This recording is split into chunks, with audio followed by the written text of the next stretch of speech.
Ladies and gentlemen, Championship Sunday of the 7-Eleven Slurpee Cup is upon us, but we got to talk about it. You always know we got to have some talk at League.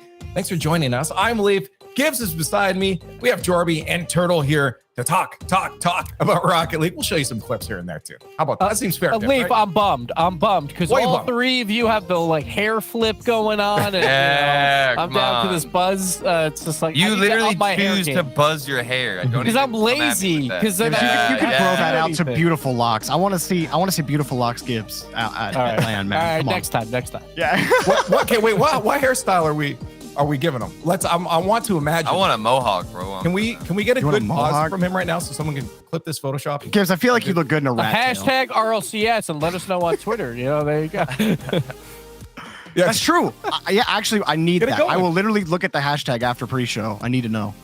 There you go. I actually don't want to. I don't want to know what we're gonna end up here. Why not? So, Why not? This is a great start to Championship Sunday. We're gonna have some really fun stuff for you guys. And as you all know, this is the 7-Eleven Slurpee Cup, and it's brought to you by 7-Eleven. And throughout the day, we're going to be taking a look at the Slurpee Cup Challenge presented by 7-Eleven. And today, we're going to find out what it truly takes to be a Rocket League champ. You need the agility of an elite soccer player or the reaction time of a professional car driver. Luckily, we have one of each, coached by two very well-known Rocket League players. Let's take a look and meet those players. Let's go, baby. All right. I got you. Let's go. I got John. Oh my God! I need to learn how to drop bombs. No one can touch me. Welcome to Rocket League. Hey, buenos días, amigos. Welcome to my house. I'm getting ready to play some Rocket League, drinking some coffee. Come on and join me. Hi. Come on in. I'm just watering my plants before the big game. I have to admit, I'm a bit nervous. This is my first time, but I am very excited because it combines my two passions, football and car racing. I started racing in go-karts when I was 9 and just fell in love with racing and motorsports, and I've been at it ever since. Back when I used to play football in Mexico, who would have thought that it will help me to be where I am today, working in a show that involves my passion, which is acting and also football? I would say my biggest achievement would be last year when I raced at Daytona. I was the first Arab American female to race in NASCAR. Before I take to the seat, it's time to warm up. I really like stretching. The most important thing to stretch today are my fingers, but most importantly, my thumbs. These are my secret weapons. I definitely don't like to take any L's, so we'll see. Hopefully you can come home with a W today. All right, Coach John, are you there? The name Coach John just makes me so happy. What's up? How are you? Good. I'm ready to get some Rocket League games in. Let's get serious. We gotta look the best, because if we look the best, we play the best, correct? Yes, exactly. Look good, feel good. Exactly. And then you're gonna go over to decal, so you're on decal again? On decal. Yeah, and then just look for the decal, the Slurpee decal. I think we'll vibe I love right. that. All right. It's time to talk to Coach Shell. All right, Krista, so welcome. I'm your coach, Coach Shell. And essentially with Rocket League, the only thing you have to think about is scoring more than your opponent. Yes. And then you'll win. You'll win every game as long as you do that. But first, we have to make sure your car is looking fly. You know, if you look fly, you're faster and you do better. And then I think if you want to, just to go over to antenna and change it to the big bite. It's like a big old shark hot dog with relish. And So where do you get all these from? you have to go to a 7-Eleven. You have to go there in person. I need you to take everything you know about NASCAR and throw it out the window for just like an hour. Go fast. Yes, go fast is good, but that's about it. But I want a lot of demolitions. I'm thinking like we ruin the team. Wait, so how do we do that? Okay, Just run into them? Yeah, you run into them at a very high speed. That's what I want out the window. Like I want you to go nuts. And like if you see a player on the field and they're in your way from scoring that goal, you go straight for them. And you just ruin their day. Because I'm telling you right now, Tony, we're gonna 3-0 them. What we're gonna be rocking with is the Octane. If Oh, we okay. can find it. Cool. Octane. Ready. So then once you find that, you go to decal, and then we're gonna use the Fred decal. It's just F-R-E-D. Next, you want to go to your wheels. Yeah. And what we're gonna use a brain freeze wheels. Brain freeze. Ah, nice. Because then it matches Fred's eyeball. You know, his eyeball is blue, the straw is blue, and like, it matches. Yeah. I think it looks cool. I like the spirit of this car, yeah. And next for our boost, we're gonna choose the Slurpee boost. Slurpee boost. Nice. Yes. This boost is cool because it changes colors like while you drive and boost around. Okay. I really like that aspect of it, and I think will look good. Yeah, I agree. All right, so Christo, now we're gonna go to Topper, which is the little hat. Okay. And then you're gonna find the Big Bite Topper. Big Bite. Which is essentially a hot dog that looks like a shark. Okay. Do they sell those ones in the 7-Eleven? Yeah, I'm about to go find one. That'd be nice, huh?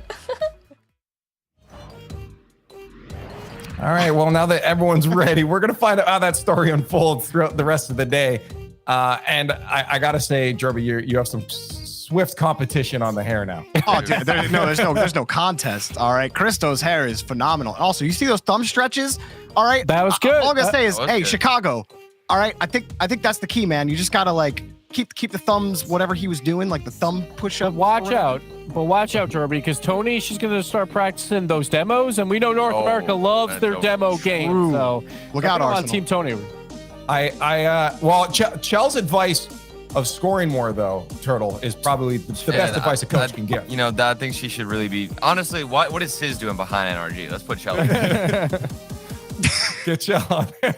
Let's jump to where, again, we'll catch more of that throughout the rest of the day. So stay tuned. But we do have to catch up on what's happened during the Slurpee Cup, the 7-Eleven Slurpee Cup this weekend. Out on day 2, we had some fantastic matches throughout the day. Day 1 was chaos. Day 2 was trying to solidify things up to get us to our top 4. So let's dive in to some of the recaps here. We're going to start off with an exciting match. FaZe NRG. Jorby, this was an intense match. Oh, dude, this match was absolutely insane. Game 4 had a 13-minute, 56-second overtime. This was supposed to be a best of 5, but instead they were like, nah, it's going to be a best of 7. And this series had highlight reel plays all over the place. NRG's defense was unreal in this series. It did not seem to, like, you see first killers scoring some of these goals, but eventually all you're going to see is every shot denied by NRG. I mean, FaZe literally tried everything. They were playing so well together. That's probably the best on offense I've seen FaZe look as a team, and they still couldn't score on NRG. Absolutely insane. And that was the first time in a while we've seen FaZe go down to the lower bracket early on a day 1. But NRG, you know, they've had their troubles. They absolutely needed to win that series to have a chance at London. Now they're back in that conversation, that top 5 race, and they're still alive today. I think a lot of people have them probably making a run through that lower bracket. But let's focus in on complexity here, because we got a couple highlights from them, Turtle. And this complexity of the question was, you know, are they going to be able to bounce back here? But they're going up against a revitalized Envy to start it. Oh, man, and it's a revitalized Envy indeed. I mean, they've got, of course, the new pickup, Illusion, who was previously a coach now on the starting roster, and he was doing a lot of work here in this series. And you can see off the backboard, there were a lot of highlight plays from Complexity. And you expect that nowadays. You see Complexity on the other side, you're going to get some crazy mechanics. We got some even crazier goals, though, from Team Envy. It was a well-fought series. Complexity, they won this the overtime previously to at least get one game and couldn't end up taking anything else. And the Team Envy take that series, and Complexity was in the lead in the first 3 games, but they dropped 3-0 in that series early on, tried to fight back. Then again, versus version 1 in the lower bracket, they dropped the first 3 games, and then they begin to battle back with an overtime winner and then another win, but it was a little bit too late. Both series, they needed to start a little bit quicker. They fall 2 times and being down 3-0 in both those series. It's very hard to win 4 in a row. We saw it.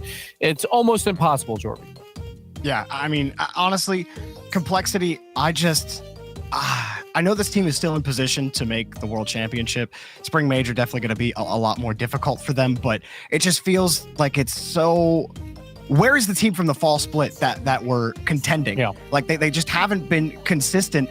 Mostly it was against the top teams, the NRGs, the SSGs, the phases of the world, right? But now version 1 are starting to get the leg up on them consistently. This team has to get something figured out because they've completely plateaued since the fall. Well, they'll have to try again sometime in the future because they are out of the tournament. As we look at the bracket, we managed to get to our top 4 coming into Championship Sunday here of the 7-Eleven Slurpee Cup. G2 Esports, Team Envy, the General NRG, and Version 1 are the teams remaining here. And you know, with the chaos derby that we got at the beginning, you wanted so badly, you got, it does feel, look, we've come to some sort of familiarity here by the end of it. Yeah, NA always does this, right? They get really exciting at the start, and you think, oh man, finally, it's going to be different. Torrent and Sonics, they made it to top 6. Can they go even farther? And the answer is no. I will say it's nice to see Envy with Illusion return to form and see them back and get a top 4 placement. And to me, while we are seeing, G2 and NRG still here at the end, I think for V1 in particular, this is big for them because consistency has always been a question mark that people have on them. It's like, cool, version 1, you look good at times and you look good at the Winter Major, but can you keep doing that? Can you keep up that production in a region that is so top heavy with teams like G2 and NRG? And so this top 4 placement for version 1 puts them on that path. Yeah, I mean, you mentioned V1, and we'll talk about them in a few moments here because there's definitely a race going on. But before that, let's get some more of these highlights out of the way. Let's start getting to some sick plays. You know I love this segment, chat. We're getting you involved. I forgot to tell you yesterday, but you were on the ball right away. Wait till the plays are done, though. We're not counting until they're done. We're going to show you 7 plays here, and you're going to spam whatever number you think was the best play. And then after they're done, we'll tally them up. We'll find out what the analysts think too and see if you guys all land on the same play. But now it is time to get to our 7 plays that took it to 11. Starting us off, you mentioned First Killer getting some of those goals before. And here is one of them, a beautiful little punch right What even into is the net. that? What is it? It's a flip. It's a 360 flippy-doo punch, Turtle. That doesn't make any sense. Write it down, And then bro. we get AJ with a massive double tap. Doesn't score it, but it doesn't matter. He comes off the backboard and finishes it anyway. Almost an impossible angle, but he will just correct it himself and score anyway. And number 3, this one from Justin, ceiling reset pass over to his teammate Squishy. Justin was absolutely unreal yesterday. That was just one highlight from him. And I know that Doomsy is going to be proud, okay, watching this one here from Rachel. It's evolved so much. How does he even get this angle? It literally looks like an accident, but I have a feeling that he had something about that plan. The uncooked dinner, 1 degree Doomsy dish. Yep. I like And Envy, this is just not fair. What do you do on defense for this? The pre-jump, pass and play, the give and go in the completely air. planned. What? That Unfair. Completely Unfair. planned. Yeah, okay, so here's the thing. I love Raise Ball. And this is why is that a flip reset moment for most people? I feel like I did not see a flip reset coming there. That is so far away from him, and he manages to land it. Then he won that on day 2 as well. He was the top play, and now we get the fadeaway redirect by none other than Justin. Energy's back, and Justin is definitely back as well. I don't know why I tried to tell chat to listen. They're already spamming. But you can spam now, and we're going to start counting, guys. I'll remind you guys what the plays were. Analysts, that remember this too, because I'm going to have to get your thoughts on this. Number 1 is the First Killer flick or punch, whatever you want to call it. Number 2 was the AJ off the backboard, recorrect thing there. 3 was the Justin ceiling pass to bump at team play. 4 was that Raise Bowl Doomsy dish, the uncooked dinner, nice little tight angle. 5 was the Envy pre-jump passing play. I love team plays. 6 was the Raise Bowl flip reset that seemed like it came out of nowhere. And 7 was that Justin fadeaway redirect goal. Super tight angle on that right post there. Chat, keep spamming. We're counting right now. Analysts, I need to know your answers. If you have your whiteboards, write it on there. If you're not, just put your fingers up for whatever play. Gibbs is going with number 2. AJ off the backboard. I'm going AJ. Okay. I'm going 5 with the MV pre-jump passing. Wait, hold on. So we got 6. There was flip reset from Jorby. Yep. And then you want the Typical passing play. I want the dumbest goal on this list. I think that was like the most goofy, wacky looking. It was wild. That's why I love it the most.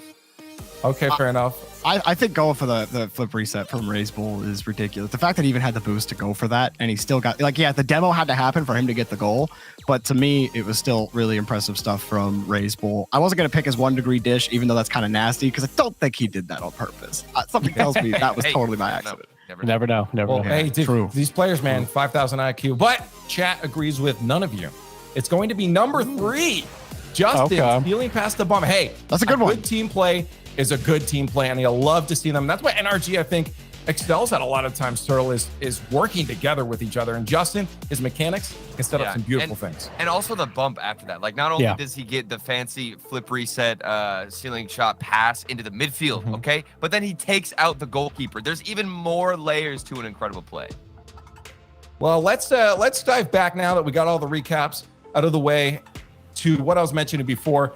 Gibbs, we got to take a look at this point standings right now, because you keep mentioning it's pretty tight right now. It's absolutely insane. So G2 has clinched the London Major. Again, top 5 in North America will go to London. Has heavy implications on World Championship, but we're going to focus in on the spring split. So G2 looking pretty, but after that, it's a mess. Like, Envy's sitting at 5-10, so they're sitting pretty good because they're guaranteed at least a top 3 finish here. But after that, Space Station and FaZe both out of this tournament at 480 points. V1 and Energy are right behind them, and they are alive. They're playing in the lower bracket. But then you can't count on teams like even down to probably Rogue at 310 points. It's not a huge gap right now with one regional to play. It's literally anyone's game to make it to the London Major. I mean, if we get anything like we got this regional in Regional 3, then like Oxygen or Sonics could still throw a wrench through this whole thing. Torrent might have another regional where they take down a version 1 or a Space Station, and all of a sudden it throws a wrench through things even further. So while those teams might not really be in major contention, they can certainly affect the teams that are in contention. Regardless, you love to see it come down to the wire. Even when we're getting down to an end of a season, there's always something exciting happening in professional Rocket League. What's even more exciting is watching us make fools of ourselves. It's time for Championship Sunday. Build a bracket. Fool? We always have to have one of these. Let's go. We always have to have one of these. So I'm always with Gibbs, and I'm not going to lie, he's always throwing. Leaf messed it up. Leaf messed it up last time. I got it right. I'm not going to be his teammate. I'm not being his teammate this time. It's okay. It's okay, Gibbs. Leaf is trying to burn and run, and you know what happens when you burn and run. You can't go back ever. So, when you're right this time, he can't take you back. It's just how it is. I want Leaf. I want Leaf on my team. Thank you, Kay. This is true love. Instant grab. He takes me right away. Well, you know what? Because we have a real relationship here, we get more time to think about ours. We're gonna make these two go first. Gibbs and Jorby. What do you guys got for your bracket?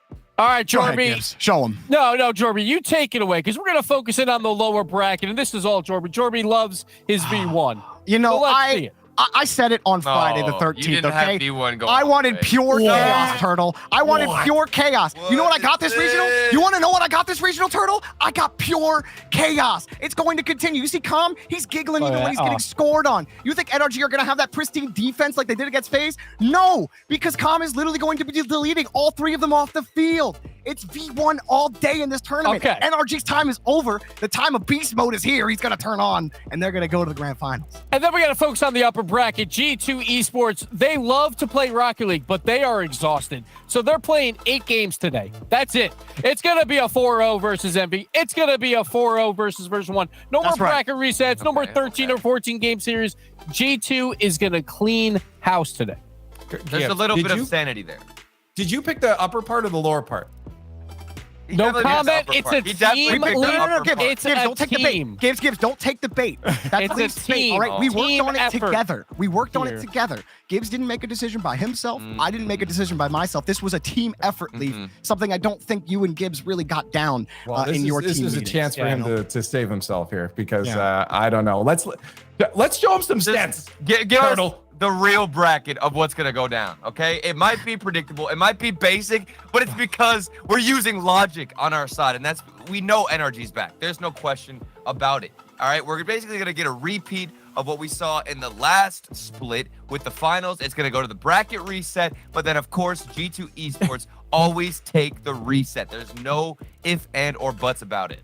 This is the most basic carball bracket I've What ever do you seen in mean? my Basic life. if it's right. Pick G2 and This NRG is to the make. Like, bracket that's so. that Reddit would make, all right? You were listen, Jorby. You're over What? here hyping What? A up hive mind. What? V1. You're like, Hyping oh, up V1? V1's so How- good. And then how can you not hype up V1? in the grand finals? How are you going to have a team that you're hyping up to make it all the way? They win 2 series, and then they get swept by G2. Because nobody's beating G2. Nobody's beating G2. Turtle, you even Not have even a G2 game. beating NRG. Not even a game. No Not one's even a beating them. No, not even a game. Of course not. So- It's G2. It's their season. Like, all I'm saying is I feel bad for Team Envy because in both our brackets, they're 0-2. So I feel a little bit bad for them. But hey, you know, don't even think quality we team, mentioned quality Team team. We didn't even say anything. Oops. Watch the, here's you know what the things we're both gonna be wrong and Envy's just gonna Envy pop win the whole forever, thing. man. Yeah, there we go. They're like it's not even gonna be a That'd be bracket awesome. reset. They're going Let's through make it uppers. I'm down. I'm down. If we're all wrong, then I'm happy. That's the only way I think we can settle here is if we're all incorrect. Well, let's look at what the bracket. Oh, Oh, no. Leaf is gone. Let's take a look at the bracket. Oh, he's back. It's Leaf oh, back. hello. Hold up, my computer left me for a moment there. Yeah, look at the real bracket because this those were the real brackets. Those might change. Well, ours was the real bracket, but like pretend it's not there yet because we haven't seen the matches. And this is what it is. Our top 4 teams: G2 Esports versus Envy, NRG versus V1. They had quite the journey to get here too. I mean, we saw Gibbs that day one was chaos. So everybody really had to put on their best to even get to this point. So let's not forget that Energy and V1, like on their part of the bracket, neither of them made it through the upper side. It was Torrent who actually made it through, but now they're both back. But we will begin the day with the upper finals and then work our way through the lower bracket until we get to the grand finals, which again can be a bracket reset. You have to win twice against the team that comes in from the upper side. So that's what we're seeing today, but it's going to be a battle. It's 4 teams that have been here before. There's a lot of history around these guys and a lot of points on the line. London Major is going to be incredibly crucial for top 5. Like Energy right now is 80 points behind V1. That's a 50-point match in itself right there. So gonna be massive. And you have to seize the opportunity. I mean, these teams are fully aware of what is on the line, and with how these regionals have gone, I mean, think back to the previous regional, now how crazy this one has been. If you get the opportunity, obviously, to make it to the grand finals, and like you said, even the 50 points on each individual series, that is huge for every single team.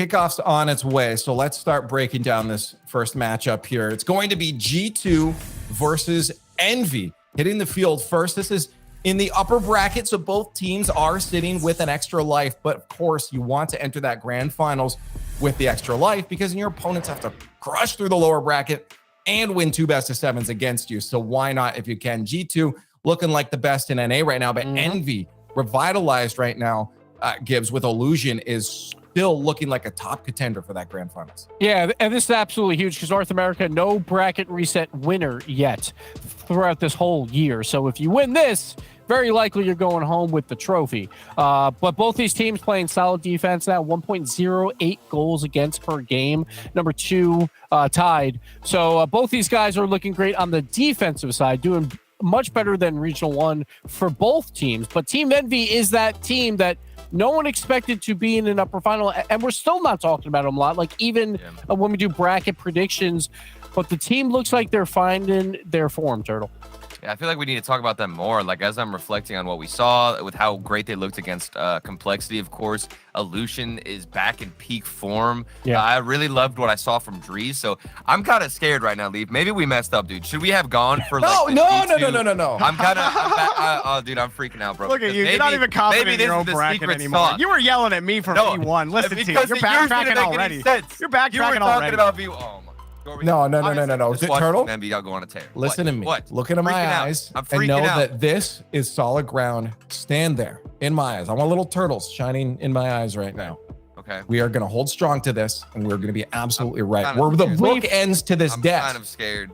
Did you If we see fall Illusion? apart, they fall apart, and they've already started to. Leaf, I'm pretty sure right after your bracket came up, you tried to leave by lagging out. So I don't know how confident you are. No, either that was sabotage. right now with Gibbs your is over bracket. there, master hacker man. Here's the thing I'll say, Turtle, to make you feel a little better about your pick, okay? Because Please. I don't need to, but I'm going to for you. Please, maybe. Is the fact that out of all the teams this regional, in the chaos that happened, there's been one consistent factor, and that's G2. They have not looked off at all in this that's tournament. what scares me. And they only had one scare against Pittsburgh Knights, and they were clearly just getting warmed up because after that, nobody has been able to touch them. Envy, do they look better? Yes. Is Illusion in great form? Absolutely. Does Drees look better? Sure. Does that mean they're going to beat G2? Absolutely not. This is the best team in North America right now. And they've won 3 out of the last 4 tournaments, including an international major. G2, heavy favorite too. They're not slowing down. I've got that feeling again. Is that a good feeling? No. Do you want to talk about it? Okay, well, let's see if Chat can back you up here. It's time for the Verizon fan vote. Let's see what they think about this. I've seen some criticisms about our picks and stuff in chat, so this is your chance to tell us why we're wrong. Hashtag G2 or hashtag Envy for who you think is going to move on to the grand finals. Tell me, NRG fans are upset right now. Yeah.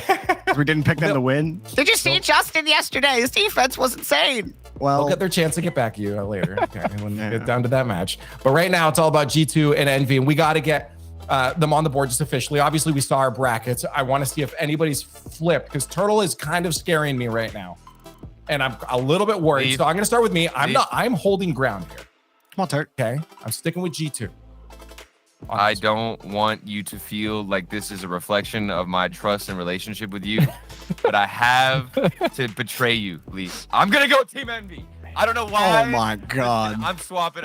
I'm so sorry. I can't believe this. I don't know how to explain it. I just got this feeling. I could be completely wrong, but there is something inside of me that just is really enjoying Team Envy. And G2 Esports, yes, they're so consistent, but they have to slip up once. I still think they'll go to the grand finals, but I'm changed it. Leaf is gone. Leave. No. Leave again. Give me a little bit more time. Wow. I need a little bit more time here. Okay. I think it's going to be Team Envy. I don't know why. I just do. Well, I feel like Team Envy, like if they want to win, it comes down to every kickoff. They are a very good team when it comes to the kickoff game. That's how they beat probably Complexity, like in that series. A lot of solid kickoffs, a lot of good team plays. But this is G2. They are going to be swarming on the offensive side of the field. Team Envy is going to have to play a ton of defense, and it's not going to be enough. Like G2 is looking too incredible right now. They've won 3 out of the last 4 tournaments. Gibbs, they're making us sound like T-baits up here with how much we're shilling G2 right now. Okay, look. G2 are way too good. The only way Envy are going to beat them is on the transition. Kickoffs, I don't even think they're gonna get it done there. Transition's probably the only chances they're going to get. And G2 don't give up the transition game that often anymore. Ever since Atomic joined the team, I just don't see it happening. And Envy are 10-2. Envy are 10-2 in the tournament, bro. All right, Leaf, come on back. Because they haven't played G2 yet. Leaf, we're gonna be 10-3. Leaf, it's okay. I win G2. I'm just kidding. I didn't. But G2, like Gibbs. So this is a weird spot, right? Like, they are heavy favorites now in North America. They're the #1 team in North America. We haven't said that in a very long time, and normally they always fall short. But lately, they are just proven that they are the best team, not only in NA, but the best team in the world with that international major. So hats off to G2, man. You have to keep picking them. You have to keep picking them until they lose. Gibbs, yes. Can you take me back, please? No. I promise I'll be better. Like, see? I still have Me and Jorby, I told you. Team chemistry. Gibbs, you see, I told this is exactly what was going to happen, man. Yeah, I feel horrible, but I'm still standing. You don't know what you got till it's gone. This is what happens when you put your trust in people. I'm gonna lone wolf it for the rest of forever now. I'm getting a big border put between right here. Okay. And just like a big solid line there, like, please. Is it that one? Yeah, that one. Okay. And I'm by myself forever. Let's look at what chat said. Please have some sensibility. You have some sensibility. Thank you, Turtle. I feel like Turtle inched that number up a little bit more with that. Come on, dude. I don't know what it is, bro. I don't know what it is. It just feels too top heavy right now. G2 Esports. There's got to be some kind of mistake, some kind of moment where they just trip a little bit. I think this is it. Turtle's looking at his crystals. We're gonna have our answer very soon because the match is ready. So let's head on over to the Verizon Skybox where James Bott and Corelli are waiting. And while I craft up a master apology to Gibbs, we're gonna watch G2 Esports and Envy face off on the field to see who goes to the grand finals with that second life. Corelli, we've seen some pretty epic matchups between G2 and Envy in the past. Do you think we're in store for another one? Absolutely. I think so. And I feel like the Desk really missed out on talking and complimenting the Envy players that we saw come out on the field yesterday. I felt like this was yesterday was one of the better performances of this Envy roster, especially Drees, who we all know has it in to play at a high level, and now facing off against his former team for a shot at the grand finals here in North America. What a story that's brewing here. Yeah, and Drees really breathed new life into a G2 roster that was looking for that spark. He came in and he was doing so much work in the trenches, getting bumps, demos, playing third man, but we've seen him on Envy take a much more present role in the offense. Him and Mist were working so well together yesterday. And that will most likely be what Envy needs to push on. Here's a second touch from Aleutian. Mist got the demo on Chicago, but of course you can't ignore how good G2 has been since their winter major win in LA. They have just been stellar. And I say that, but at the beginning of some of these regionals, there hasn't been super pretty from them. They've gotten the job done, but they've been going to some later series with some lower seeded teams that they would otherwise crush. But they are here in this upper final once again. And Envy is not going to be an easy team. I think, you know, after their winter performance, the stock of Envy went down, but I think here in the spring, they've gone right back up, and G2 cannot take this team lightly. And it's back and forth right now. Missed a good challenge off the ceiling, and Atomic gonna poke this towards the backboard. Drees with a big boom. And just like Drees breathed new life into that G2 roster, and Drees getting a regional title under his belt during his time on G2, he's done the same thing for Envy. And now a chance for Envy to punch their ticket to the grand finals. But G2 have been rock solid, the best we've ever seen them. We'll see if they can continue that here. Now JNAP's in the corner, getting blocked out by Drees. Chicago will give up possession. Some time here for Aleutian to dribble. A flick up the sideline, and JNAP's will get a solid 50, going for a double tap. Oh, It's a rebound out in front of net. Chicago can't collect it, but there's that always present threat of JNAP's going for those double taps.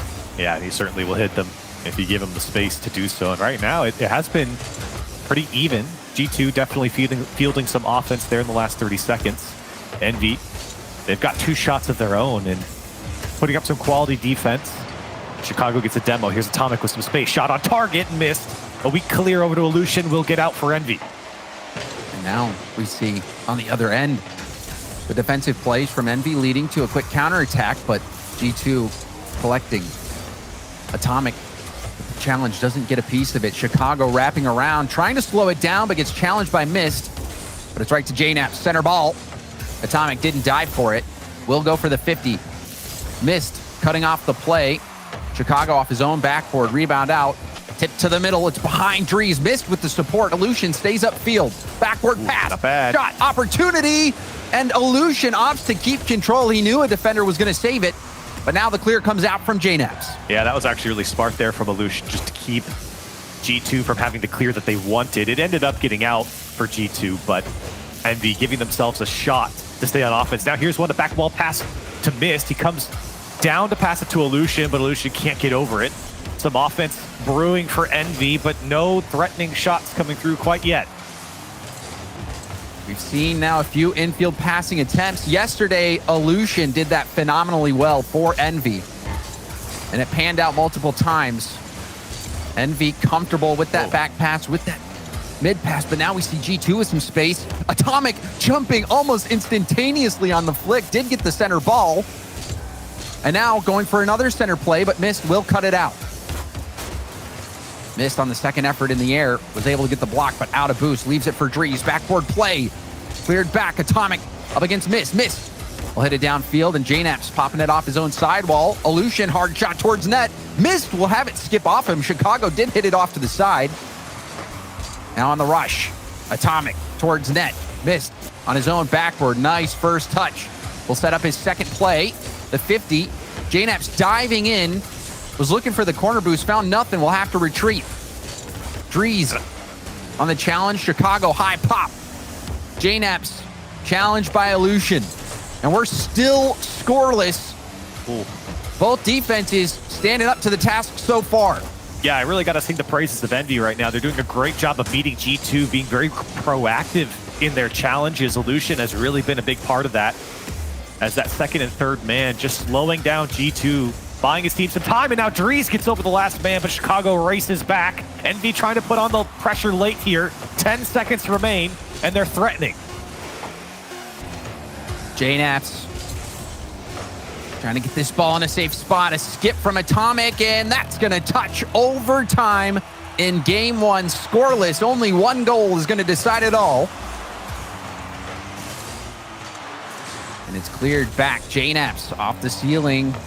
Got the best touch. And now, tough spot for G2 defend. Drees towards the backboard. Chicago. Low boost. The cut in missed. Hard challenge. Another 50. Whoa. That was dangerous. Mist will get the demo as well. Atomic. Well played by Atomic. And he gets the corner boost, keeping pressure on. Now on the break. Illusion. The dribble and now the flick up. And you can see the aggression from Envy. Yeah, the pace of play has really kicked up a notch for Envy here in this the last minute of regulation and now here the first minute of overtime. They are honestly looking like the faster team against G2 at the moment. G2, I think, is trying to get a sense of control, but with the challenges coming out from Envy, they've done a great job of just disrupting G2, not letting them have the freedom that they otherwise normally would have. As you can see, a lot of balls just get thrown and filtered into that Envy corner, and Envy does well to kind of dispose of the offense and neutralize them and get out. And we did see that double commit from G2, but they were able to salvage the situation quite nicely. Envy still trying to break out of their own half, but that infield pass was right to Mist. Mist booming it. But Chicago, he's been sturdy on that back wall.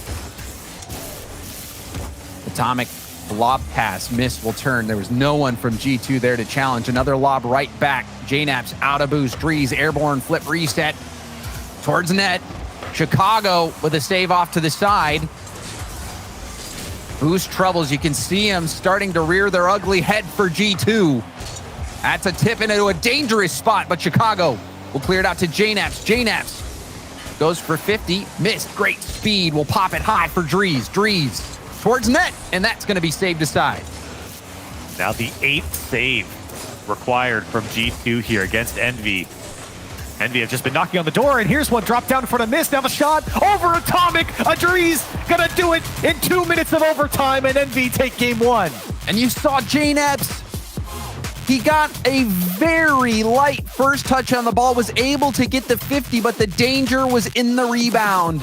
And Drees taking it to his old team, getting the win for Envy in game one.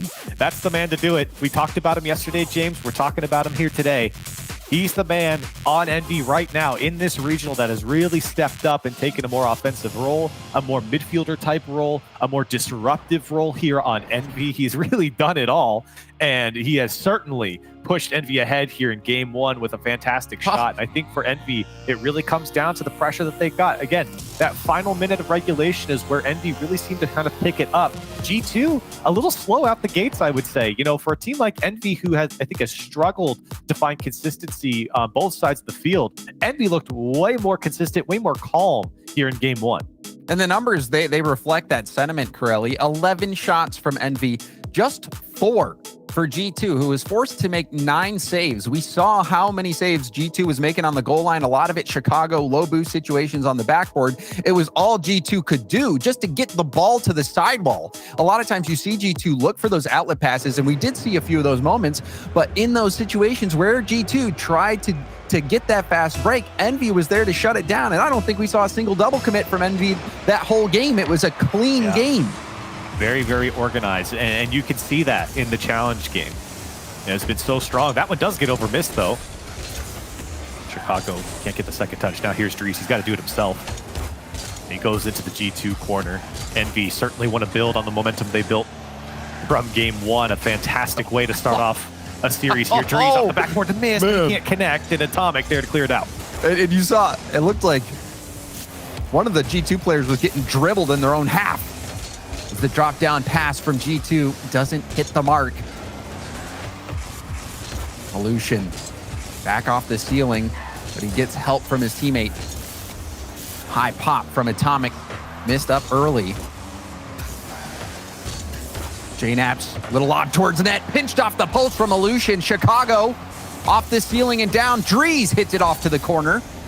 Atomic with the boost steal, takes it right from Drees.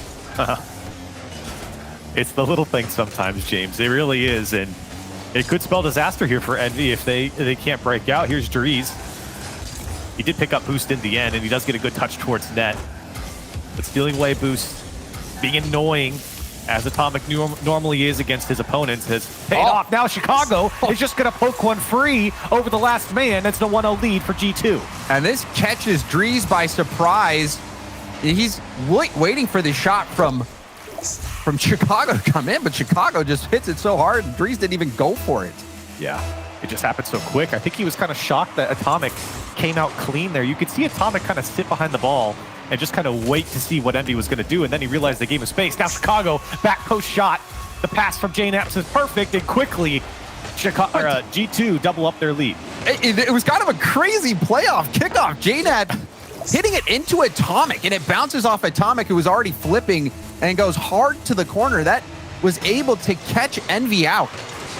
So a kickoff play from G2, and that's going to add some padding here. Envy, despite the shutout in G2 against G2 in game 1, giving up a pair early. And you're curious if it's just a slow start for G2, if this is really them getting their gears going. I think Envy certainly might be a tougher opponent than maybe G2's anticipated here. Here's Drees, wants to pass off the ceiling to himself. It works out quite nicely as he does get the pinch and keeps that one going towards the G2 side. Mist trying to pick it up now. Won't be able to get the follow-up. Drees looking for the backboard, and it's taken away by Atomic.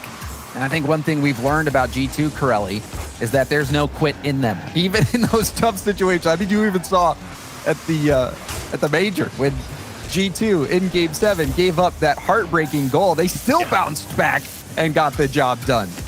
Strong mental, especially in that situation, to kind of regain and go back into a best of 7. There's no doubt that G2 have the mental to get through tough games, to even get through tough series. And this one's shaping up to be a tough one. Here is Mist. What's the near post shot? Almost got it by JNaps. Still G2 lead by 2. Now Atomic, light touch. You saw he was thinking about setting up a teammate who might be in the wings, but JNaps too far away. Chicago. And now Drees. Right to JNaps. JNaps racing down, got a second hit, went for the 50. Low boost situation. G2 locking this down in Envy's corner. Atomic doesn't have much, but trying to position, making things difficult for Envy, bluffing on the boost. Hoping that Envy just give the ball away, and it worked out so far for G2. But that air dribble shut down. Drees swooping in. And now Illusion off the ceiling, back down. Atomic got away from him. Mist trying to read it off the arc, and he did read it, but JNaps was there to stop the play. Quick shot, but Chicago will deny it. Atomic almost put that one into his own net as well. That's not how you draw it up. Definitely not how you draw it up. But James, I like what you said. Envy's kind of been swooping across the G2 side. I think it's really true when you see all these attempts from Envy. It's just players coming across the box and testing the keeper, testing their luck against the defense of G2. And to be fair, G2 have now put up 7 saves. They have stood tall against this offense from Envy.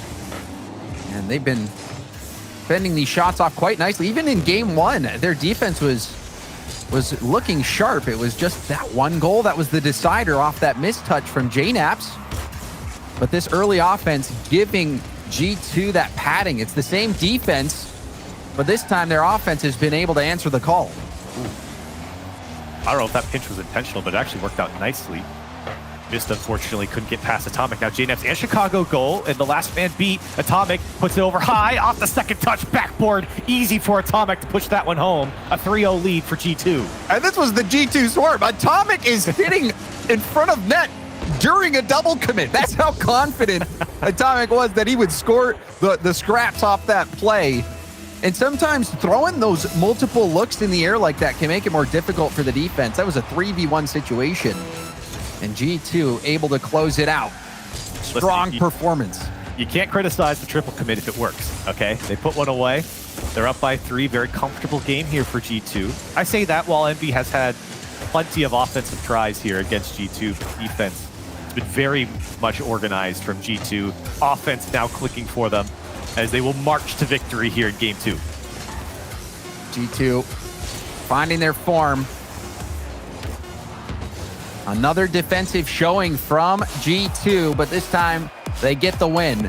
and we are tied up at 1 game apiece in the series. And G2, I think you were wondering how they would respond, and really lots of defense again. Atomic 5 saves, 2 saves for Chicago, 2 saves for JNAPS as well. But that counterattack, that fast break, they were finally able to make work. And 11 shots from Envy. I mean, that's kind of the copium if you're an Envy fan here, is that they are putting on the offense. It's not that G2, the scoreline here says that G2 Esports smothered Envy 3-0, but that is not the case. If anything, Envy had a lot more offense than G2 here. They just couldn't put it away, and that is credit to some of the G2 defense and unfortunately to Envy's poor shooting. But I do think Envy, there's something to hold on to here in this game, and that's they had an offensive foothold that they could have built on. They could have put a goal away here. They just couldn't break through. And I think a lot of that is due to how well Chicago's playing defense on the back wall, but you also have the offensive presence from Atomic. He was key in every goal that G2 scored. You even saw his slight hesitation getting that pass into the middle for the Chicago shot over Drees' head. Even on kickoff, he was the one who powered the ball to the corner, whether that was an intentional play or not. And also, that triple commit goal was not an easy play. He opted to go for that double tap to make it extra difficult and take more time, allowing his teammates to get back in case he missed the shot or the shot was saved. Atomic really making his presence felt in game 2, and he has shown himself to be a difference maker. Even at the Winter Major, Atomic, despite having a tough time on Envy, but Envy starting to find their form in game 3. And Mist coming alive here as Envy able to break the curse of not being able to put one away. Just beating JNAPS to the ball, and Atomic wasn't going to get back in time there. Mist getting on the board for Envy, a 1-0 quick lead here. And Drees also getting the bump and getting that pass all in one foul movement, making it really tough for G2 to play defense there. Oh, that's a great shot from Atomic off the post. But something I want to point out, that's the second time I've seen that kickoff from Drees now on Envy. And I can't tell if they're doing it on purpose or not, but they keep losing it, but they're losing it to no one. So I don't know if he's messed up the kickoff a couple times or if there's something they're trying to draw up that's just not going for them. That's the second time it's squirted out of the kickoff zone and then straight to the back wall of Envy with no one able to get on top of it. It's let G2 have more space than I think Envy would like, and here's more space to Chicago that you don't want to give as they're able to tie it back up. And Atomic, that first touch, setting up this second play. So deadly. Drees trying to deny the backboard, but it was too tough for him to read. Chicago, an easy cleanup. Again, Atomic with that presence. And now we'll take a look at the kickoff, see if the same thing happens again. Looks like they tried to kill it. Drees on the cheat. Now a chance again for G2 off the kickoff, but Mist will be there. And Frelly, you talked about trying to lose it back left or lose it back to the corner. That's a common strategy so that you can have your teammate who has that back corner boost be able to take it into a solo play, make it tough for the defense, maybe go for a flip reset, maybe go for a double tap, or setting it up for a teammate who's right behind you. It gives you so many options for a kickoff goal. Yeah. And it's, I think, still something that's very much uncharted territories for a lot of 3v3 teams, and that's a great shot from JNAPS. Illusion there to turn it away. Another one to the back post, going to be high off the corner. G2 winding up here, shot after shot, firing on the Envy side, but still shots going wide of the net. Envy able to get out for now. Drees trying to control it. Beat Chicago. Now Illusion. Hard shot. Atomic is able to hit it to the corner. JNAP's waiting. Atomic, a pop up to the side. Chicago first to it. We'll take it to the ground. 50 kills the ball. Missed. The speed. Missed to Drees. Drees to Mist. Mist towards net, and JNAPS will make the save. Good little play, though, from Mist and Drees, trying to throw off the defender. And you can see the experience to JNAPS, knowing that you've got to wait for the give and go to happen before you make that challenge. And now JNAPS will just poke it by the defense. G2 into the lead. G2 has been a step quicker in these situations. You see, even Mist had to jump over Chicago, and that threw him off his defensive line. And that gave JNAPS just enough space, just enough of a window to work with. And JNAPS has been a phenomenal scorer his entire illustrious career, and today is no different. Certainly not. Here he comes again. He's got a little bit of boost to work with. Won't make it to the net. Decent challenge there from Drees to at least slow him down. He picked up the corner boost, and that one almost finds the target. And now Envy looking for offense once again. They haven't really had much. Drees and Illusion sitting on 0 shots. Chicago almost able to put that one away. Oh, they caught a break there. Illusion was falling. The ball shot right at him. Illusion somehow able to make a tough stop. And now a miss from JNAP. Space opening up. Drees, 50 hard bounce out. Atomic poking over the oncoming attacker for Envy. And now Drees pre-flip trying to set it up. Flip reset. Flip reset. Oh my. Shot. Rebound. And Miss dove too quick. Illusion will turn. Bump from a Drees. And another attempt gone by the wayside. Team Envy. Some good looks, but not able to score it. That flip reset was so good, it got missed as well. The power behind it. Now G2 threatening. It's JNAP's behind the ball. And a 2-goal lead opens up for G2. And that's a tough pill to swallow for Team Envy. JNAP's taking it downfield, scoring after a crazy shot from Drees. Like you said, it threw off, missed. It was so good. The rebound opportunity was there. Illusion even turning after seconds of waiting. That ball in the midfield, waiting for someone to come collect it. Illusion couldn't score it. Drees went for that bump attempt. That has to be heartbreaking. Now another shot. Gonna be denied. G2 making the most of their opportunities where Envy, they had that strong game one performance, but their offense has not been finding those opportunities like they were before. No, they really haven't. I think this game has really gone into the control of G2. Up until recently, Envy only had 2 shots, and now Atomic over the top of Envy. I mentioned this yesterday for Envy. It was a problem that plagued them in the first regional. Just being beat over the top quickly on counterattacks has been tough for Envy to deal with. Another one shown here from G2. You see how fast they can move down that field. Envy can't even react. And all series long, Chicago has been playing outstanding defense on his own back wall. And like you said, the speed at which G2 can go over the top, kickstart that counterattack, it's a split second. A hard clear from Chicago and a hard shot from Atomic. G2, that triple threat team. You got JNAP shooting, Atomic can do it all. And Chicago holding the fort down for G2. And the offense really coming alive here. Up to 13 shots with 20 seconds left for G2. They were being outshot in a couple of games before this. Envy looked to be the better team offensively, just having some accuracy woes. But G2 here really coming alive. And like you said, everyone getting involved. The shots are very evenly spread out across the squad. As the final second will tick down, and G2 a 4-1 victory. And I said the 3-0 victory wasn't a commanding one. This one certainly was. G2, it felt like they were in control for the majority of this game. They certainly were. And Envy's defense has been kind of the crown jewel in their run so far. They've been able to shut down every team they've played up to this point. But G2 is finding answers to that problem. And now they're doing to Envy what Envy was doing to everyone else. G2 allowing less than a goal per game so far in the series. Just 1 goal in the 1 game that Envy won. They got shut out, and now again a single goal. So Envy has been having a really tough time figuring out how to get by G2. And the worst part is, when you look at the way Envy's been playing, it isn't that they haven't figured out how to necessarily get the offense going. It's been the shooting. You think you go back to that flip reset and not having someone there to follow up. I know Mist was there, but just went too far. Illusion obviously was playing too farther back because he was the 3rd man, so he wasn't going to be there to follow up. But there were opportunities that were left on the table for Envy is the point. And I think that's what really came back to bite them, to at least not keep the game a little bit closer. And against a team that's playing as hot as G2, when you're presented those opportunities, you got to score of them, or at least half of them you've got to put away in order to beat a team playing as well as G2 has been. Because there's been good setups from Envy. That's the thing. It hasn't been bad from Envy. If they go out and lose the rest of the series, it has not been a horrible series from them.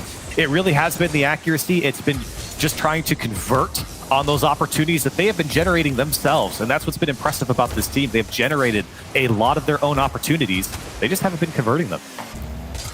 We'll see if that changes in game 4. JNAP's hard clear. Illusion tapping it off to the side. Miss quickly to it. Drees. High tap. thought about going for it, but will retreat after picking up that full boost. Now dives in, it pinches off to the side, and Mist will go up against JNaps. Mist, hard hit. Chicago, who's been good on the back wall, clears it right to JNaps, but Illusion jumping the lane, and a miss from Atomic, but Chicago helping out there. Envy, you wonder if they're going to find ways to cut out those clear attempts, especially with Chicago, who's been so good at finding teammates. That time, though, Illusion able to shut down the counterattack attempt. Unfortunately, weak shots coming out from Envy, and weren't able to capitalize on a couple of whiffs coming out from G2. Now G2 looking for their offensive try here. It is bouncing in the box of Envy. Chicago wants to take it towards the net, and Drees able to turn it away, and a good clear from Mist will get Envy out of harm's way. And a nice defensive play there from Drees, jumping before that shot came in, blocking the most likely angles. Mist, awkward jump off the wall, and now Drees will have to buy some time. Chicago, the corner boost, and Atomic with the mid boost. That's a lot of boost for G2 to work with. Ooh. Fake coming out from Atomic, but Illusion, he didn't bite. No. And now Drees able to clear it. Good work there from Illusion, standing his ground. Knew that Atomic really didn't have a lot of options. It was really just the best option that Atomic had there was preying on the mistake of the defense. And Illusion, very smart there, very experienced to just let Atomic throw his fakes and stay in front of the net. Good control from Illusion on the sidewall. Missed, speedy, but Atomic breaking up the play. Now JNaps trying to get this downfield as quick as possible, wanting to get the bump as well. Drees playing a less than ideal ball out. Now Drees again, light hit. Illusion will go upfield. JNaps off the sidewall. Banking Atomic will be there first. He was right. Now Chicago around Illusion. Drees to the corner. JNaps waiting towards net. Mist will save it. Mist catching it into a dribble. Chicago shutting it down. Another low-scoring game. More than halfway gone. Still no one has broken the score sheet open. There have been chances. Envy getting a little bunched up here defensively. A couple players go for the same ball, and Atomic still throwing out fakes there with no boost just to get an extra touch. But here comes Illusion, 25 boost. He's got Mist to his left. Gonna get it over to him. He goes straight into Chicago. Drees can't hold on to it either, and JNaps will just throw it away downfield. And you saw it. There was a passing lane open. Illusion had Mist ready for that pass. A hard infield pass would have been a nice shot opportunity. And we've seen Illusion hit a lot of those passes before, but couldn't execute. Now Atomic, low boost, 50. Illusion, lots of time, recognizes that and takes it into a dribble. Chicago with the 50, and an overpowering 50 from Mist will give some space to Envy. Drees. Oh, what a read. Taking the shot. JNaps able to block it away. Now infield pass, and that's broken up by Chicago. Great defensive positioning from G2. Drees needed to buy time there, and he did. Just a moment for Illusion to get back. Envy trying to ramp up that offense. 3 shots for their name. And it's looking like they're just going to need one. 45 seconds left here in game 4. Envy would love to tie this series back up. You don't want to go on match point, especially when the series has felt so close. Chicago threatening across the box. Maybe not enough as Envy able to weather the storm for now. Illusion, hard first touch, but it goes back to him. Now infield to Mist. Mist, the flick was light speed, or should I say just light. Easily blocked out by the defense. Mist pre-jumped. That's going to be a backboard bounce opportunity, but again, Chicago shutting the play down.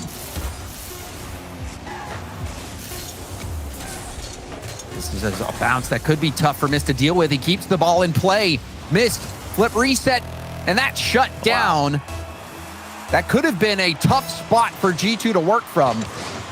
A nice play to get this overtime in play. This is now the 9th overtime for Envy in this tournament. They have had some slogs to get through, and they're going to have to field Chicago as he's barreling through the defense. JNap's going to drop it down. It went off the crossbar. It's a scrum on the goal line, and Envy somehow get it out. Oh, that was wild. So many I think we had all 6 players there right next to the post on that play.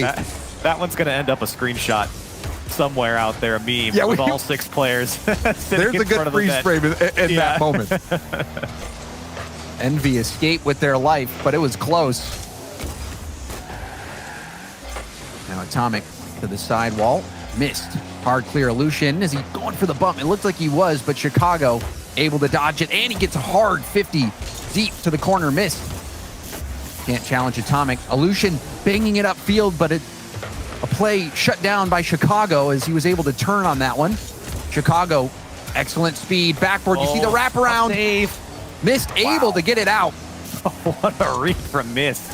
The in and out save from such a long shot to get that read, to time that perfectly. That is tough to do. Especially with oncoming attackers, especially oncoming G2 attackers to win that challenge. My goodness, and now Mist wants two off the backboard, not gonna get by Atomic. And that backboard is not open for business. G2 has been shutting down every attempt.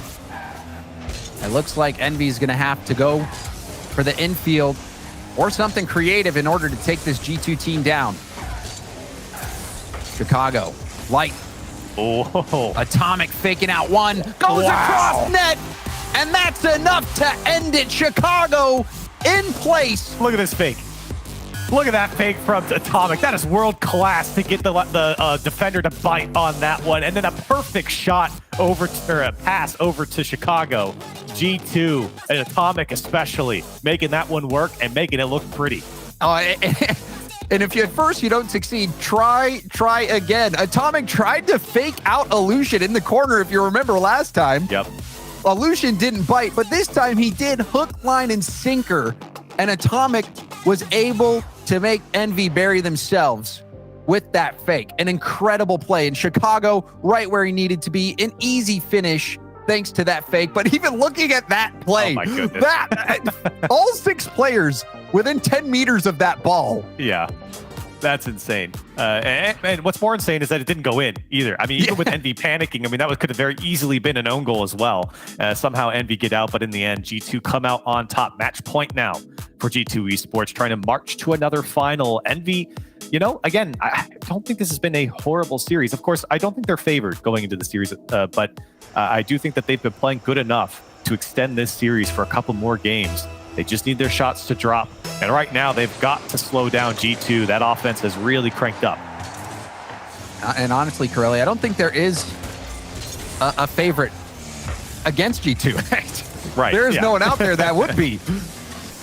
G2, they continue to play at that level as well. They have been so solid on defense, even in the one game that they lost. And there you see Atomic having to prevent that passing lane. If that pass gets through, then that's wide open. All around, it's been a great defensive showing from G2. Chicago low boost, still able to make a hard hit off the back wall. And while G2's played great defense, Atomic also has been phenomenal on the offensive end of the ball. He's tough to read. I think that's what makes him so special a lot of times. And we've been talking about the fakes that he's been throwing, but I think it's tough to read where he's going to be positionally as well. He kind of, I mean, you think back to that goal a couple games ago where it was a triple commit and Atomic was sitting in front of Envy's net. Still up there. Why are you there? But it was perfect. It was perfect positioning from Atomic. So he kind of does these unpredictable things that makes him tough to read, even if you're a pro player and have played against them many times before. Oh, and that's 2 misses, but Chicago puts it high. Back-to-back misses from Envy. Wide open net. Chicago could not sink the shot. A rare opportunity missed from G2. We'll see if that comes back to haunt them. It certainly might, especially if Envy can find the target. This game very much shaping up like the last, a back-and-forth game. Opportunities for both sides. Here's JNaps, as he can't put that one away. Chicago straight into miss. That's a tough bounce for Dries. Doesn't get the read. But of course, Atomic did to keep it in play for G2. Atomic trying to get a skip shot. It was just over his hood. Now a demo from Illusion. Illusion does help JNaps out a bit with getting more pace on that ball. Dries, the air dribble 50. Will be able to get another challenge. And the mid boost. The rush is on. Illusion in field, but it's broken up. And now Dries will have to buy time. Good idea there from Envy, but it's going to have to be a little bit more creative than that. A lateral pass across the box, you know G2 is going to be ready for it. G2 are very happy with just throwing it towards the back wall and seeing what sticks. And Atomic, he might go for a pinch here, maybe a second touch. He almost got it. As the defense was fooled, it bounced all the way to the back post. Atomic still here in play. We'll pinch off him. Chicago trying to keep it alive. Atomic over to Chicago again. Drees diving to the back post to clear it away. Missed. Going for the challenge. Lucian to the backboard again. Denied. And Chicago there yet again to make sure it doesn't bounce out for a rebound. Lucian, first touch. Will he get back to it? No. Chicago able to win that race, but does get demoed for his efforts. Now missed there. Off the back wall, going for the redirect, but it was still blocked by a defender. It was a tough shot regardless. The G2 there to turn him away. It almost seems like it's too simple or too hard from Envy. They got to find the happy medium. And there's still time left, but we have spent a lot of time tied at 0 in this series, Kuro. It's been close, and that's what I've been saying. You know, I think Envy really deserve some of their dues here. They have really improved coming into this spring split. I don't think a lot of people would have put them to be this close against G2 during the winter. The roster changes paid off, but not here as Atomic gonna put the first one away for G2 with a minute 17 on the clock. And G2 has been pristine on their backboard defense. Not so much for Envy. We've seen them, even in this game, miss a couple of chances and an easy cleanup goal. G2 take the lead. And we say it's close, but G2 is winning 3-1 in the series. It looks like they might be closing it out 4-1. There's just something about G2's ability to close that has been unmatched by any team in the RLCS. And they've just been consistent too. When you look at all these games, I think game 1 was maybe a little shaky from them, but they've been consistent since then. And their offense has been unwavering. And like you said, it's tough to hold your defensive back line there for Envy when you're fielding so many shots from G2. There's one from Lucian, a miss, gonna get one back. We're all tied up here with 48 seconds left. Drees popping that up, and there is that shot attempt from Lucian. That near post was open, didn't connect with it. So the Lucian, despite having that shot, didn't hit it, but Miss was there to clean up. That is what has been missing for Envy, is those cleanup chances. We've seen it multiple times from Envy where they've had a really nice rebound opportunity that they weren't able to put it away, able to do it that time. Will it be the turning point that Envy has been looking for? It's now or never for Envy. 30 seconds on the clock. Looking for a way out. Drees, who has been so strong in the last couple days. Can he be a hero again? Chicago not going to connect on that one. Here's Mist to throw it downfield, and Envy, they need to get going or we're going to overtime. That's a nice bounce out.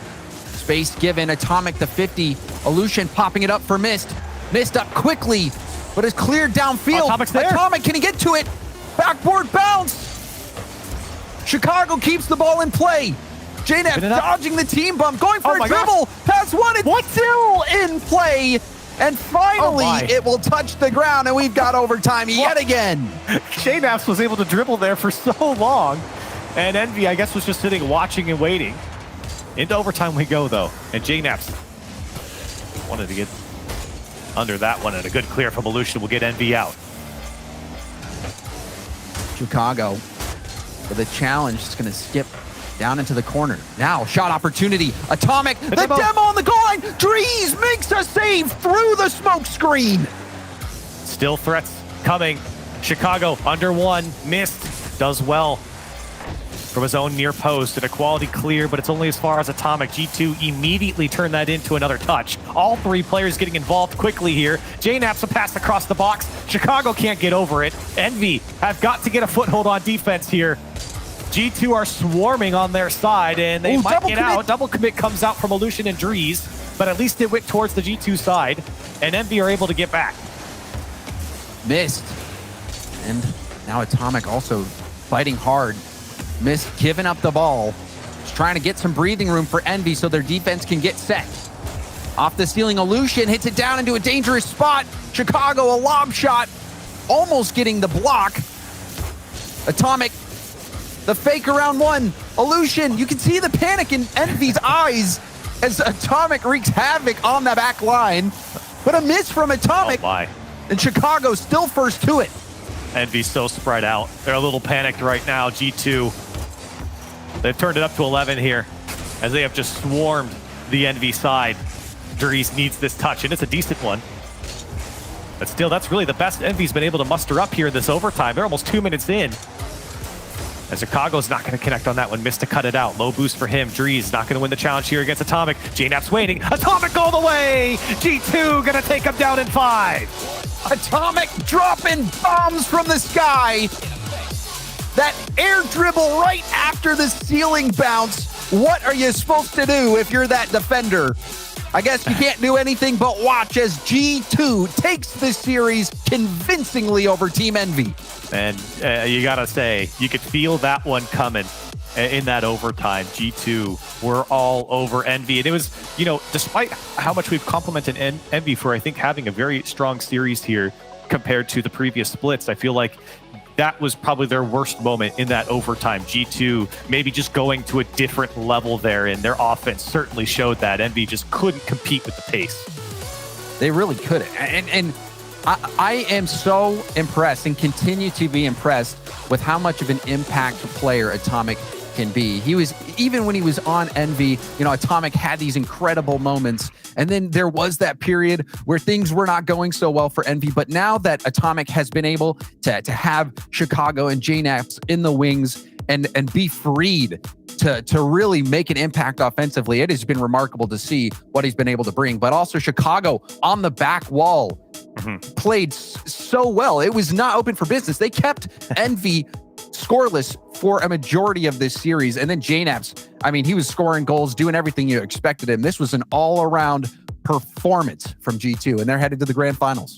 Yeah, I was going to say another grand finals here for G2. Envy not out of it quite yet. They'll have to play the winner of NRG and version 1. But before we go to break, we have a special contest we want to show you guys. It's game 1 of the Slurpee Cup Challenge. Christo and Chell versus Tony and John. Who will come out on top? Let's find out. All right, ladies and gentlemen, we have one soccer player, one race car driver. We're going to be battling it out. They have me as a captain, as a coach. They have Chell as a coach. Fully customized vehicles by 7-Eleven. The rules are pretty simple. 3 5-minute rounds if we get there. First to 3. Any questions? No, let's do Let's do it. Oh, let's do it. Let's go, baby. Get it, Tony. Tony, everything I taught you. Hello. Oh. Yeah, Krista? Are you there, Shell? You go, okay, so you go on this side. Take advantage. And you do. Take advantage of this, join Tony. orange. Join orange. Take advantage of this. I'll wait for you. I'll hold it down. Sorry, no, I'm in. There you No, go. You're okay. in. Okay. Then When just your teammates look and hit weak, the ball. you- Go, there you Wait. go. Yes. Whoa. Yes. Whoa. Chill, Christo. Oh my god. Wait, stay on it, Krista. You got this. Go, Tony. Push on Chell. Oh, I'm right off there. I'm off the side. No. Yes, Christo. Yes, Wait, Christo. no. Oh my god. You got it. I'm gonna set you up. Right down the middle. Right down the middle. Okay. Right down the middle. Ready? Oh no, John. Not like this. There it is. Not Go, like this. Tony. Go, Tony. Turn. Go, turn around, Tony. Krista, we get the Tony. same info. bumping. The demo. Oh my God. Did you teach her that, John? I taught her how to. I mean, she's learning. She's learning how to demo. I don't know. I tried to score, but I missed. Okay. Hey, oh. So Tony, next time you hit her, hit Yeah. her faster, Hit her. even Okay. faster, so she explodes. All right, Krista, ready? you Down the hit middle. this- Down the middle. You gotta get them like that. Wait. You gotta go. Down the Just middle, Bump go. into him. Blow her up. All right, I'll take care of this for you. What's up, Christo? What happened? How you doing, buddy? How do you do So that? take this. Oh, I'm Welcome to Rocket League. bumped. Yeah, how do I drop bombs, Shell? All you have to do is you go full speed, boosting into them, and then you just run right into them, and then you'll blow. Watch here, I'll show you. Where's John? Yeah, come here, Chell. No, I I'll gotta show you. John. No, I'll show John, you move, what's up. John. Tony, take advantage of this moment. Wait. What's up, Christo? Oh, I'm so Ah! All right, that's here. it. And Oh no, I missed. Tony. No, Tony! John, no. yeah! It doesn't matter all what you. name is on the screen. No, that was you. Are you kidding me? I was there. I was close. You pushed it. You had like threw my wind at my it. energy just put it in. That's what I'm saying. That's I what I'm Alright, just saying. Chell. Full Let's speed go. into the ball. Just drive full speed into it. Almost. Oh, I hit I it. did nothing. Yeah, he just likes dropping bombs. Oh, do you want to just go for demos, Christo? You just want to go for the demos? You just want to bump? Yeah, I just want All to you have bomb to do, everyone. look, watch this. Except you. just But have not to do me. that. Hey! Oh my god, that was so rude. How dare her? She's new. Oh my, Christo! Okay. What's wrong with you, Christo? That's so Says the one that mean. has been dropping all bombs. You got this, Christo. Go for it. Go for it. Oh. I need to learn how to drop bombs. This is not fair. I'm working on it. I'm working on it. Right there, Tony. All you. Any boost? Oh my God. Lag. Big old bag of lag. Go. Oh no, John. Let's go, Tony. That's you. That's you, Tony. Wait, I can't get to it. No, it's okay. You're doing great. You're doing great. Let's Wait, go. one. Let's go. High five. It's okay, Chris. Okay, it's okay. okay. You know, they may have won the battle, but they have not won the war. Okay. Their secret is leaving bombs everywhere, so now we know. All right, Christo. Here's our plan. I'm gonna teach you how to flip reset. Okay. And Are you sure you don't want to teach me how to drop bombs? if that's what you want to go for, No, I coach think me, you should coach do me. it. Yeah, I'm gonna teach Tony how to do a quick musty flick. A musty no big deal. flick. What is that?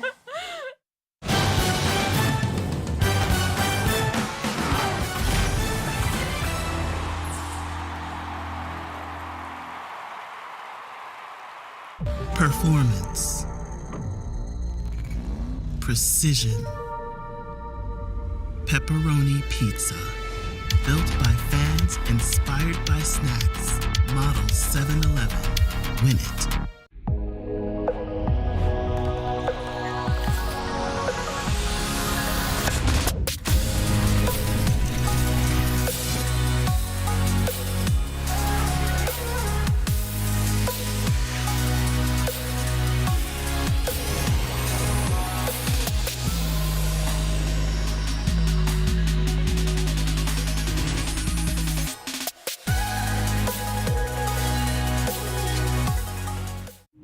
This might not be your car, and this might not be your engine. Maybe this isn't your morning routine, and maybe these aren't your coworkers. Perhaps these aren't your standard driving conditions. Far from it.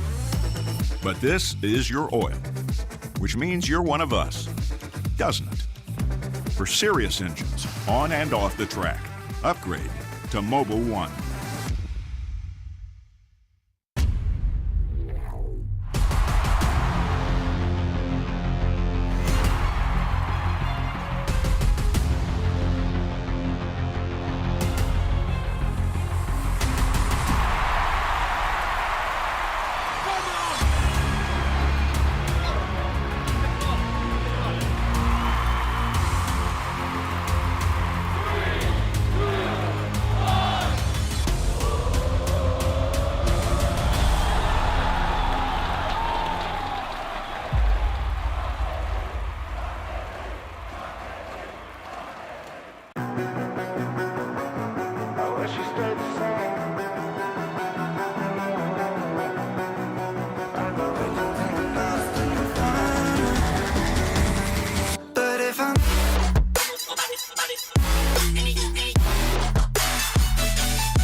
Performance.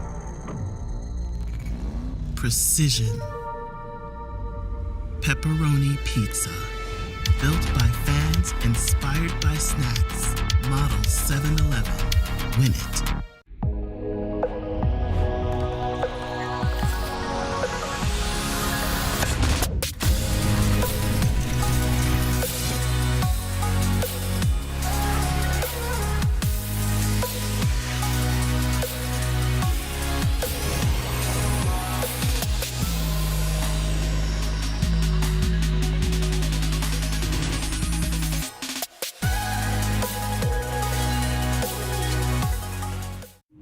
This might not be your car. And this might not be your engine. Maybe this isn't your morning routine. And maybe these aren't your coworkers. Perhaps these aren't your standard driving conditions. Far from it.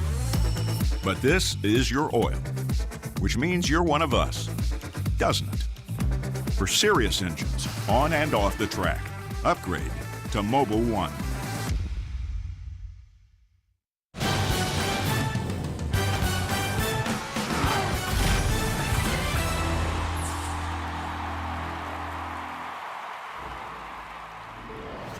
Welcome back to the Rocket League Championship Series. We're on day 3. That's Championship Sunday of the 7-Eleven Slurpee Cup. I'm Leaf. Gibbs is here. Stacks is here. And James Spot is also here to hang out while we talk about what we just saw and what we're going to see in the next few moments. Of course, Turtle has run away, scared, tail between legs. I don't blame him. Flopping over to Envy. Who would have thought? James, I feel like G2 has to be the obvious pick with how they've been looking. Well, I mean, I appreciate what Turtle's trying to do. You know, he's trying to make a bold prediction and look like a genius, but sometimes that just makes you look silly. So you just got to remember that Turtle looked silly in that moment. But to be fair, Envy played G2 very closely. We saw a lot of, 0-0 gameplay in this series, a lot of very close games, but in a few games, G2 was able to break the score sheet open and just keep running with it. And you could just tell that they were that extra little bit of class, especially the finishing from Atomic, the fakes from Atomic. Atomic was playing like an MVP in that series, but defensively, G2 was rock solid. The few chances that Envy did get, though, they were having some issues shooting. But I think absolutely. For G2 fans, they're super happy. Envy still has a lot to be hopeful about. Yeah, their defense was great by G2. 30 minutes of play, only giving up 3 goals. That trade for Drees and Atomic looking fantastic on the side of G2. And Stacks, we'll look at the bracket here as Envy does drop down to that lower bracket. They'll face off against the winner of the General NRG in version 1. Envy, though, do you feel like they got what it takes to climb back here, Stacks? I mean, I'll always give them a shot because you're never going to blow a team like them out as long as Mist is on the field. But given that they're likely going to face NRG or even just staring down that possibility, I worry about their long-term health here in this bracket. Okay, well, we've got his prediction for the next bit here, but let's talk about it. It's the General NRG versus version 1. During the pre-show, the desk was definitely split on this one, James, but version 1, they're going up against the General NRG, and I know there might be a bit of a swing of favoritism here, but version 1's a solid team. You have to put it. No doubt. And the thing that you can always appreciate about V1 is they, no matter what anyone thinks about them, whether you peg them as the underdog or the favorite, they just play so consistently. And Calm has, I think, really been the glue for this team and allowed Beast Mode to come in and thrive. The demos from Calm, but also just the personality, the presence. I think Calm brings a lot to the table from the chemistry standpoint. And version 1 has made so many fans. I mean, they started out as kind of like, version 1, yeah, they're cool, but you don't know much about them. But now they are a household name in the RLCS, and they're continuing to grow. And it's fun watching version 1 thrive. And if they can get this win over NRG, that would be another huge accomplishment and a huge step forward to this spring major for them. Yes, this is absolutely huge. London major hopefuls right now with NRG. And we're going to look at the points here real quick because version 1, they're sitting in that 5th spot, the last spot. If they win, they leapfrog both Space Station and FaZe. So that is huge for them to give them a little bit of a cushion. It also keeps NRG away. Right now, they're 80 points out. But if Energy wins, that's 50 more points made up. So I think anyone in that top 5 outside of G2, because they're coasting right now, I think they want V1 to win. They don't want Energy to start creeping into the picture. They want to lock up their spot. So huge matchup here between V1 and NRG. I mean, regardless, those are all great teams up there. So, I mean, everyone's going to be tough to face against. But yeah, big for NRG here. Let's find out what Chad is saying with the Verizon fan vote. I think I know which way it's going to go, but V1, again, solid team. We'll see if NRG can landslide this one. We already know our predictions on this one. I have to stick with NRG.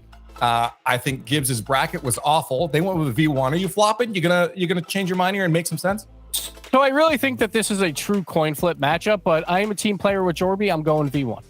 Okay. Well, James, I feel like I have a comrade here in NRG. You know, not to put you on the spot, but this is a really hard one for me. This is a really hard pick, and because I really like both these teams. I love both these teams and the players on them. Okay. So I'm gonna pick version 1 here. I'm gonna pick version 1. Whoa. I think they've got a chance. I think honestly they've got a good chance. But if version 1 wins, I'm right. But if NRG wins, I'm happy. You're right. Okay. So we'll go with that. You have to clean it up here. What in the world is wrong with you? No, the General NRG. I can hear Dazzrin yelling fraud. It's Championship Sunday. I will sub in and be the honorary Dazzrin for this segment. It's NRG. It's Garrett G on Sunday. It's not happening. I got NRG. Okay.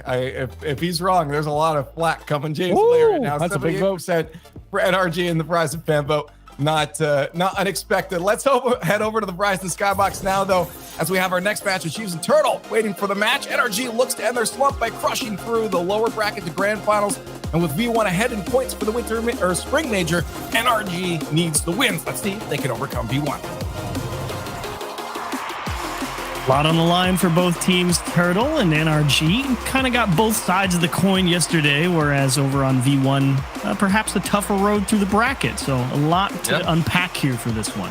And the race for London, it's just getting more and more intense, more and more competitive here between the teams. Of course, NRG, everybody's been talking about it.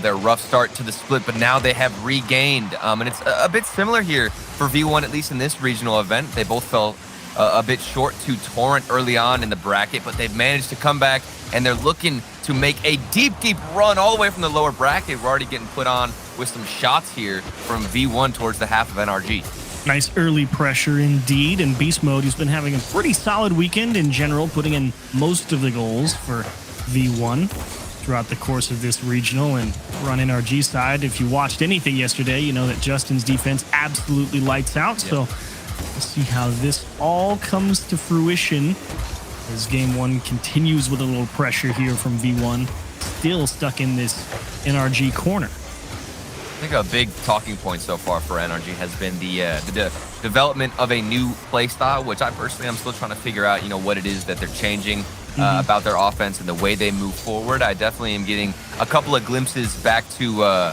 when Justin used to be more selfless. I can see him going for a lot of solo plays, but he's trying to set up his teammates more. Maybe that has shifted. Maybe there's some more demos on the play as well. This one dished out to Garrett G on the right side. Doesn't find the shot that goes on target, and that's something that V1 have done really well with so far, is contesting every challenge and making sure somebody's in the way of those shots. Big pinch from V1 and NRG. Pushing with Squishy, actually all the way through everyone. Top left corner, first goal NRG with a grand total of maybe, 15 seconds on the blue half. And he does it all by himself, and it's all about that first touch. It's so easy to go in for a play there, especially from your own half, and just clear that one all the way to the other side. But Squishy, he keeps it close and manages to get that second touch. Very unexpected from the V1 defense, and look at the first one for NRG. Bit of a surprise to open it up, and now version 1. See how they play from behind. Calm on an air dribble through Squishy, but the question is, where's the follow-up? The answer a little deep, and it's NRG threatening that backboard. See if NRG can start an extended stay here, but I believe they did just lose control towards the net. There's Beast Mode taking it away from Squishy. Beautiful touch. And to me, this all started with Squishy Muffins going for the double tap or off the sidewall, but it wasn't the most well executed clear. He was trying to get something that would go down, but instead it went right back out into the middle and set up a V1 passing play. It just leaves Beast Mode with a really solid shot and really good look on net, able to tie things up. And this is more of what we expected to achieve, something that's going to be really close. You said, I believe, coming into this series that you were a bit scared if NRG were going to be stuck more on the defensive half. Yeah, because it does feel like in a couple other matches like FaZe, you think, oh, nice challenge, that's a good save from Justin. But against FaZe, I mean, they had to play defense so long, and definitely a fan of controlling pace of play rather than just hoping you can outlast your opponents. But even Torrent really made him work for that one, because Torrent's definitely making some big improvements, and I feel like that big spread of the pitch is giving a little more space than I think NRG is used to allowing, but it has put him in some fairly comfortable spots to defend from, even if it may take them a little longer to have an effective counterattack. It's a little bit slower there to get up to the ball. It was Justin going for potentially a bump. He does connect on Torment, and that's going to relieve some pressure, but Beast Mode still looking to connect. Calm, not the best touch. Back to Torment. Gary G, another solo play, and that's something that we did see too. Gary G, he got a nice little quadruple tap yesterday, so maybe something saucy comes out from him today. Definitely believe it. Justin demoed on his way through. Garrett G really trying to stretch and force that one towards that backboard. Squishy, again, very wide rotation, deep back, but they are capitalizing on some of these longer clears from V1. NRG definitely not necessarily pushing constantly, but again, not finding themselves in anything that's too scary. Of course, as I say that, Justin passes towards a demoed teammate, and who knew what was going to happen there as version 1 trying to regain possession here. Dumped off to Justin in the corner. Spiked over everyone's head. Big save from Calm, just able to tip it off the bar. And Torment with a nice long clear to relieve pressure. I don't even know how Calm had that read on the play of where Squishy was trying to go. Justin just went forward, and he was recovering as he's rotating out, still managed to get the shot, and Calm had it all figured out and knew exactly how to pre-jump that shot. Really great defense from, I'd say, both sides so far. Beast Mode looking to control, but doesn't keep it to himself. He gives it away to Justin, who has plenty of space and time in the air. What's he going to do with it? The follow-up touch. You can't give Justin this much space to Chiefs. And he was about to go and challenge, but look at Squishy. He goes and steals that boost in the corner and makes Torment commit out to the side to make sure he doesn't get demoed. Then he has to approach him from the wall, and you got to be perfect on your launch angle. Justin noticed it wasn't right to him, over the top and into the corner. Late lead for NRG.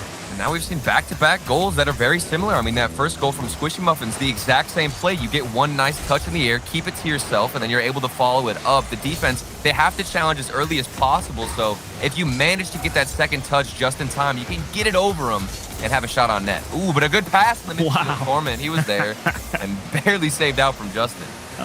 Can't beat that guy. So good in terms of how he approaches the defensive side of things. Very well thought out approach. Torment kind of skips one a little too far. Squishy really just trying to make sure that it's not a free counterattack for version 1. Justin essentially doing the same thing with a late pull off just to show that V1 isn't going to be able to go for free, and they're going to have to tip their hand a little bit if they want to make progress. Garrett G all alone, a little support from Squishy, decides to just steal the boost, try and limit the counterattack options from V1. Go. 10 seconds. Oh my goodness. Look at him go again. That first touch in the air, it's so routine for NRG, just keeping it close. And maybe this one's going to fall down. Beast Mode going for a dribble. Flicks it over one, but Justin smacks it down. NRG taking a confident, I'd say, game 1. Yeah, it was a very poke and prod type of game 1 for both teams. No one really going for the crazy nutty stuff. Obviously, a couple of nice air dribbles from Justin and Squishy, but again, a lot of saves for NRG, 6 compared to the, 6 shots for version 1. So an uncounted one finding its way into the back of the net somewhere, but I can't say that I was super jazzed about, either team's approach here. It was kind of just, oh man, we got to hit the ball and get it away, and then no one's really able to string something together unless it just happened to be we have a perfect air dribble and we happen to have people in the right place. So very much the feeler game 1 for both teams, but NRG the one that's come out on top.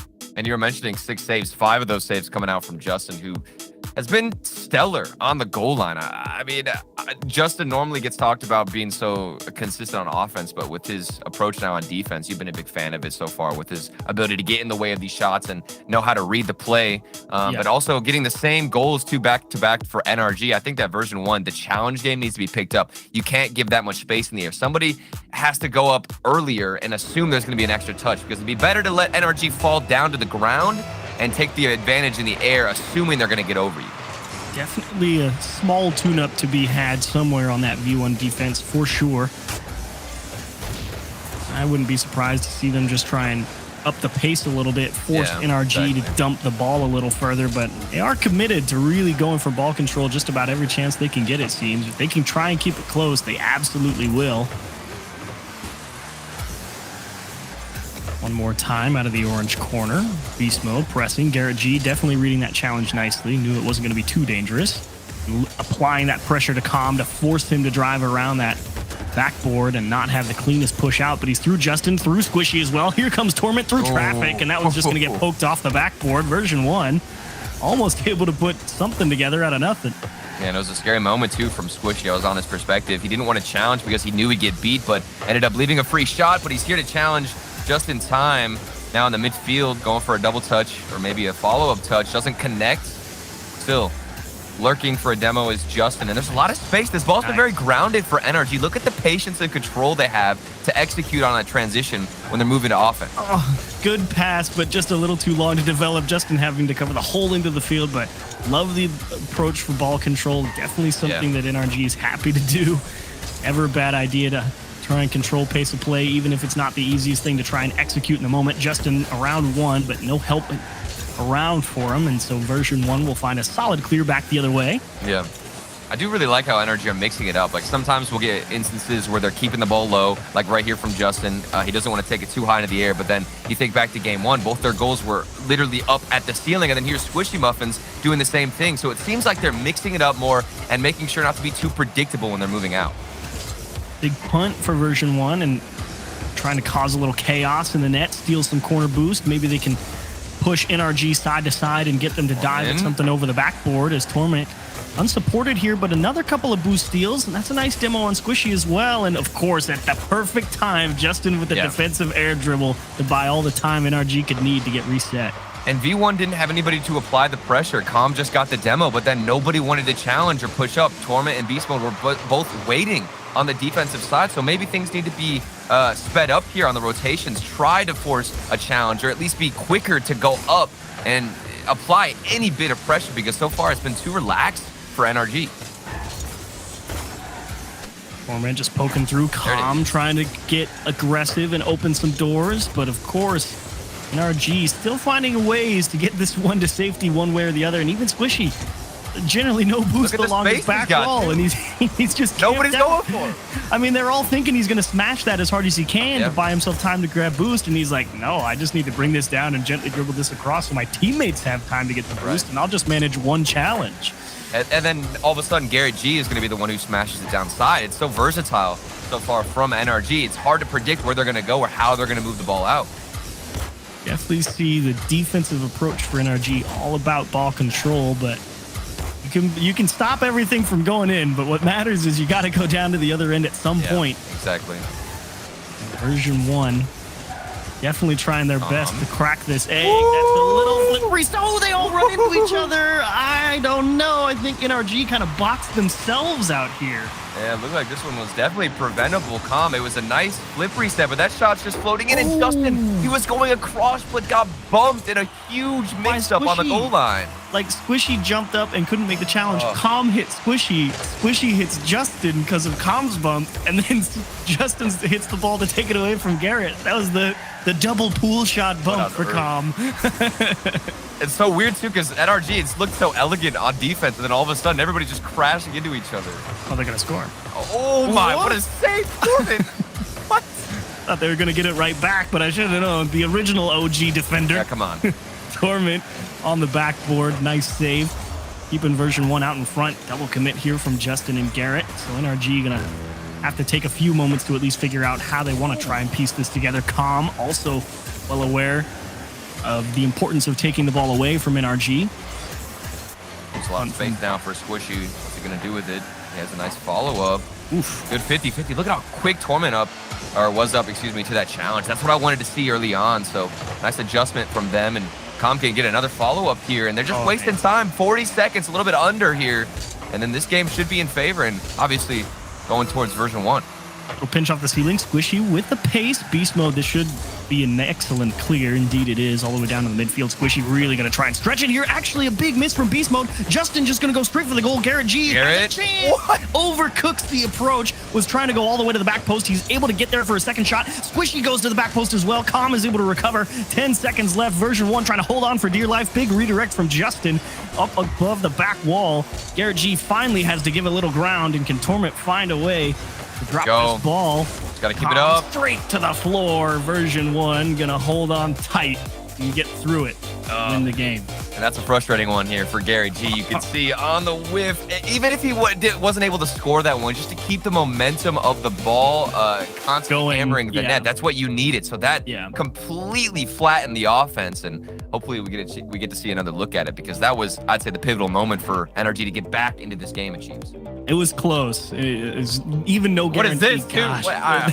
That play was We do have bizarre. to watch that one. I want to see it again tomorrow on 7-Eleven, just because I want to see if it was a double pool shot. Oh, here it we go. certainly looked like it. And no, he's right there. No guarantee it goes in, even if he touches it, of course. But you're right. Having the ball just kind of drop and die right there at the top of the box, and it just kills all the momentum and the flow of the rotation for NRG, because now they've got to react and cut all the way back around instead of having a ball potentially wind up back in the corner. But tough stuff for NRG. A lot of time on defense again in game 2, and while it looked comfortable, it just took one good play from Version 1 to get it done. And I did like the control from NRG. I liked what they were doing when they would bring the ball down. They were very aware of if they had an excess amount of space and knew how to take advantage of that with some dribbles, but we didn't see anything else. And then, of course, the team bumps on defense. So hopefully the communication gets picked up and we can get a closer one here. But for V1, I'm very, very happy about how they were able to challenge faster and get in the face of NRG towards the end of that game. Ooh, there's a little increase for Garrett G. Definitely taking one away from Version 1. Don't know if they've really got all the pieces, but of course, Squishy trying to get one gently towards the bottom of the net. Excellent back pass from Justin towards Garrett. Will force Version 1's hand on defense here, and now it seems the game plan is smash it hard and try and chase it down and win a big challenge for both teams at the start of game 3 here. Beast Mode, what do you got? Oh, a nice little pass to Torment. I love the small individual touches to get that one out. Justin, not the best hit in the corner. And we'll see if NRG try to control the ball in the same style they did previously. Beast Mode can't get the connect. And Justin, what's he going to do? He's saving his flip, and Torment's alone. Of course, if Torment's on the goal line, you don't even have to question if it's going to go in or not. You just know it's going to save. I was absolutely questioning that. I thought there was no way he was going to be able to save Justin trying to drill that in. I know. I should know better for how long I've been seeing him play this game, but every now and again still manages to surprise me. Big save from Torment. And if Torment's in that form, that's when V1 are the scariest. Like, if he's getting those saves, it feels like nothing can get past them except for maybe some insane mechanics coming out from Justin. But we're going to need like a double flip reset or something. Nice. Oh, and good awareness from Justin, not panicking there and trying to force a challenge when he knew he had the time to let it roll through. But you're right, the big defensive brick wall of Torment definitely gives a lot of confidence to Beast Mode and Calm to try and make things happen up on the offensive side of things. Squishy definitely going to win that ball. Justin poked through, just trying to see if they can catch everyone's thinking. They missed the touch, and that shot definitely too high. I think if it had been on, Torment had it. He's going to have the time to recover in the net, get the second opportunity for a save. Justin once more into the middle. Now that's just not fair. Perfect recovery in the corner for Justin. He was able to beat everybody. And at this point, it was like Torment was just doing everything on the goal line, getting the clear, finding the earlier save, but the rotations couldn't come back in time, and that one did end up going back into the midfield. NRG, they're capitalizing now on Torment's exhausted rotations. I mean, this man is just getting every single save he possibly can. Needs some help from Common Beast Mode, of course. It's complete flip-flop from how NRG handling defense from game 2 to 3. This time, Squishy able to work his way through everybody. Just wants the boost steal. Doesn't really care about trying to set up an opportunity. But it's very much smash the ball this time around, as opposed to go for the dribble, try and catch it soft. And unless they've got the space, they're perfectly happy to just try and muscle it through. You can see what Justin was going for. They had the win, but there's nobody on the other side waiting to receive that pass. Now back on defense. And I agree. I think it feels more like they're just trying to slap this ball off the backboard and expect a miss, or maybe they're trying to bait out Torment. It's almost like they see Torment is doing so much work and they just want to pull him out of the net. Once he gets out of the net, that's the moment where you can go for a midfield pass and strike. Ooh, Calm definitely winning the pace game there, and Beast Mode applying a lot of pressure with a second demo from Calm and Justin. Now it's Squishy all by his lonesome, but the ball not cooperating in a big brain play from Calm. The understanding to let this ball roll is great. This is unbelievable. First of all, Calm, you just got a demo. Your teammate got another demo. You'd think that would be enough, but he's never satisfied. He's never full. The man stays hungry with the demo play. Huge play from Calm. Excellent understanding, quality follow-up. NRG going to concede the equalizer. Granted, not from lack of trying. Shot for Justin. Can't reach the second hit. Garrett G, can you gently poke it into the top right corner? Unfortunately, no, but they do get the nice boost steals. NRG trying to figure out how to stay on offense. Squishy looking for a gap on that backboard. Beast Mode recognizing it early. Justin down to Garrett G. That's generally a pretty solid play for NRG, and you love the defense from Torment understanding that passing lane. Yeah, and that was another moment where we saw Squishy Muffins slap it off the backboard, and then they baited out a player and then went for an instant midfield pass as a response. So that has been working. It's nice to see B1 able to respond, though, with a defensive save of their own. Torment looking for something off the backboard. Garrett G on a 50-50, and we've hit a bit of a stalemate now. Under a minute remaining. Who's going to fall on the defense? All is gaining some big pace there, and fortunately, version 1 not able to really hang on to it. Torment just hoping that he was going to find some space over in that NRG corner. Calm just trying to buy time. Does so brilliantly, to be fair. Forces Squishy to cut to the outside, and that gives just enough for Beast Mode to get back to it. But NRG continuing with these corner boost steals, trying to give themselves as much opportunity to take it away late and force version 1 to make a big play. Dumped into the middle for Justin as Calm again all over it. Squishy's not even going to worry about the corner boost. Just trying to make sure that if an opportunity presented itself to go mid, he could, and now he's off the backboard, make a save around the backside as well. Squishy uncontested in the midfield, definitely going to need a little help from Garrett G. It's just when does he do it? How about off the backboard trying to catch Beast Mode? Smart idea, and Justin really just trying to force the issue. Garrett G, a little floater. Don't think this one's going to amount to anything. Indeed, it'll touch the floor. OT in game 3. It looked like the bounce might have gone up. We might have gotten the magical random bounce on that little corner, but unfortunately we don't get it. We're going to go straight into overtime. Torment, the man who's been holding it down on the defensive side, doesn't find a winning 50-50. And this is going to be a good connection here from Justin to Garrett G with a shot, but it's saved from Calm, who's been doing loads of work as well to catch up after Torment. Really nice positioning from Squishy here, finding himself in a lot of good spots to apply pressure. Garrett G is just a half step late to winning a big challenge against Beast Mode. And NRG going to have to take some time to reset, but the touch is going right back to NRG. Version 1 do have to take care of where they actually place the ball. And Beast Mode doing just that, making sure he sticks right next to it. Oh my goodness, look at all the time he just stalled too. He quite literally just 1v2'd and wasted so much precious time to let his teammates get some boost. And because of that, Torment can challenge earlier on, and they keep this pressure moving forward on the NRG defense.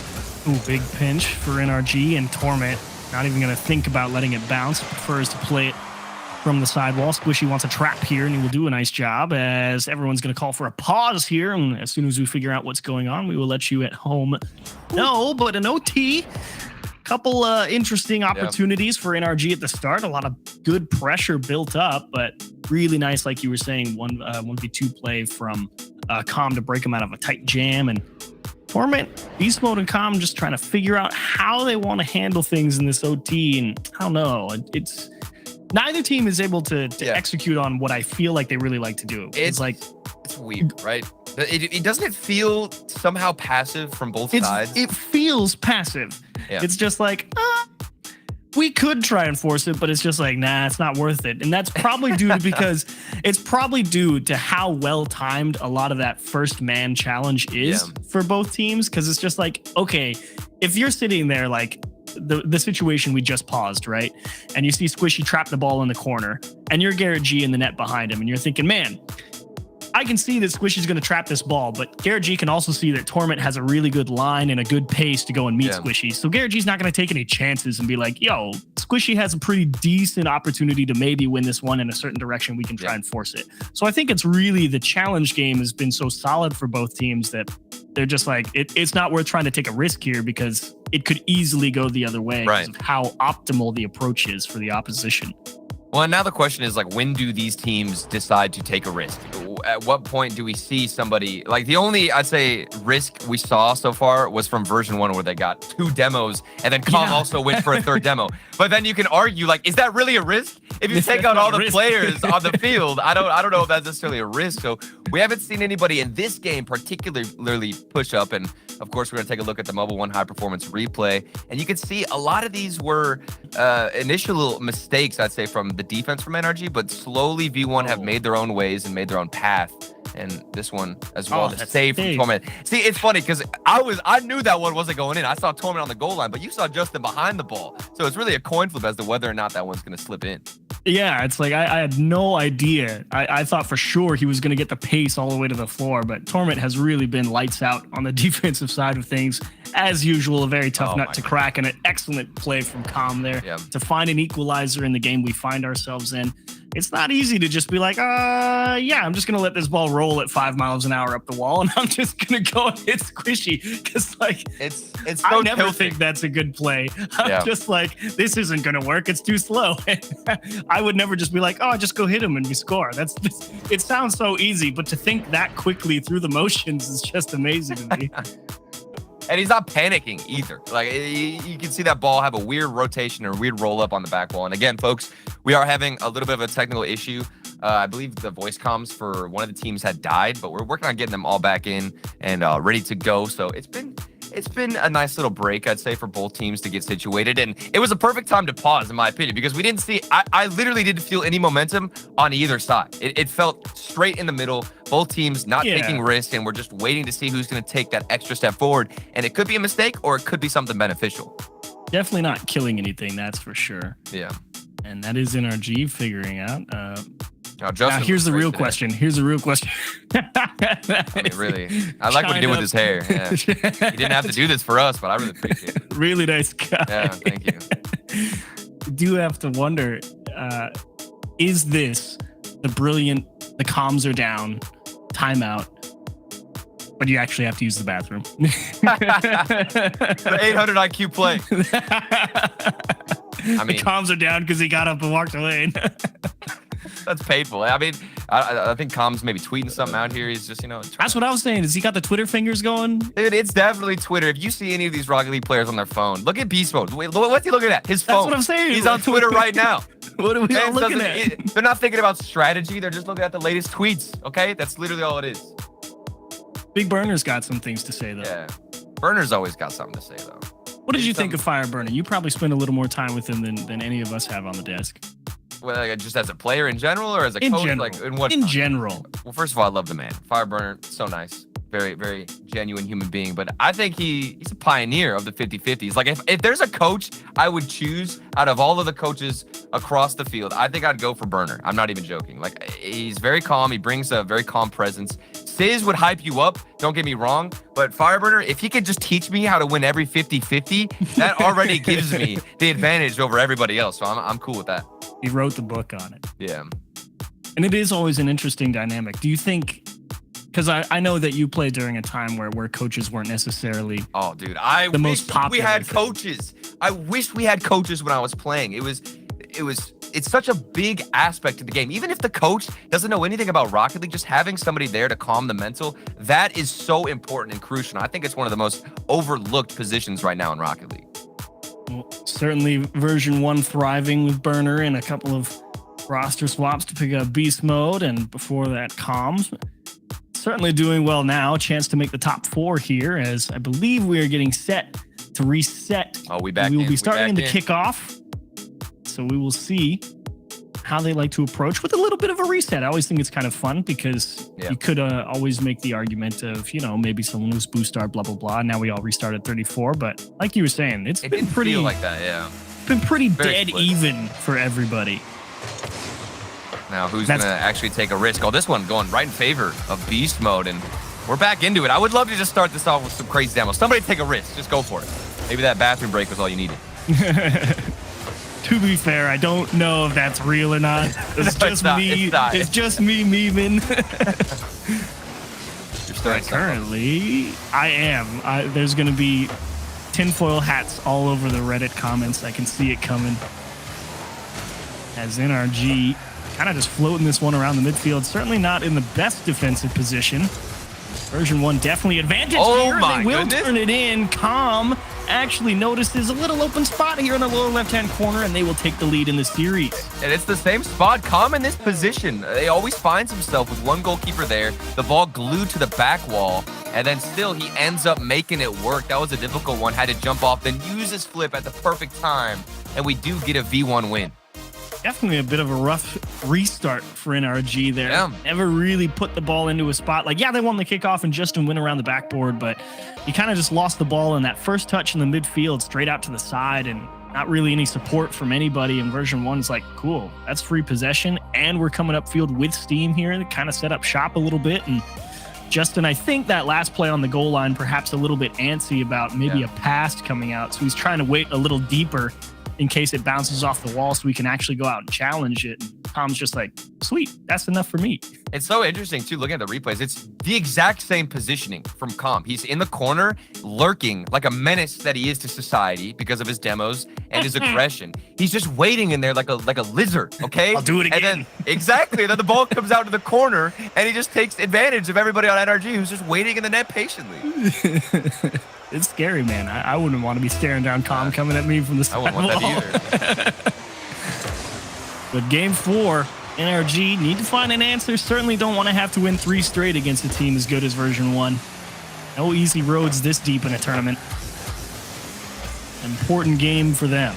Yeah, we've got a long series ahead of us, of course, especially with what we've seen. It's low scoring all across. Justin, really good job to get back in time on defense and easier for Squishy. look at the patience, man. And he does. But they're all dropping the ball. You gotta hit the ball, though. What's going on? It's like they don't even know how to approach the slow style. It's uncomfortable for them, too. Oh, Beast Mode had the world to pick from. Squishy just dismounted the backboard and was dead center of the net, facing straight ahead. Either shot to any side was a goal. And unfortunately smashed it high, but NRG definitely trying to figure some way out of a jam here. And Torment actually caught too far forward. That means the shot from Beast Mode is a lot easier to handle, and they might break through. Is it just open? Of course not. Calm made it back. Finding some space, at least. And that's a weird touch, too, from Calm up to Justin, who has a nice pass to Squishy in the midfield, who's looking to get it back to Justin, but Justin couldn't land in time, and I don't think had the boost to propel himself downward. Then the bump for Garrett. What's he going to do now? He's got some space. He goes for the fake, maybe a 50-50, and then pass back to Garrett. It's there. The ideas are there. The execution, not quite. It looks like V1 are going to get themselves out of this. Yeah, the understanding was certainly there from NRG. They definitely knew the optimal choice of where to place the ball and who to pass it to. Is just a matter of having it happen in an expedient fashion, and then, of course, the execution of the actual mechanics. Tough break for him, for sure. Certainly had a lot of opportunities on target if they had been there. Oh, my goodness. Squish, he's been doing this all game where he'll take the ball down and just go for a dribble. He got past one player in the corner and then a flawless pass out to midfield. Really like what I'm seeing from him. Beast Mode, that's also something pretty beautiful off the backboard on a double touch, and some more miscommunication between NRG stumbling over each other. Careful. And Torment, little fake challenge. Garrett G doesn't bite. Fake game happy. Oh, the bump. Oh, smooth from Beast Mode. I would not have tried that, that's for sure. What a dribble across his goal line with an orange car bearing down on him. It gets him out of a jam in Beast Mode. Trying to really get the offense jump-started here for version 1. That's got to be a terrifying sight. It's just an air dribble bump coming at you from Squishy, and you have the confidence to not even jump or bite at it. That's crazy. Justin, big block in the midfield, and RNG may be able to put something together here. Beast Mode lined up nicely in the goal, though. Buying a little extra time. Calm knows he can't reach it. It's just a matter of can Squishy hang onto the ball. Popped off the wall, and actually a great recovery effort. Calm, can you get back to it? Garrett G is going to beat him. Nice ideas from version 1. You can see Squishy way in front of the play there, trying to open up some space to work with some demos. Really patient approach there too from Gary G as the third man as the ball was transitioning back to the NRG half. Here they are now moving towards the half of V1. Squishy, of course, bringing it down again, going for more and more dribbles as Squishy Muffins. Bad fake. But there's space for Calm, might end something, but Justin had the read and got the dunk. Big save required there from Justin. Squishy, it's not a bad idea to let that one go across, but that only works if your team's a little bit closer and actually can do something about it. Ended up giving up an opportunity to version 1. Thankfully, Justin able to pull the save out. Beast mode, little double tap just wide of the net. Calm, definitely not the cleanest line towards the ball. Version 1 kind of going to drop possession here. Justin just trying to get up in the air to give himself as many options as possible. Little bump on Torment. Beast mode there to support. And only 1 minute left. Again, fairly stalemate game. Some good ideas for both teams, but in terms of actually beating the defense, no one able to find anything. And Justin couldn't get there. I thought for sure he was going to get it to safety. Look at this pass, though, right here from Calm. The flip reset onto the left side of the field. Justin, it looked like you said, Chiefs, it looked like he had the save, but at the end of the day, I feel like that pass is just too strong. The pass was beautiful. Justin definitely double jumped a little early. I think if he holds a flip there, he almost certainly gets back to it, but couldn't adjust to go deeper in the net. Now NRG really going to have to force the issue with 40 seconds. Pass behind Squishy means a few wasted moments. Here we go. Now you see the big change of pace for NRG. You know they're coming at you. What do? Torment missed touch. Calm, not able to get dunked. Here we go. 20 seconds. Okay, big win again. Calm, a couple challenges getting strung together in important situations. Beast mode to delay and waste even more time off the clock. Justin a half step behind it, so he gets it pushed around to the orange side. Oh, maybe. Garrett just drops the flip reset, doesn't have the finesse or the power to get through the defense. Everyone rotating deep back for version 1. Calm off the ceiling to take it away from Squishy, and that's the floor. Big advantage here. Version 1 gonna keep NRG at arm's length. Yeah, and it feels like NRG are just a soda you left out for a year, and it's just kind of flat. You know, on offense, they can't get anything going. They're looking to develop a play, and they're not on the same page either. I see Squishy. I'm hyper-focused on the dribbles that he's going for because it sets up a lot of opportunities for NRG. So Squishy, he'll take the ball down, go for a slower approach, but then nobody else is going for a bump. Nobody else is trying to develop anything on top of it. It's very one-dimensional for NRG. Meanwhile, you're getting flip reset passes in midfield from V1, and that's what made the difference here. Could have been the difference as well. I think if you give Justin another look at that, like I said, I bet he saves it. But unfortunately, the one time it counted, not good enough. And Beast mode, like you said, catching a beautiful flip reset pass off Calm. He did have to beat the defender. So easy to overcook it as well. I mean, he could have easily just flicked that off to the sidewall or something, but to have it come off so nice and approachable for your teammate, a play of finesse and delicacy, not often able to be enjoyed. Achieves, I'm putting in a request for chaos right now from NRG. You want madness? I want madness, bro. It's too it's very tea party, like we're at a dinner right now with our relatives and nobody wants to say anything. You know what I mean? It's too polite.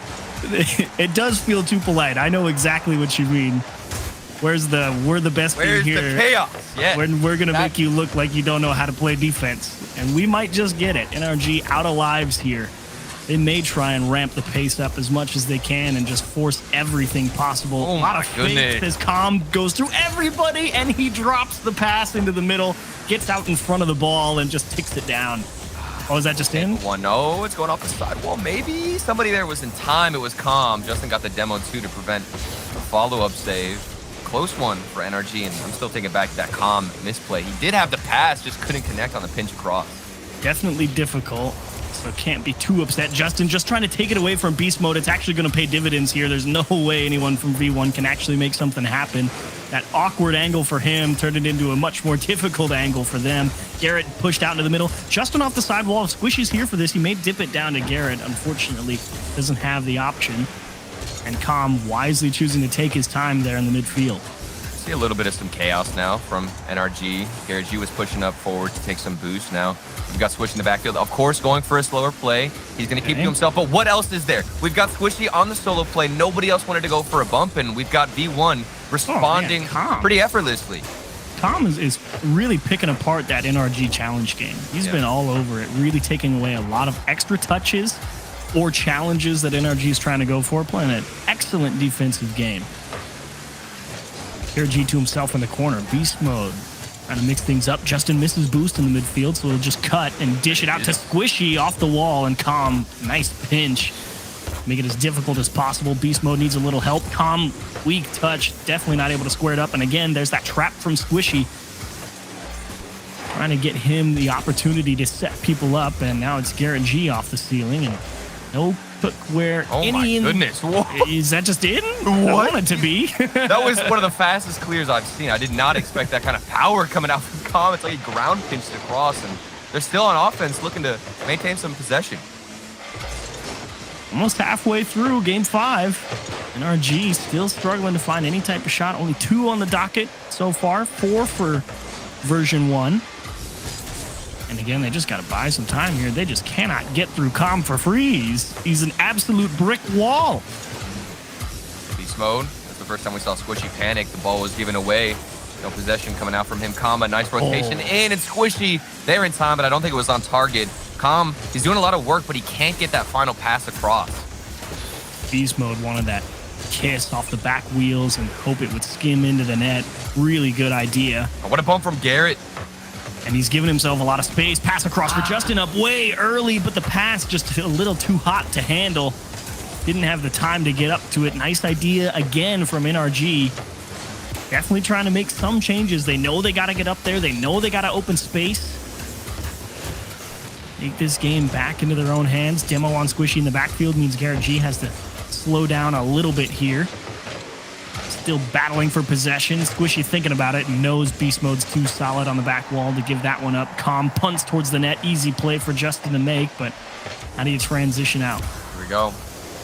Solo play from Squishy. Okay. Keeping it close. He did have the pass out of the midfield, but it's read by Beast Mode, and they can't execute anything on the transition game. Maybe something from Justin if he's behind the ball. Let's see. Ooh, okay. Met with a nice challenge from Calm, and then still saved from Beast Mode on the goal line. Just rock solid from V1, and then the Beast Mode flick couldn't find it, and it looked like it was going into Chiefs. Threw a huge knuckleball to Squishy. Unfortunately, not able to get there. Garrett G got clipped by Justin. Throws off his timing of the approach, and it's just so close. Like NRG, like they have an idea of what is about to happen, but every now and again, it doesn't quite play out in the way they expect, or they don't necessarily know exactly that thing is about to happen. So they feel 1 or 2 like milliseconds behind what needs to be done. It's Garrett G just missing that touch off the back wall of version 1, and the big punt from the purple and white puts NRG again firmly gridlocked at the midfield line. It's not on the same page as NRG, but here comes the transition from V1. Still a bit of a stalemate here, of course. 0-0, 20 seconds left. This is match point right now for V1 in the lower bracket. If NRG lose this game, of course, they're headed home, so huge performance needed from NRG to stay alive, especially in the final 5 seconds. Let's tip out into the corner. Beast Mode, a little pressure. Garrett G, awkward read for Calm. This is a chance, and Beast Mode, that's a great takeaway, but Justin, he's in the right spot. And here's the last chance, and not able to get the moon flick. Kind of just goes straight into the floor. In version 1, 1 goal separates you from being in that lower final to play Envy. Justin ricochets towards the net, and that will be Beast Mode. No problem to take it away. And what a save from Beast Mode. Justin, he was trying to bait him out and go for a fake and hope that Beast Mode would try to get the early challenge, but Beast Mode did not bite, didn't move forward, and stayed sturdy on the goal line, which I've been watching him do that all series long. Little double commit from NRG in that blue corner. I have to take a few moments to recollect themselves. Justin, if you can get this, I don't know what I will do, but I will lose my mind, that's for sure. There's Torment fighting for possession in his own corner. Calm, a lot of space and taking it. Good play to make, just to make sure the ball got to a place where they weren't instantly going to face a shot on target. Calm. Oh, it's a nice pass, but nobody wanted to go up, and Squishy not necessarily panicked to get that touch in, but he's able to continue forward. Nice little pass to the midfield, but it's easily read from beast mode. Ooh, big takeout on Justin. Justin knew that pass was probably going to get stolen. He was positioned in the right place for it, but unfortunately not able to actually buy time or maybe reset something up. That demo making NRG completely start from scratch on offense all over again.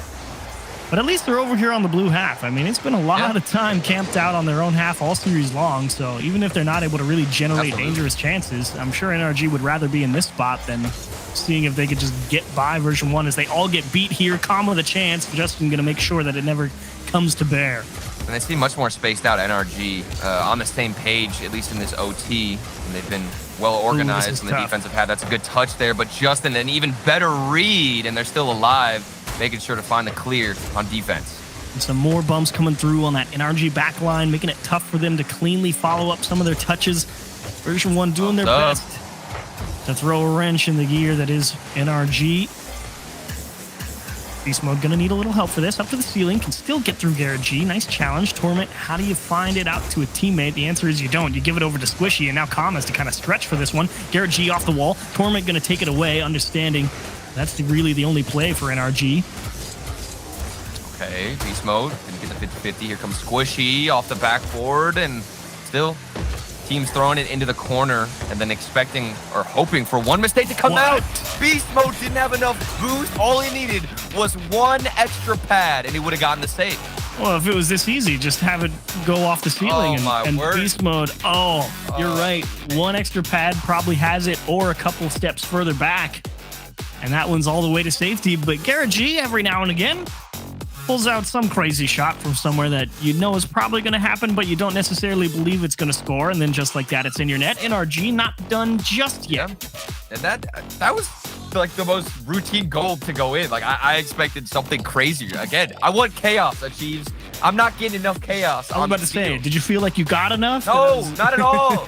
Not at all. That was maybe like the biggest chance of chaos was that midair bump, but other than that, it's been pretty, I want to say stale. Like I'm listening, when I cast, I listen to jazz and rain, like mixed in. And it's like the perfect soundtrack to what I'm watching right now. It's like, wow. It's ideal. I need some type of, thunder and lightning to spice up the storm. We've gone to dinner party with our in-laws, and it's just like, who brought the crazy, wacky casserole out of something that isn't they left green in their beans. car for 10 years. And then you have some, and you're like, that's actually really good. So who's got the spice? Who's got the spice? We're waiting for it. And I think we're gonna get it because there's a lot on the line here. So much on the line. You're fighting for that race to make it to London. You need the spice and cheese. You need it. Need something if you're NRG. You found a little taste somewhere at the end of Game 5, but you definitely need something a little more consistent, and that is going to be it. Beast Mode. Nice pass from Calm, and perfect strike to the top right. And this is the consistency you wanted to see. Squishy, nobody was there to challenge. That was Squishy's challenge. Hey, you're right. It's not fair. That shot too good. Like the way he angled his car, like he jumps, he's on the wrong side of the ball, and he tilts the nose forward so that it hits the back part of the car and still skips into the top right. I mean, how are you supposed to read the ball into the top right with that car positioning? That's just gross.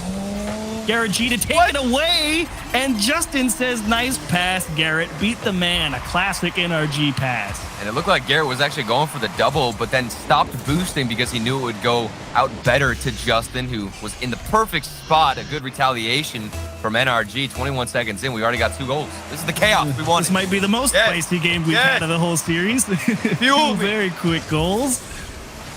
Let's go. Definitely starting to get amped up. We'll see what version 1 has to respond with. Calm going to push Torment out of way. Nice pass into Beast Mode, and NRG, I think they would have been lucky to save that one if it had been in between the posts. Oh, nice pass across. Squishy, a good read, making up for his previous mistake where he couldn't get the challenge. So NRG positioning themselves better on defense, and you'll notice even Garrett G here, he's a bit more aggressive and prepared to make a play on offense out to Justin. The duo coming alive. Nice boost steals from NRG. Squishy, if you can win this one. Torment, huge touch. Definitely a thin timing window to make sure he got there, but knew he could reach it. Made the nice effort to get there and break up an NRG push. No trap for Torment. Thought he was going to take the space there, but saw Calm all the way on the sidewall and decided, let's just punt. And they're lucky Garrett G rolled that one wide. Beast Mode drops a flip reset. Squishy gonna eat him up. Trying to demo Torment just in case anyone won the ball off Calm here. Garrett G's just kind of camped out in the midfield saying, oh, you're all going for air dribbles. I'll just wait till you land. Yeah. He's just setting up shop in that midfield, making sure to get challenged, which is good. I mean, it's relieving pressure on defense. He's taking some boost, too, on his way out. But some big clears from NRG that are going straight to the corners where nobody's there, which is a bit surprising. Sometimes there's Justin maybe downfield, but with how passive he's been There we go. the focus on defense, I don't expect him to be downfield. This one getting more aggressive from Calm, but of course Garrett G setting up shop, like we said, in midfield and he's prepared. Ooh, can he score this one on his own, though? Goes straight for the goal and not an opportunity to find a double tap. Torment gonna poke that one out. Squishy trying to size up and muscle it through Torment, but Torment got all of it, got on top of it as well. Hard shot towards net. Justin, nice touch out into the corner, but you got to recover. Thankfully, Squishy's the first one there to it. And NRG will have a chance to break out, even if it's not the cleanest. A lot of physicality going on the NRG net. And Justin going to get blocked by Beast Mode. Not going to really amount to much, but you don't like to see Beast Mode starting to get on top of the clears, that's for sure. And you can understand why NRG have tripped over each other a little bit in this series, and it's mainly because of Calm. He's disrupting your third man, so that trust you have in having your teammate, to get the clear and to be in the spot that he needs to be, it's not quite there because Calm is a factor you need to consider. He might have gotten taken out. He might have gotten demoed by Calm, and that's why we see a lot of these mistakes from NRG where they don't know 100% of where each other are. Garrett G forced to go up here as Squishy was out in the corner grabbing boost. Calm misses the touch, trying to take it away, and it might work out nicely here for version 1. Unfortunately, a deep rotation back from Torment, but he's got Calm on that side wall. Actually lets it bounce. Torment wants to rifle one towards net. Justin is on the back post. There's the demo that you were talking about, disrupting that third man, and thankfully that midfield pressure not quite there for version 1 to try and capitalize on perhaps a suboptimally positioned defense. But you got to be proud of NRG if you're a fan of them because they've held on. Look at the defense that they're showing up with. Nothing breaking through and cracking the armor of NRG. Even this big clear is going to get saved from Garrett G, and Squishy up early to contest the challenge. Just didn't want to even allow a shot from anywhere in that vicinity. Garrett G off the sidewall for Squishy. Unable to direct it back towards a teammate, so he just has to continue here and hope for the best. Garrett G chips it to himself off the wall. Everyone going to collide for V1. Torment says, don't worry, I'm always back here. There's Garrett G. There it is. Beast Mode's shoulder. The lead for NRG with just above a minute. And there's so much going on here. We had the double commit from V1, and Garrett G, he takes out a player in the corner who would have rotated back in to possibly get the save. He takes him out, and then he gets into the spot himself to go for the shot. Garrett G taking initiative. Goal out of nowhere, capitalizing off of one miscue from V1 with that double commit. And while it wasn't certain that they were going to have an opportunity to score, they definitely knew that there was potential. Yeah. And they're able to work together to find a way to get it come to fruition. And now version 1 definitely not wanting to go all the way to game 7. You'd like to close it out here, just trying to force anything through to go to OT. Beast Mode with a miss. And if he hit that, Justin probably was going to be beat, but I don't even know if version 1 had the pieces in place to make anything happen. But not the best bounce there for, I think it was Torment coming in. A nice shot save from Beast Mode on the goal line. Just trying to waste time here is NRG throwing it off the backboard, trying to get in front of it. But V1, they need to throw something towards the NRG defense. Otherwise, we might go the distance and into game 7. And now Squishy buying time on all these traps is going to be really useful as this game winds down to 0 seconds. Torment for Squishy just trying to poke another one straight towards the goal line, see if they can catch him, and that will be dropped into the floor. The NRG guys have managed to bring it all the way back to 7. It's been a pitter-patter. Could you pass the potatoes, please? Yes, here's a roll. And now we find ourselves on to dessert. And I don't know what to expect. The seasoning is there. This is either like the greatest game 7 that you didn't know was going to happen, or it's going to be like, why did we just have vanilla pudding? Like, that's it. It has been like the slowest start of the series, but it's ramping up, okay? We got a demo from Garrett G. We got some aggressive rotations. Like, look at that one, the demo from Garrett G, and then he stayed aggressive. And that's a play that I feel like wouldn't have happened earlier on because NRG were so scared of either stepping over each other's toes or not even knowing where each other are. So the fact that Garrett G was able to turn back in, says that Squishy was communicating as the third man, saying, no, you keep going, you stay forward. I'm holding it back on the defensive side. So that's a good side for NRG. Version 1, a little bit flatter here this game, but there were signs of life still moving forward. Just a couple of rough bounces for them, in my opinion. Still wanting to see a little more offensive output in general from NRG, only mustering 6 shots there versus, again, getting outshot by version 1. A lot of good pressure coming in from a lot of challenges from version 1 as we go ahead and get into game 7. That will be presented by our sponsor, 7-Eleven. Thank you very much for that. But we'll go ahead and see how this one plays out, Turtle. I don't know. I'm liking calm and the bumps and the physicality. I expect more. Bring the chaos, okay? That's all I'm asking. I have been saying it the whole series. I don't want this. I don't want this slow approach. I don't like the dribbles anymore. I just want pure chaos. I think Calm, he's going to be the spark that could lead into a lot of this stuff, a lot of the chaos. But of course, Game 7 presented by 7-Eleven. Let's get right into it. It's going to be a nail biter of a game between, of course, version 1 and NRG. The road to London. Let's get underway. Big game for both of these teams. They are fairly close in the spring split points. And a win here for both teams would mean a lot in making sure that they advance with some level of security into that third regional. And we shall see who's able to come out on top. It's been 2 straight games for NRG. Beast mode gets through 1 and thankfully doesn't have to fight off another defender. He will go through the whole team courtesy of a demo by Calm in the backfield. And a little bit of a slow approach there from Justin. He knew that Beast mode was going for the air dribble, and Justin, I'd say a millisecond or 2 off from jumping just in time and couldn't get up to get any challenge on the ball, and Beast mode slipped it past him. A lot to figure out here for NRG. You've gone down early. Found a fairly quick early equalizer in game 6. Do you have that same threat here in game 7? And how aggressive do they want to be?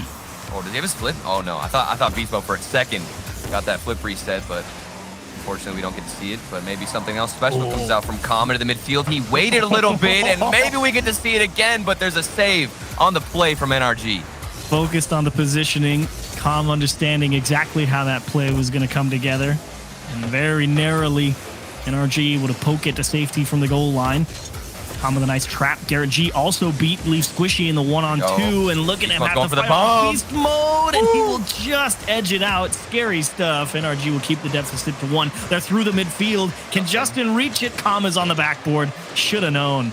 You got to applaud Garrett G in that situation to hustle back and try to help out his teammates on defense. Oh, he cut Justin off. Very awkward position, and you're right. A weird cut there from NRG where Justin had a play, but they're still on offense, looking to build something here. Maybe Beast mode has something to throw at the NRG defense. Instead, it's just a big clear, and we're giving right back into the NRG half. Just a little too far on the pass for NRG. Squishy towards the net. Calm again going for that trap-focused gameplay, trying to take away as much opportunity from NRG as possible. Garrett G just straight jumps at it because he knows there's going to be some type of pressure, and he needs to force something out of the offense. Oh, my word. Torment to himself. He backflips. Squishy has time to make it. Beast mode says, no, we're scoring 2. NRG can't hold him off. And everybody from V1 got a touch on this one. Torment going across. He knew he couldn't get the follow-up, so he left it for Calm, who forced the save out, and that one popped right to Beast mode. A 2-goal lead for V1. The best start they could have asked for.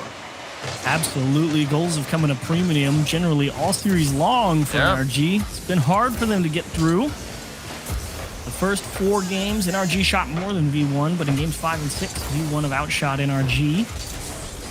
And NRG 5-2 in game 7s. V1 3-1, 75%. So both teams doing well in game 7. Someone's got to take an L, and right now it's looking like NRG huge save from Justin. Yeah, and you needed that. I mean, you can't imagine what would happen if you go down 3 goals here with, like you said, how expensive goals are in this series and how rare they come out, especially from NRG. Maybe this one leads to something. It was awfully patient from Beast mode, but works out for him to get into the midfield, and nothing too threatening for V1's defense. They've been the ones taking charge in this game and throwing all the shots downfield. That's a big missed touch from NRG. I think they had everybody beat all the way back. Unfortunately for them, not going to be able to cut the lead in half anytime soon. Justin, towards his own backboard, has to quickly recover. Knows that he can't just let that one float in case he gets put back over his shoulder. Calm is an absolute wizard. You cannot get anything by that guy right now. Yeah. We're not seeing him go for demos. I mean, it's almost like he's waiting and lurking. They're up 2. They don't care. They don't want to overreach. Be too risky, and that's smart of Calm, not overextending that rotation to risk maybe leaving an opening in the net like this one. Squishy. He tried to get up for the read and get the response and somehow find a shot on net, but couldn't get it in time. Oh my gosh, nice placement from Calm. Unfortunately, not enough to beat RG. They're through Torment in the midfield. Calm is having to race back, needs a little help. Where's this team? They're just a step behind. That means Beast Mode has a free clear, rips it on target, Squishy off the bar. Calm gonna make it awkward as well. Huge demo from G to give NRG some space to work with. Justin, this pretty much needs to be a goal. You'd like to have some extra time to work with to try and score one. There's Squishy again, gonna get it taken away. He's trying to go for those big pre-flip dunks. Unfortunately, just not coming through, sliced across the middle. Calm taking it away from NRG, and this could be the end of the general. 46 seconds to find 2. They need something, of course, a 50-50. It's not going to be enough. Justin maybe by himself can do some work, but he's demoed, and they take out each other, Calm and Justin, so left in a 2v2 in Beast Mode. He has been doing this all Game 7 long. The dribbles, wasting time, and absolutely breaking every single card's axles on this pitch. The icing on the cake, a perfect dribble, and Justin knew it. It was never going to be easy. That is the classic 1v1 scenario. Dribble out of the corner, defenders playing near post lined up with you. 45 degrees to the back post. They will never reach it. And version 1 just put NRG in the freezer. Yeah. And Beast Mode has been literally doing that. I'm guessing the whole series long, but I've mostly made and mentioned it here in Game 7 because he is aware of every single player on the field when he can go for those dribbles. The final 10 seconds, 3 goals. It's definitely impossible here for NRG. A valiant effort, but it's going to be V1 advancing forward. Well played, version 1. Have to give them credit. Played a phenomenal game. Loctite defense against a team like NRG, who's really, every now and again, they have the people in position, but in general, just felt like NRG's offense not quite firing in the ways that they're used to and not able to outpace the defenses as they're normally used to either. And version 1 is saying, cool, we can handle this level of pressure. And they broke up a lot of good opportunities. I mean, there were a couple chances there that NRG maybe finds an equalizer or something. And fortunately for NRG, that's the end of the run here. Definitely better than the previous regional, but now you really got to work hard to make sure that you secure one of those spots for that major. Need a pretty solid run to kind of go towards the top of the leaderboard in the next regional. Yeah, I mean, they definitely picked it up in a lot of departments where they were lacking on defense. I mean, they played what felt like 80% of that game or that series was on defense. So they were able to stand up tall and respond to a lot of the plays that were thrown at them, like the demos from Calm. But now the question is, okay, what more can you develop on offense? Because that's where it seemed a bit soft, a bit watered down for NRG. And huge credit to everybody on version 1, the defense, all 3 players in general. Torment on the backboard early on, Beast Mode and Calm in the midfield later. Absolutely brilliant series from them. Well-deserved win from version 1. But that wraps up our lower bracket semifinal. And before we go into our next match, we've got game 2 of the Slurpee Challenge competition between, as I believe it was put, the race car driver and the soccer player. So we'll see how that one plays out. Not going to want to miss it. Stick around. All right, you guys, they're not gonna get it in this second game. Me and Christo got this. We'll show them. No, you won't. No, you will not show John. us. I'm gonna sit back in my goal and let Tony just take this. Exactly. I got you. Yes. Oh, Christo, look at you go. Tony. I love that. Okay. Tony, just letting you know, I'm gonna constantly just blow Chell up. That's just gonna be the game. Thank you. I appreciate it. You don't have to deal with her anymore. Okay. No one can touch me. Let's fire them up. Oh, you go for the ball? Wait, they all go. Wait, we got this, Christo. You're so close. You got this. You're so close. Go, Tony. Tony, down to you. Christo. Tony, down to you. Oh no. I'm going. Wait, Christo, boom it. You got that. You got that, Tony. It's okay. Oh my God. Nice save. Let's go. Okay. No, you got this. Must There destroy you go. Chell. There you go. Okay. There you go. Just Must stay on it. destroy Chell. Just go higher. Wait, Christo, pass. No. One more. Wait, let's go. There you go. We got that team synergy. Well done. Let's go. We got the next one. All right. So here's something I want to teach you real quick, Tony. Yes. When you notice people are getting upset about something in Rocket League, you take advantage of it. So Christo hates blowing up, right? Yes. So we just constantly Too much aggression. I don't like this ball. John, stay teaching off him the of him. true nature of Rocket League, baby. Oh gosh, I was so close. Chell. All right, Christo. All right. Yeah. Go down here, clear. I'll set up for you. I'll pass you. Chell. Oh, you got this. John, I swear. Get it out of there, Tony. Get it out of there. I'm gonna lose There you it. go. Run. Down center. I got Chell. Oh, no, I got Chell. I'm gonna Go. I'm gonna get Keep going, Tony. Wait, Wait why is for it. going Wait for that way? it. Nice. Christo, you can save It's it. okay. It's okay. Ah, That was a nice Wait. takedown. All right, here, Christo. I'm gonna go down mid. Tony, up mid, Okay, I got Tony. you. I'm got next. you. Okay. There you go. Go. I'm feeling good, just warming up. Oh, that nice, was Christo. actually a good hit. Nice. Stay on. Oh, I bumped her. Wait, here we go. We'll keep it in, okay? Come on. All right. I'll pass you. No. Here you go, Christo. Chell, Come down stop. here. Come on. All right, Tony, where you at? Down middle.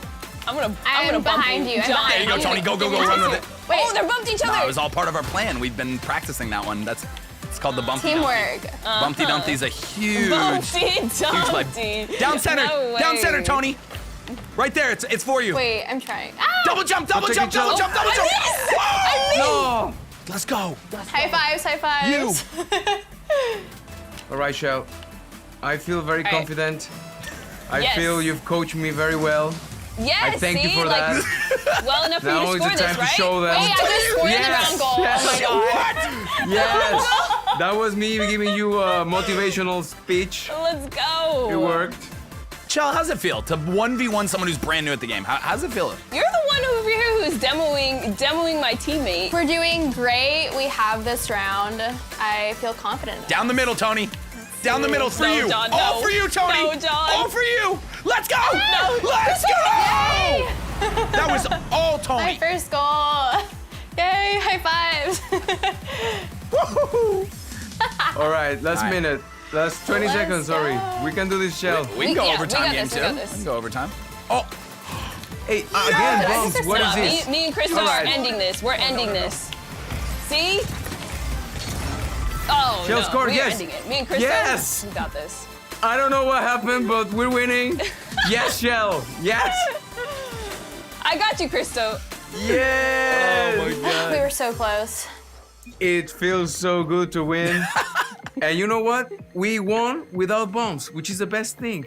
Peacefully, you know. all right. Listen. This has been really fun, and it's really nice to play games with you guys. But unfortunately, it's time to absolutely crush you. Now you get them, Tony. Yeah. Now you get them. Well, I mean, I've learned from the best, so I think you guys should be scared. So I think we're gonna come home with a victory. I have a feeling it's just lots of talk, blah, blah, blah. All time. You know what? We're gonna show them. Exactly. We're gonna show them. Exactly.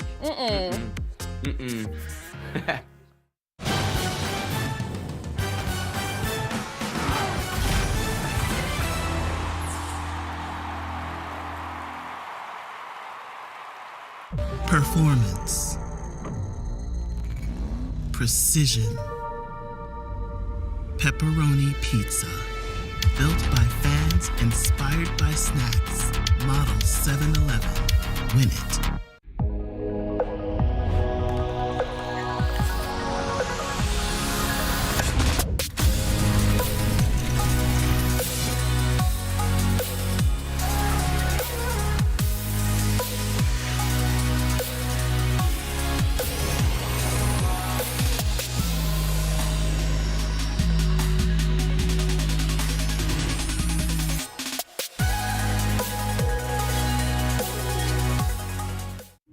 This might not be your car. And this might not be your engine. Maybe this isn't your morning routine. And maybe these aren't your coworkers. Perhaps these aren't your standard driving conditions. Far from it. But this is your oil, which means you're one of us, doesn't it? For serious engines, on and off the track, upgrade to Mobil 1.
Performance. Precision. Pepperoni pizza. Built by fans, inspired by snacks. Model 7-Eleven. Win it.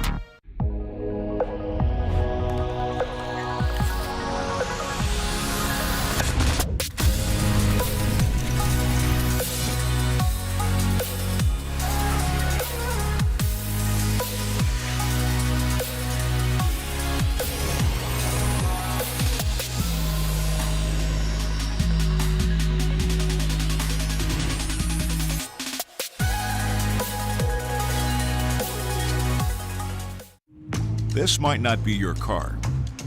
And this might not be your engine. Maybe this isn't your morning routine. And maybe these aren't your coworkers. Perhaps these aren't your standard driving conditions. Far from it.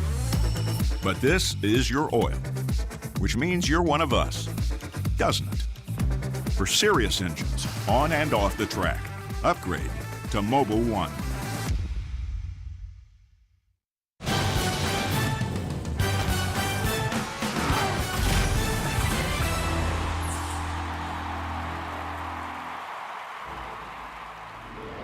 Championship Sunday of the 7-Eleven Cup continues on here, and achieves Corelli. I almost said Corelli and Corelli. We got two Corellis in this. That'd be For okay joining with me. That's fine by me. I got a lot cooler. But we, as I said, we continue on with the 7-Eleven Slurpee Cup here as we get closer and closer to that grand finals. V1 and NRG just faced off there. Corelli, it seemed like it was in the bag, but then a little bit of a grab back from NRG, but it wasn't enough. But here's the thing, version 1, they came into the season and everyone made fun of them that they didn't have the ice. They couldn't get through game 7s. They do it here. And I think this is a big time win for them, not only for version 1, but to get it over NRG and, help gatekeep them from going to London here. I think version 1 have been on a very steady uptrend ever since their regional win. Last split. It feels like version 1 are getting better and better. This was not an easy series. This was not their best series, but this was a very crucial series for their spring split. If you told me that version 1 NRG was going to be that pace the whole time, I would have laughed. Like literally game 1 to game 7, it was copy paste. Like all 7 games. It was a good win for version 1, but like that was like you had to sit down and be like, man, I really appreciate all the tiny little things. Like, it's just so optimal that like there's no room for anything to actually happen, and it's just like you just have to sit there and appreciate the optimalness, even though there's like you can say it achieves. It wasn't a great series, all right? It was so dry. All right, it was slow. It wasn't great, and now we got a V1. Hey, quality win. You're going up against Envy, which they didn't show anything either. Yeah. Where they played for 30 minutes and scored 3 goals against G2. It looks like right now in North America, it is G2 and no one else at this time. Obviously, things will change throughout, but so far this split, it hasn't been appealing to be a North America fan, in my opinion. Yeah, well, I mean, again, here, NRG top 4, that's still good. That's still good. It's still good, but they're going to need a grand finals. And yeah, they're going to need a grand finals in that final regional. Or at least what the fans expect, especially, as you said, when it comes to points. For that major there. But we got to talk about this match coming up here. Team Envy versus version 1. Version 1 starting that tear, and sometimes when you get that momentum through that lower bracket, it can be of help. And Corelli, we know dropping down from the upper bracket, as Team Envy did, can sometimes be a bit of a hindrance here. But Envy still looks like a solid contender here for grand finals. Yeah, I know they didn't score a lot of goals against G2. And the score line is very much in favor of G2 in that previous series. But I did think that Envy was actually looking pretty good. Like, I think they have improved. I think this roster move has been good for them. The results show it. They finished top 6 last time. Here they are, top 3, top 4. So opportunity here for Envy to push further. I don't know why I said FaZe. Wow. Yeah, wow. They're already out. You're wanting some blistering offense. That's yeah, I want offense. We need something from Envy in that regard, because that was the big hole that I think they were missing in their gameplay. When you saw Dries yesterday, he really was the man to be on offense for them. And today, they're missing that final touch. They're missing that final thing to put away the shots that they've been putting on, because the offense has been there, at least as far as creating the chances. Well, chat, it's time to get involved here. You know what it is. It's the Verizon fan vote up on the board. Hashtag V1, hashtag Envy. We know energy's gone, and you can keep spamming those if you want, but they're not going to count for anything. It's got to be one of these two now, Envy or V1. Let us know. We're going to get the analyst thoughts here. Gibbs's bracket said V1. My bracket, the correct bracket, Leaf, and your bracket's busted at this point. So I am going to stay with version 1, taking down Team Envy, because Envy didn't show any offense at all versus G2. They had scoring opportunities, but they were inaccurate a bunch of the time. So I'm going to go V1. Okay. Well, I refuse to think Gibbs will be right by the end of this. So just in spite of, I'm going with Envy on this. Just one. in spite. But to be fair, and again, as I said, sometimes it's harder to drop down and then wait and then now go on wins here for Team Envy. So they definitely have the odds stacked against them in that regard. But I still think they look good. Playing G2, different story, but here I think they got it. I would like your head. I would like to double spike Gibbs. I'm going Envy as well. Okay, I like Envy. Why? Because I think Thank you, Envy, Jeeves.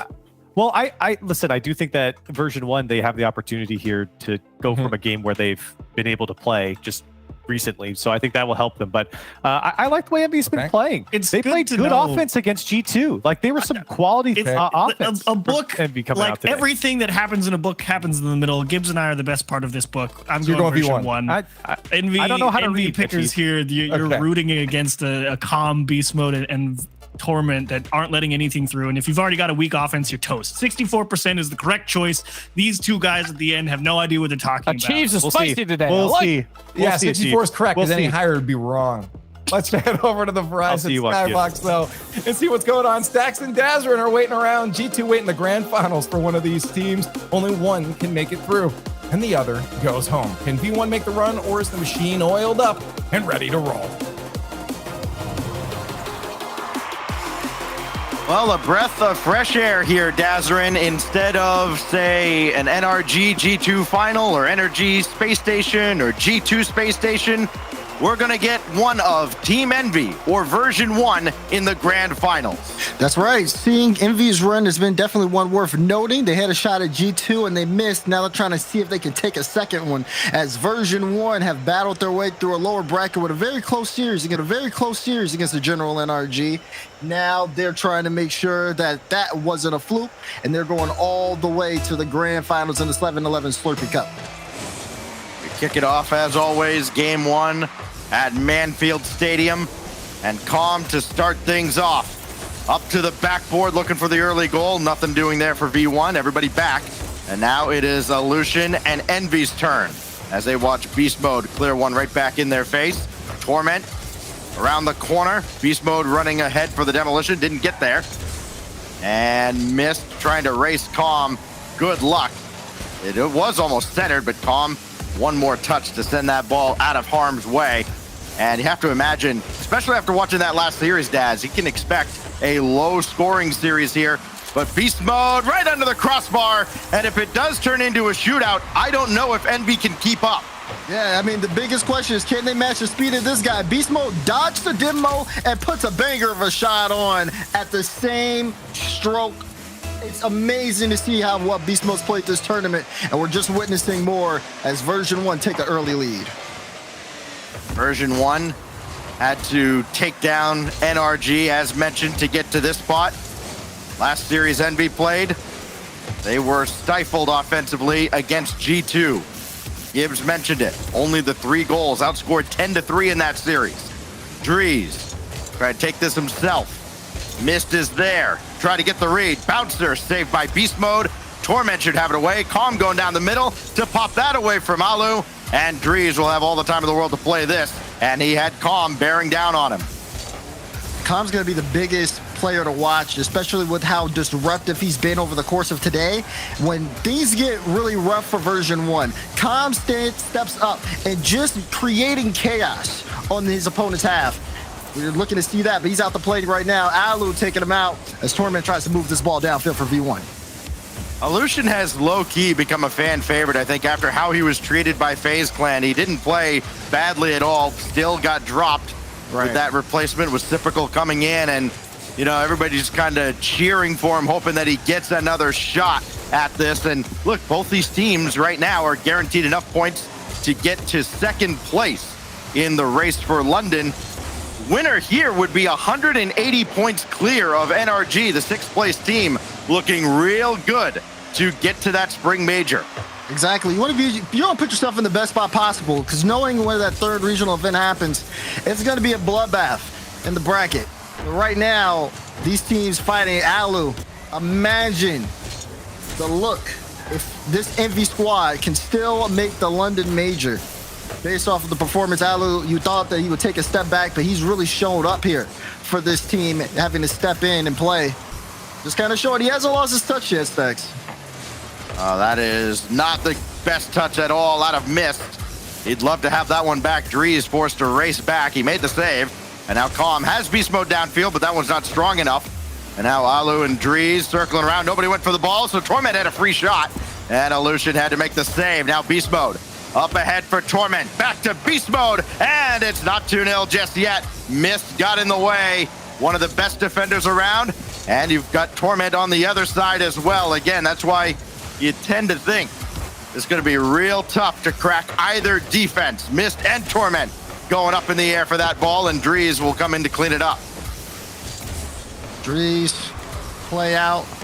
Envy still battling back. It's been a very low-scoring affair this game. Version 1 have done a solid job of really just stopping out any real Envy offense. Most of the time when they bring it up, it's very short-lived. We haven't seen consistent pressure yet as Drees tried to take a shot, but immediately in front of the box is Calm to make sure that's not even counted as a shot. 4 shots for Envy this game as they're looking for more. Calm gave that ball away to Mist and then quickly got to the backboard to make sure there was no clean rebound. Here's Alu tried to set up Drees, and Drees wisely peels off. I think everybody's kind of waiting for Drees to re-arrive here. You know, he had that great performance when he started. He debuted with G2. Torment will score here to make it 2-0. And Drees beaten out by Torment right at the center of the field. Nobody could get back. V1 up 2.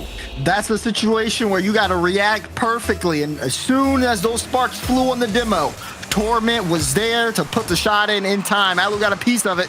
And if Torment hesitates just for a moment, could have been a save. Now Envy down by 2 with less than a minute left, trying to get back in form. Again, you know, the G2 loss definitely is not the way you want to start out your day. And at least getting some points on the board here would be big for them. As another clear transition, Torment taking his time, tried to line up a shot, but Mist has it covered. At this point now, they've been outscored 12-3 here on Championship Sunday. Have not been able to get it going, and that's the real challenge of these multi-day formats. Hey, you may have it on Friday. Like a lot of these kind of bubble teams that will pop off on the day, and then they fizzle out by Saturday. You may have it on Saturday, but if you don't have it on Championship Sunday, it could be all for naught, and that's what's happening right now with Envy. They have run into a brick wall in G2, and now version 1, more of the same. Torment through Mist, and that's going to waste the last bit of time they needed to. Version 1 pitches a shutout in game 1, unless they give up one in garbage time here, and Beast Mode's not interested. V1 dominant in game 1. Very well so. Good control of the pace of play here for version 1. I really enjoyed what I saw coming out from Calm as well as Torment here. As Beast Mode, I mean, it's just consistency at this stage. You know, the Beast Mode just plays up to the standard. But for Calm and Torment being able to kind of disrupt what Envy were doing and get in front of a lot of good shot chances and block out potential opportunities was really big in this shutout. Now it's whether or not V1 can continue to keep up this pressure, looking to see if Envy can get some responses here, because it did feel like they kind of fell flat in game 1. Numbers don't tell the whole story. I mean, you look at that post-game scoreboard, it didn't look like version 1 dominated that first game. Shots were 8-5 in favor of V1. Envy certainly had their chances, but version 1 felt like 80% of the possession, and certainly the high-quality chances all belonged to version 1. And now we go under the sea to Aquadome and see if it's a fresh start now for Drees and Envy. It's a car change for Drees, and we'll see if the car is the problem. As Beast Mode off the kickoff, no. Calm on the follow-up, and I don't think the car change really mattered. Kickoff goal, Drees a little late to that initial cheat. And the demo really doesn't matter here in this particular case. That net's just wide open for Calm. Well, can't change car mid-game, so we'll see how Envy reacts. Mist up the side wall, beats Torment. That follow-up just comes way too late. Drees got the second touch, though. Here's Lucian coming in, roll it through. Drees sets it up. Lucian finishes the job. First goal for Team Envy. And Lucian really quick here. Sees the lane and finds the slot. Lower right corner. Got bumped too, making the shot. So much traffic there. But Lucian's able to find the angle and get Envy in. And now Beast Mode. Looking to add one back. 2 quick goals from either side. Torment and Mist again. Head-to-head battle. Torment won it, and he beat Drees as well. Old man still got it. Torment makes it 2-1. Look at Torment. Big 50 win. Gets the pre-flip into the touch, and there's no one stopping him after that. Great individual effort for Torment to give version 1 the lead. Second goal for Torment in the series. Second assist for Calm. And more offense coming out of version 1. So even though Envy gets one on the board, they just can't keep V1 at bay. And that is just a cluster in front of the net. Calm will launch this up for Beast Mode. Torment waiting well behind the play. He may have a chance. Beast Mode sent one across. That ball cannot get back to Beast Mode there. Envy's defense along the back wall has been very suspect over the past couple of series. Beast Mode waiting for Mist to drop one down in front of him. Looking to challenge Alu as well. And Drees is there waiting on the goal line, and Beast Mode can't get past him.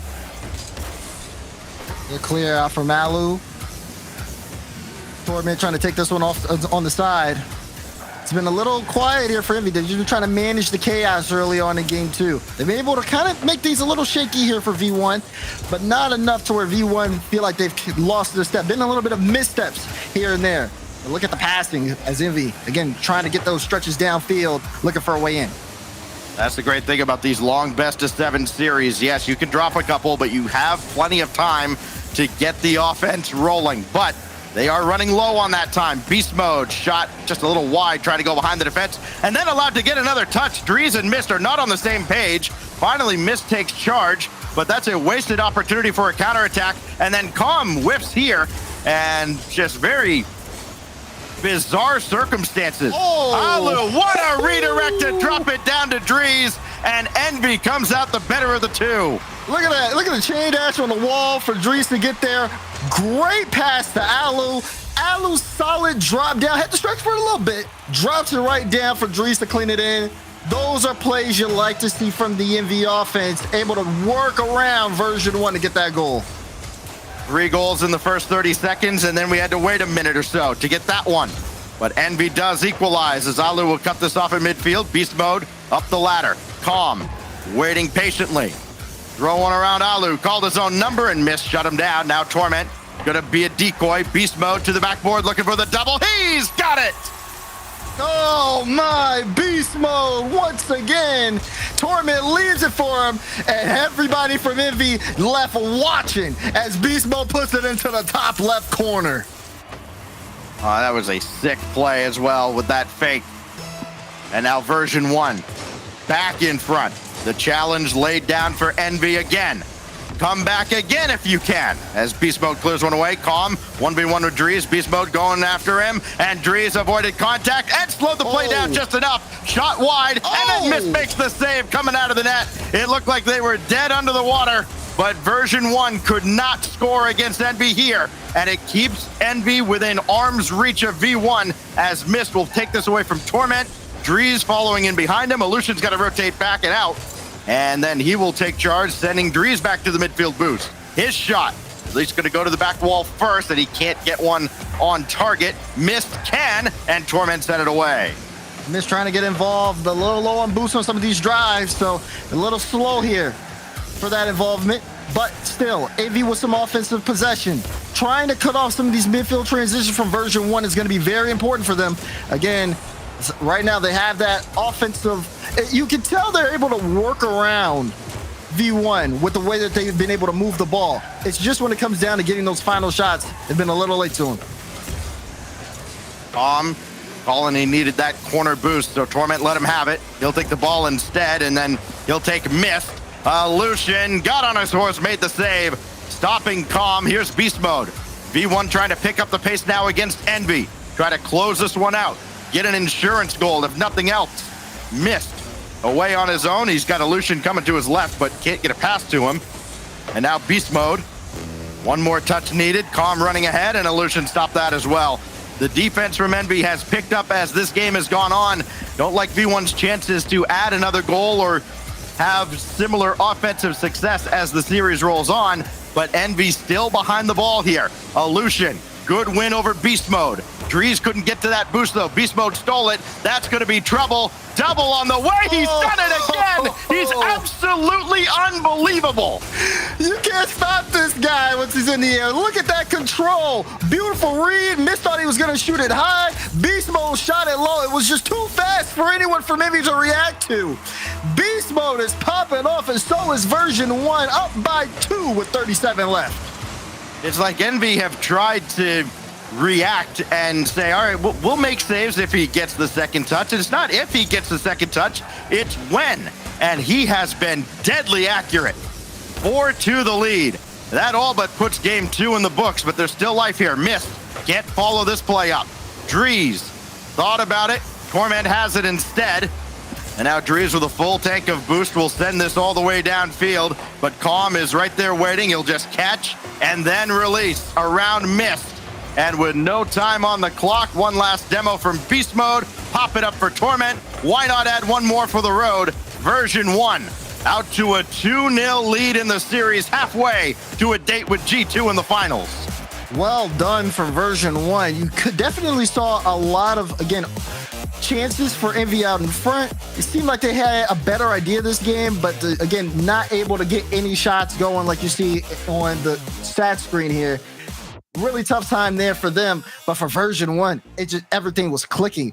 It just seemed like once Envy started scoring, it kind of just was a signal for version 1. Okay, let's take it to the next level. Beast Mode, especially, big time plays from him, and now we see a tactical timeout from Team Envy. Envy opting to go for the timeout has been kind of a rare occurrence in the 7-11 Slurpee Cup. We haven't seen teams use that timeout. They've been very stubborn, trying to just go through it the hard way here, but they will take this extra 2 minutes to try and stabilize, reset mentally, and refocus. I mean, Envy did not have many shots, and they didn't have that many shots in game 1 either. So version 1 clearly has the momentum going, and Envy's got to figure out how to stop maybe the new machine in North America. Oh, don't do that. Don't do that. It's too early for that, Stacks. I know Bates ain't going to sing their praises. He's too busy riding the G2 bandwagon. With that being said, this, version 1 it does feel like everything's clicking for them, right? It does seem like, okay, they have all the answers to Team Envy when they move upfield. They've been able to shut them down. Envy finally get on the scoring board here, but even then, it's a couple of transitional plays, no real consistent pressure. And I think for version 1, they haven't, for them not to feel that type of pressure from a team offensively, it just makes them feel like, okay, we can really do whatever. We just need to break out and have that one good play. And with the way Calm's been moving around, setting up, the way even Torment's been able to get involved with like the individual plays here, it makes Beast Mode's job so much easier. There's less pressure on him. So he's able to really show his stuff when he gets some of these cool transitions plays going. And of course, when he's scoring goals like that, that does a lot for the momentum of version 1. So it's a really tough stretch here for Envy because they got a lot they're battling against. Mobile One high performance replay shows Envy finally getting on the scoreboard. Illusion and Drees had it going offensively, but so too did Beast Mode. 2 absolutely filthy doubles that put Envy away in game 2. And now the eggs of DF8 Stadium patiently await game 3. And we'll see if it is indeed a new Team Envy, or will they go on match point or face match point against version 1. V1 trying to lock it up quickly as we kick off game number 3. If you're Team Envy, you gotta get it together because it hasn't been pretty. It feels like version 1's got you read like a book. And hopefully that timeout, we've seen card changes, we've seen timeouts. If this doesn't work, I don't know what will. Version 1 really kicked it into high gear throughout the entirety of the winter split.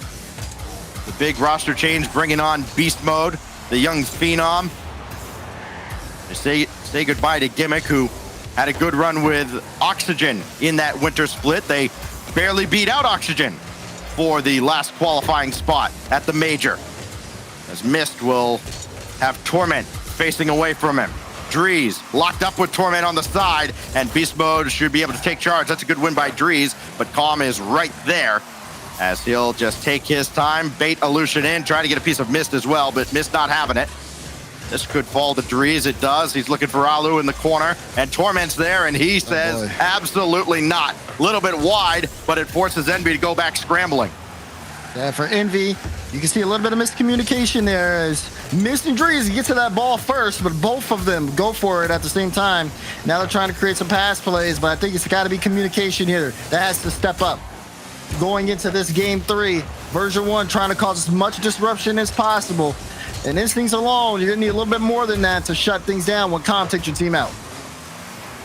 Mist right down the middle where Beast Mode is waiting, had all the options, going to play that for himself.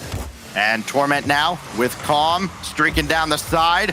Illusion, big powerful clear, caught a piece of the ceiling, and Torment can just catch this on the ground. Little backflip though, and Illusion can take advantage and maybe a chance for Envy to take a lead. No, Calm's got the save.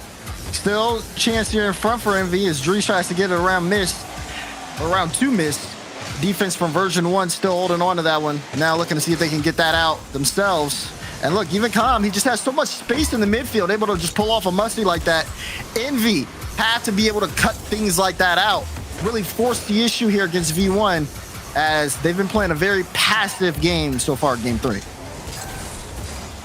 Drees met by Calm. That's going to happen a lot. Calm coming out the better of the two, but now Beast Mode's got to race back. Mist trying to chase him down. Now he opts for the ball. Got it around centered, and Beast Mode with the quick clear. Drees against Torment. Looking to get around Calm now. Alu waiting for the pass, led him too far, and Mist now has to play it back in. He had to wait a moment too, and that kind of disrupted the entire attack for Envy. Drees spawns in just in time to watch the ball roll right by him, and Illusion will let Drees take charge here. Drees to the side with Torment, turning to challenge, and Illusion now in a real awkward spot. All he can do is just delay the inevitable. Calm is coming. Yep, and Envy a little... They finally were able to get boost back. They were a little low there for a moment. Things started to slow down for them. Things are kind of slowing down for version 1 though. Necessarily haven't really seen too much offensive dominance, but I think they're comfortable with that because again, it's just about executing when they're on the offensive end, being, again, taking boosts, looking for some bumps, trying to find a hole. And Envy, who, even though they've been playing passive, pretty safe and secure for the first half of this game. They got to turn it up though. Time is ticking down. Only the second timeout taken in this tournament, but it seems to be working for Envy. V1 had scored 3 times in the first minute of the 2 games combined so far. Nothing. And very little resembling a quality offensive chance either through almost 4 minutes of game 3. Drees got the flip reset, used it, and Beast Mode will collect that right in front of the goal line. And now he's going. Over Alu and Drees, missed with the initial save. Calm could have that waterfall down, and Drees not interested. Big stop there on the backboard. Now Calm looking for Torment, running interference. That's off of Alu and in. Oh, the confusion in front of the net caused by the physical play from Torment. Yep, this is where V1 strike. As soon as you see Torment going for the bump, Calm tries to put a shot on target. Alu wasn't expecting it, and it's got to be heartbreaking for Team Envy right now. 51 seconds remaining. They're down by 1 due to an own goal. 3 unanswered goals in the series now for version 1, trying to put Envy on match point here in the lower bracket final. This kicks right out to the center of the field. It's inviting for Mist. Oh, he took the selfless play looking for Illusion, and that was also cut out by version 1. You know what? Mist has not been an offensive force in this match, in this tournament. He's made his presence felt with his defense, but now they need someone to score. 20 seconds. Alu has Mist forward. Drees in behind, but they can't get a clean pass off. Drees delays, and Mist can only send this out to the corner. Beast Mode there to challenge. Mist now got to set up somebody. Drees can't get in the air. 2 seconds left. Somebody has to take some kind of initiative on offense for Team Envy. It's just not happening, and it's 3-0 to V1. Version 1 now putting things on match point, and again, it just seems like Envy can't find a way through them. They had the timeout, and things started to look up a little bit in terms of like some of the rotations upfield.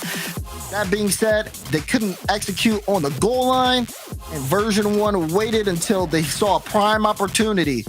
And this one doesn't end in a beast mode double tap. It doesn't end with a calm demo into an open net. It ends with an own goal. Envy has now lost 7 straight games here on Championship Sunday. Remember, they were Spaceman swept in the upper bracket by G2. Took that first game, lost the next 4, lost the first 3 here to V1, and now they've got 5 minutes to turn things around. They got 5 minutes to figure out what offense looks like as we go to Utopia Coliseum, Daz. I mean, we just have not seen much at all from Team Envy, and it's kind of bizarre because you look at this roster and you go, all right, Alu, we know he can score. We know Dries can score. We saw it all throughout RLCSX at the end. We saw it at the start of this season and missed. Very few turn defense into offense better than him. It's just not working right now for Envy, and they almost get scored on 7 seconds in. Maybe they will. They will. It's calm. Look at that. Back and forth. Look at, first of all, the initial shot from Beast Mode's great. Dries with a solid touch out, but it's straight to Calm, who will push it in. Perfect placement, by the way, on the shot. It has been rough for Team Envy. I mean, you look at their tournament run, and it does seem like when they face against teams towards the top, that's where the struggle happens for them. Versus, of course, middle of the pack, they seem to have things locked down. Version 1, I mean, especially coming off that win they took against the NRG, I think they were planning on going straight to the finals after that. They have looked almost unstoppable at times, now missed. Just launch one downfield. Nobody was there, nobody in a position to chase it down. It is bizarre watching Envy in this state as well as they have played this weekend. Dries beaten out by Torment. Alu has to avoid Torment there. And because of that, he couldn't get the ball. So again, V1 using that physical play to their advantage. Alu pops one up. Juicy rebound for Beast Mode. Saved away by Dries, but here's Torment again. His shot's on. That forces Dries to make a second save. Here goes Mist. Trying to get that offense going, but he doesn't have much help downfield with him. Dries will climb up. Beast Mode's there, and he got there first. And when you from see behind, no less. And then Cobb's going to do this. Are you kidding? Oh my goodness, they turn it around just like that. Look how quick this transition was. Mist got a bump on Comm, it didn't matter. Shrugged them off, got a little doink to push that in, and it's a 2-goal lead for V1 just like that. Hey, what if Version 1 just goes off this game, but there's a chance they could score more goals in this series than Envy has shots. This is just wild. Dries up ahead for Alu. Missed in the air as well, but didn't commit to it. Dries will have to circle around on this ball, pop it up for Mist, and figure out who exactly is going to take charge. It's Dries through the corner, Calm with the stop, and Torment around Mist again. I mean, it's got to be incredibly frustrating right now for Envy as this one just winds up in front. You remember the old Wasteland where everything just funneled down in front of the net? That's what's happening, but only on the blue half of the field. Oh man, straight to Torment, straight in. The beat from Beast Mode in the midfield was so clean. You might be right, Stacks. They're operating like a well-oiled machine here. When they are on the transition, it feels like even when Envy decide to put a hand up, it doesn't matter at all. Completely shut out. Torment has some free space. He's missing the aerial. It doesn't matter. The wide fake, the double fake. Beast Mode, stop it! You don't have to do that to them. They're having fun out there. And we still got 3 minutes left of regulation. 13 shots in total for Team Envy through the first 3 games. They have not registered one on target yet. And now a 4th goal in game 4. And that just runs the tally, to 11 goals against the 13 shots they've given up. Oh my goodness. They don't have to do it to him like this. They don't. Tell you what, I've said this before, and it hasn't always been appropriate or accurate, but if this were a fight, they would stop it. No way, Beast Mode! What a touch to set up Torment! What is this?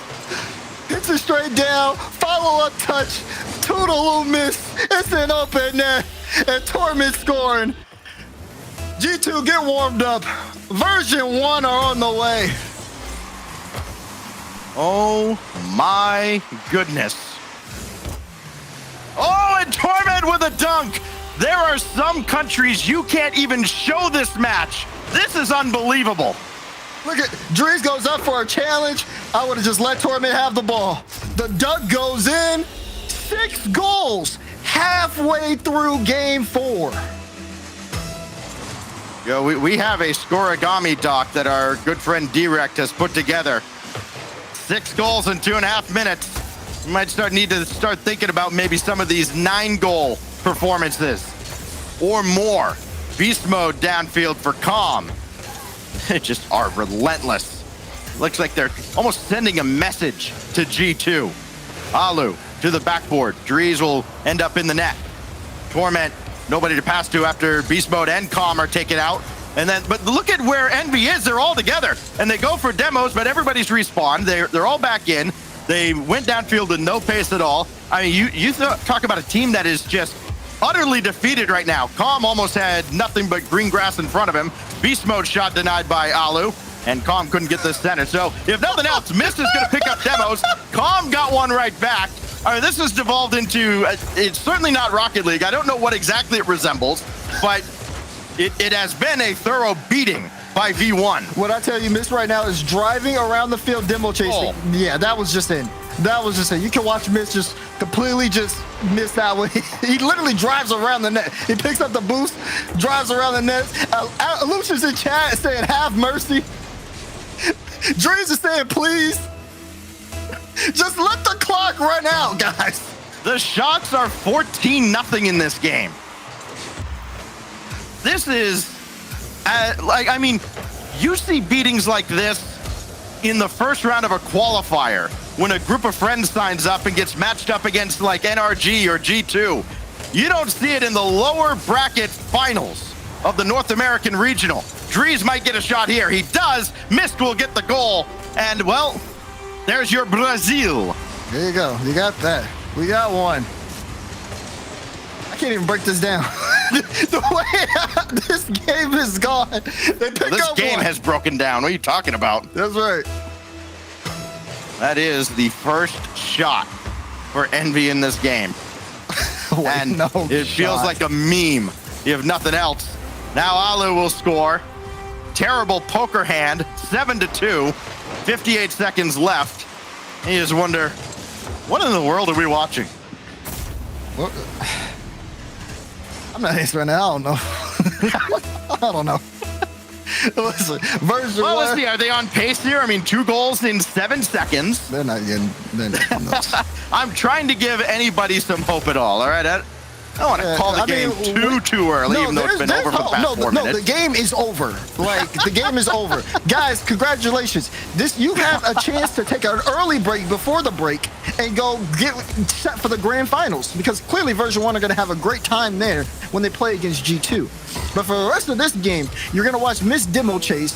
You're going to watch version 1 try to do some silly plays. Calm going to score that? Okay, yeah, he is. And you're probably going to just do some more tap-in goals. Calm scores with 27 seconds left. I don't think there's been a 9-2 game. At least not in North America.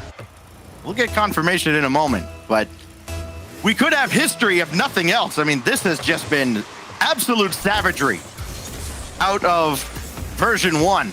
And I would hate to be Envy right now. Popped in front. Calm. Up high, looking for a 9th goal for V1. Drees says no. Torment says yes. I think they're gonna try to go for 10. Why not? Yeah, I can see them go for 10. Maybe you gotta pad the stats here. If I'm V1, I'm padding the stats. Give me all the points. This is Torment's. Torment has 4 goals and 6 shots a game. The shooting percentage immaculate. Beast Mode has 8 assists. Oh, that's incredible. I can't wait to see somebody on Twitter after this and say, look at Calm and Torment's goals per game. They're absolutely amazing. They have more goals per game than some of the teams in the tournament. It didn't even register to me until you called it out that Beast Mode had 8 assists and he might get a 9th. Calm couldn't score here though. Alu to the backboard. This will finally touch down. Message sent. G2 version 1 in the grand finals. Well done, version 1. Smooth sailing as a sweep, so they can go to the grand finals here against G2. After taking down NRG, you could tell the confidence from them was at an all-time high. And then on top of that, Envy kind of not feeling as well after the loss to G2. And they come in and it's definitely competitive at the start. But once game 3 was over, you could just say the series was over. And this game 4 was all version 1 all the way through. What more can you say? 8 assists out of beast mode. We're checking right now to see if that's a record. We may have to wait until we get back to the desk as we watch the Mobile One, air quotes, high performance replay. This is just inhumane what version 1 just did to Team Envy throughout that series, but especially in game 4 as they get ready now to face G2. Wow. Yeah, I don't know what you I feel that right now. I really do. That's just I haven't seen a performance like that in a long, long time, Daz. Yeah, big props to Envy for making it this far, but you could just tell that they were outmatched in this series. But for version 1, I know that the version 1 fans are feeling good and great, and they're going to need all that as V1. They're going to take down G2 in 2 series in the grand finals. It's going to be a tough one for them. It is going to be a tough one, but we're going to give them a moment and let them kind of recharge a little bit. And while we prepare for the grand finals of the 7-Eleven Slurpee Cup, this is it. The game to end all games. Game 3 of our Slurpee series. Great Racing Great and the Soccer Pro. Who you got in chat? Let us know. This, I guarantee you, will be a more competitive game than what you just saw. The final game, game 3. Are you ready, punks? Ready to beat you. Go Let's Cristo, go. go Cristo, go Cristo. Let's go. Shell, Let's go, we Cristo. can do this, okay? We're gonna win. Yeah, we got this. Let's go. Hey, Turn Tony, it up. everything we worked on from the beginning. I need you to drive to the end. straight into the ball. Just go straight into got it. this. Ram We it. got Don't worry, I'm gonna see. I'll hold the ball. I'll hold down the ball. Bring it on, Cristo. Nice. It's up in the air. It's up in the air. Hang in there. Splash. Stay on it. Stay on it. Oh, you want the boost? Okay, let's see what they got. Oh, stay on. Tony, down middle, down middle, down middle. Come on, Kristen. You down there? Yes, you are. Tony, up to you. I'm bumping Shell. Cut him I'm off. bumping Kristen, cut him Shell. off. Let's go. No. I'm. Nice try. Wait. Ah! All right, Kristen, stay on it. Wait, they hit it back. I'm trying to drink. I'm bumping her. Oh, Kristen, no. Sorry, that's Shell. me. Go. Sorry. You got this? Wow, that was a good hit. I need Down boost. middle, down boost. middle. Okay, I have boost. Good, Tony. To me. Oh. Right now, we're giving a give and Let's go, go, give and let's go. go. Challenge, Kristen, challenge. Give and go. John. Tony. No, all I'm right, bumped, Tony. I'm We're gonna bumped. reset here. We're gonna reset it. Drive all the way I back, just got hit. and then we're just gonna have give and go, give and go, give and go. Here, They're Kristen. never gonna accept. Okay. Expect the Shell, passes You wanna from take us. follow it? me. Yeah. Follow me, Shell. They're trying to Follow copy me. us. I'm Trying to to your left, copy to your us. left, to your left. All Oh, right, here nice we go. bump, nice bump. Oh no! Nice, Kristen. Oh, no. Wait. Yes. Wait, that's it's in. It's in. It's in. No, let's go. No. My first goal. Yes. Let's Yes. go. Yes. was an Yes. accident. Yes. Cristo. And Cristo. Hey. JL. Team Orange. Team Orange. Yes. We did it. Tony. All right. And this is just the Okay, beginning. Let's go. Okay. We got It's this. happening. All right, We got all right, this. kick off We're the Down to ball. your center. Down to your center. Here we go, Tony. Get ready, center. I have the boost. Get ready, center. Uh-oh, John. No, don't bump me. Center, John. center, Tony, go! Go, Tony! No. What's up, Jill? What's up? John's in my way, dude. John, Come here. I Get swear, over here. Get. Oh no. Oh, I can't. Well, wait, hold on. We all stopped except Tony's fully We're good. cheating, and I We're love good. it. We're good. I'm still going. She's like, Tony's head in the game. She's Hey, like, Tony, I gotta bring your grind. Slurpee. Very good. into it. It's very good. I recommend Down it. center. All right. I'm going. Okay. I'm going for John. Wait. Down center. All you. Hey, all my you. camera froze. Nice. And now cut left. I'm bumping John. My I'm video- bumping, Cut getting him out of the play. Getting him out of the play. Okay. You got it, no. Tony. Right here, big boost. Look at that. No. Look at that. Did I do it? Oh, Yes. you did that.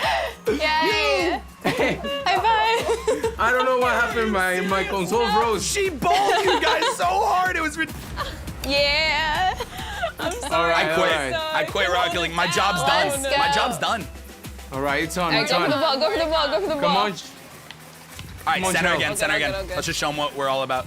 No. She centered it to them. I centered it. Ready? Okay. Go ahead. No, it's over me. It's over Fine. me. It's over me. Okay, hold on. I need boost, and then I'm gonna be back in the Tony. play. All right, follow me. Shell. Yeah. The yeah. flying To V. your left, to your left. All right, we talked Stay about on. this a lot earlier. Wait, you got this. Hit him you with the got this. flying V. Ready? Oh Here, no. Chris, to you. Back on defense. I challenge this. them. Stay up there. Okay. Turn around. Yeah, you got this. It's open. No! It's just John. Oh! Yes. Let's Come on, go, Shell. Chriso. Shell, Yes, high five, high five. Yes. Let's go. Hey. Yes. Nice. Oh my God. See, Shell, I told you I just needed a couple of practice with the first two games. We got this. No, now I'm The scoring. game is now halfway Magic is over. happening. Chriso, It is time. I have unlocked It's it. happening. We're gonna win. Demo time, Tony. Demo time, no, Tony. John. No. Let's go. Everybody's demo time.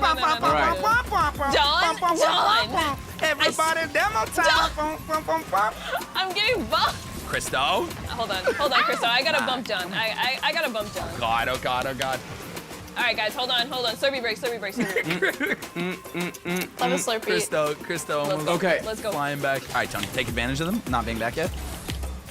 No. Go bump Chell. I'm Go here, bump I'm Chell. here. All you Chriso, need I to might do, need Tony, some is bump help. Chell. I might need some help. Yep. I Ball. might need, no. Yep. No, Bumper. no. Dude, Bumper. she's gonna ball me. Big fake. She's gonna, Oh, we Let's tied it back up. Yeah. Yay! Let's go. Wait, what? Who scored? Yes, Tony. No, what? Oh my goodness. She bumped for me. Let's go. I'm back. I don't know why I thought we were scoring. All right. Woo! Let's go. I'm sorry. Next I'm goal sorry. wins. Okay. 2-2. We can do this, Shell. Next Come goal on. wins. We're taking the lead from Chell, here. we are not allowed to score this at all. Okay, this is either Chriso, Tony This or is all do it, you. Tony. No. Yes! Keep following it up. Keep following We it can't do it. up. We Blow up can't do it. Christo if you have to. Chriso, go. Stay on. Ready? Stay Down on. middle. Down middle.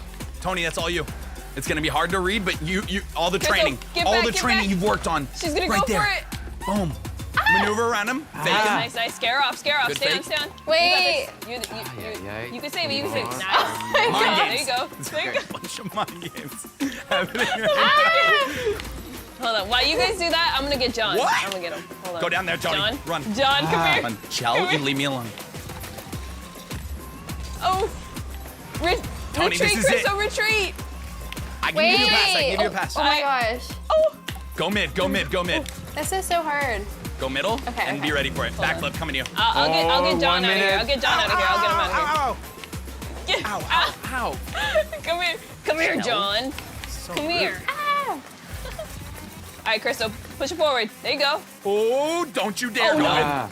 Oh no, it's over. It's over. It's over. It's over. John's over here breaking the rules. Can't score. Oh, wait. All right, go center, Tony. You want me to bump them? You want me to bump Yes, them? please bump Go, them. Tony. Okay. I'm bumping him. I'm bumping bumped. him. Oh, you, Tony. Oh, I bumped again. I got him. I got John. I got you. It's all good. No, it's no big deal. It's no big deal. Flying V. What we worked on from the beginning. You've trained. You got all loaded All right, up in Chriso. 7-Eleven Clear it items. out. This is your moment right here, Tony. Nice. Not Christo's. Nice, Chriso. Christo had his moment in game No, 2. it's Chriso. It's Chriso. Hey, no, Tony. It's his moment.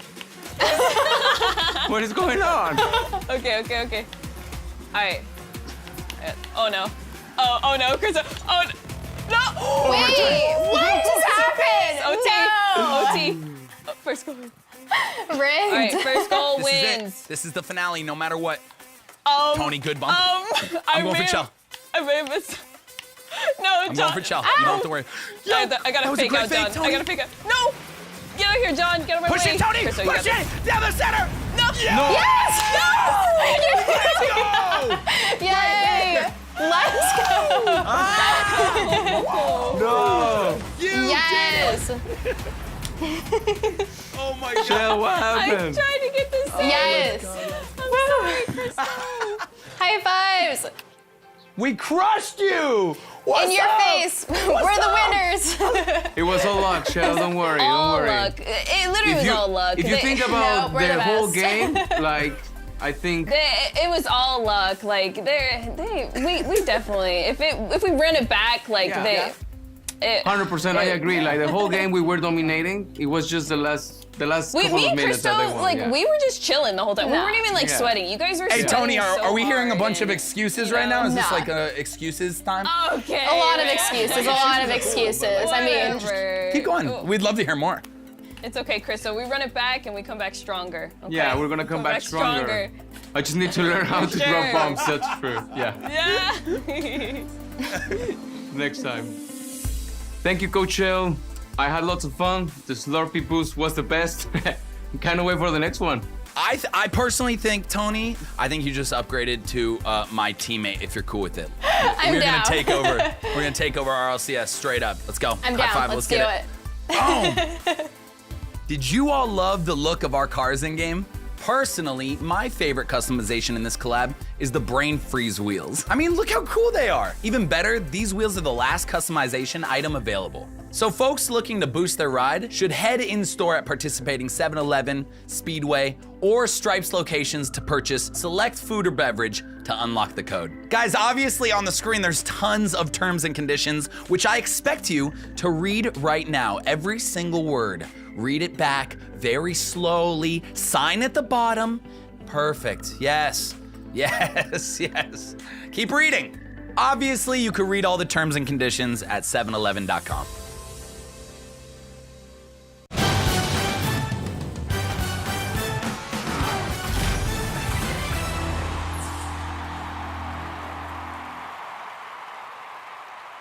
Performance.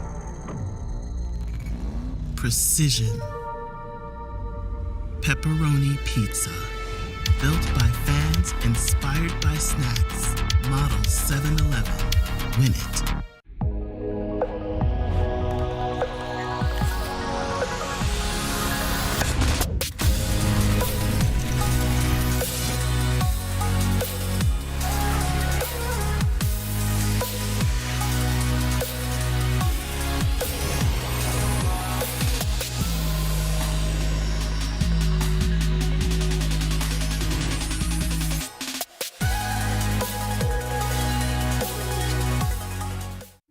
This might not be your car. And this might not be your engine. Maybe this isn't your morning routine. And maybe these aren't your coworkers. Perhaps these aren't your standard driving conditions. Far from it. But this is your oil, which means you're one of us, doesn't it? For serious engines, on and off the track, upgrade to Mobil 1.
Championship Sunday of the 7-Eleven Slurpee Cup is coming to an end very soon. Welcome back to the RLCS. I'm Leaf. Gibbs is here. Stacks and Daz joining the desk now to talk about what we just saw. I mean, it went by in a blur. I'm not sure. So I'll need a little bit of help on this one, and then we'll talk about the grand finals after. But Daz, what happened? I blinked and it was done. You blinked and it was done. Well, I'm glad it was that quick for you because it was real long for Team Envy, let me tell you. Look at you got Beast Mode sliding it there. Now, I will say this was a great play from Envy, but that was the most offense they had all series long. Besides that, version 1 was dominant. And when I say dominant, oh my goodness, you got to ignore the own goal. That was when things fell apart. But look at the score line. That's 7-1. We shouldn't be looking at some of these goals. And it got worse. It was terrible. It got worse. Yeah. Lucian's on Twitter talking about, let's forget about today. It was bad. 8 assists for Beast Mode in that last game where they won 9-2. Let me just repeat that for everybody that just got here.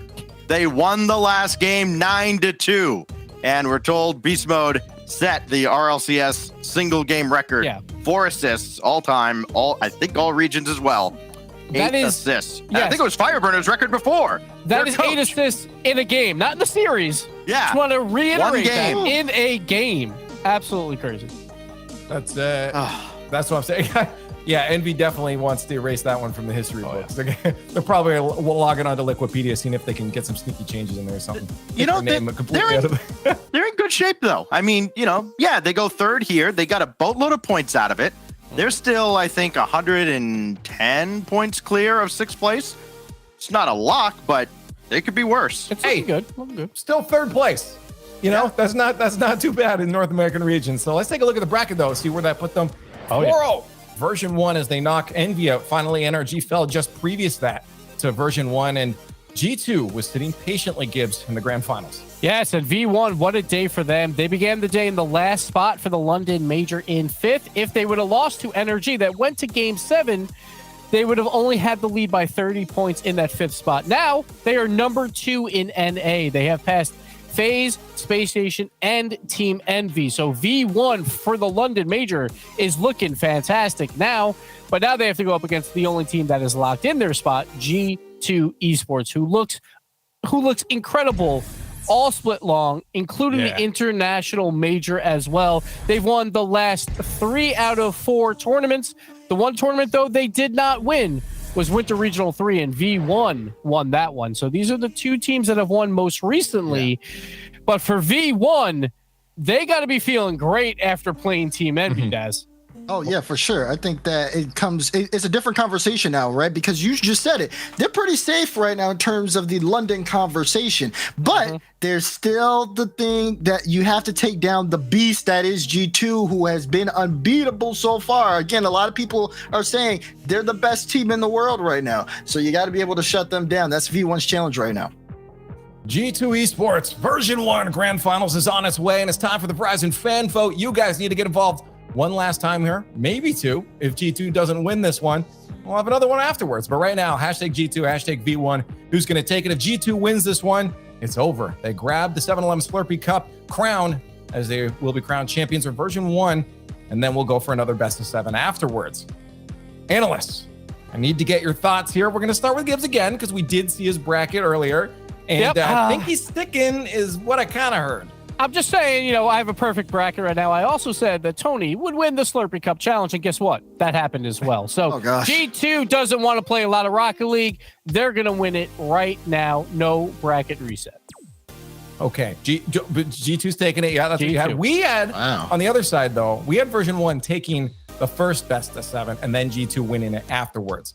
And version 1, we had NRG, but I still think that's going to happen because of the momentum. That's the reason that we had it, is that momentum pulling through the lower bracket could sometimes be overwhelming for a team that sat there for so long. G2 is still looking good, so this could not be true, but I think version 1 is going to do the same thing that we thought NRG would do. They'll take the first best of 7, and then G2 is going to take it in the second one there. So I got version 1 on the first one. Daz, you don't look like you're on my side on it right now. Yeah, I'm confused. Okay. I'm a very confused person. I will say version 1, they have done a good job in terms of, playing this well. Obviously, they took down NRG in a 7-game series. That's solid. But Envy, I feel like, that was too easy for him. And it's tough. I'm going with Gibbs. I'm going G2 on this. Okay. I think it's out of respect for G2. They, version 1 have to prove that they can beat him first. Yeah. Hey, I think they'll take it eventually, but momentum is something you can't especially when Calm's feeling good. You see what he does on the field, and after a series like that, he's feeling good. Stacks, can you back me up? No, I'm actually surprised Daz didn't pick NRG. I'm guessing G2 is going to take the fan vote by, 70% to 30, and they're going to take this series in 5 games. They're going to, okay, well, I'm alone. Chat? Yep, you are. You're definitely alone. Way up north. You're definitely alone. Almost 70-30. It's not looking good. Okay, well, I guess we'll find out if I'm right, because Grand Finals is on its way. We're going to head over to the Verizon Skybox now. V1 had a lot of momentum heading in, but G2 still stands as the region's favorites given their recent history. Let's see if they can hold on and claim that crown against version 1. 4 straight grand final appearances for G2.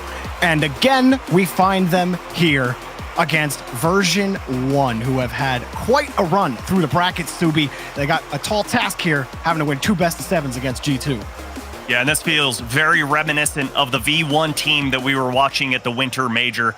Looks like they are in peak form and in peak condition. So for G2 Esports, they're going to have to keep their eyes peeled because it's been a long time since they've taken down version 1. You almost have to rewind the clock an entire year, but right out of the gates, Atomic going to score first for G2. Yep, things don't get started slowly for sure. JNAPS gets a nice carry and lines himself up on that 50 against Beast Mode, centering that ball for Atomic. Excellent job by JNAPS to set that ball up. Yeah, and that's exactly the start you want for G2. They came out today, got the job done early, but then they've been sitting on the sidelines watching, whereas V1 has been warmed up, been hot. So for G2 to immediately cool them down right in game 1, huge statement. One of the biggest things G2 are going to have to contend with is that version 1 physical game. Torment is doubled immediately denied by JNAPS. That's something you will always look at Calm. He will be looking for those bumps and demos, even Beast Mode, chipping a G2 player out of the way as version 1 getting set up on offense. Yeah, and you've watched it all day today. V1 consistently getting under their opponent's skin. And when you see Calm with that big old grin across his face, laughing, pointing at the camera, you know that all of us fans are in for a treat. Well, Beast Mode keeping version 1 in the half, but JNAPS puts it back out to the neutral zone. Play kind of dies for now. Atomic gets a cheeky shot out. He's right next to Beast Mode. Another pop-up here for JNAPS, and not really much building up for G2, though they are holding the line. Chicago getting that boost steal and chipping Beast Mode out of the way. All these little things, Subi, adding up to an extended G2 push. As version 1 still look for a clear. Yeah, they're constantly keeping V1 on their toes. They don't know if it's going to be a long clear downfield or a little chip pass. And that shot doesn't find its mark as Beast Mode cuts out the angle, but look at the passing plays from G2. No one home there. They had to rotate back, but Atomic sniffed that pass out well, and Calm left all alone on the back line. Chicago going for an awkward play. Tried to pinch it in, but it squeezes off the post and out. He wanted to set something up. If he could put that ball within JNAP's target, that could have been a goal, but that was tough to do. He had to come across the opposite side of the ball. Beast Mode sets this up for Calm. Redirect! What a shot from Calm!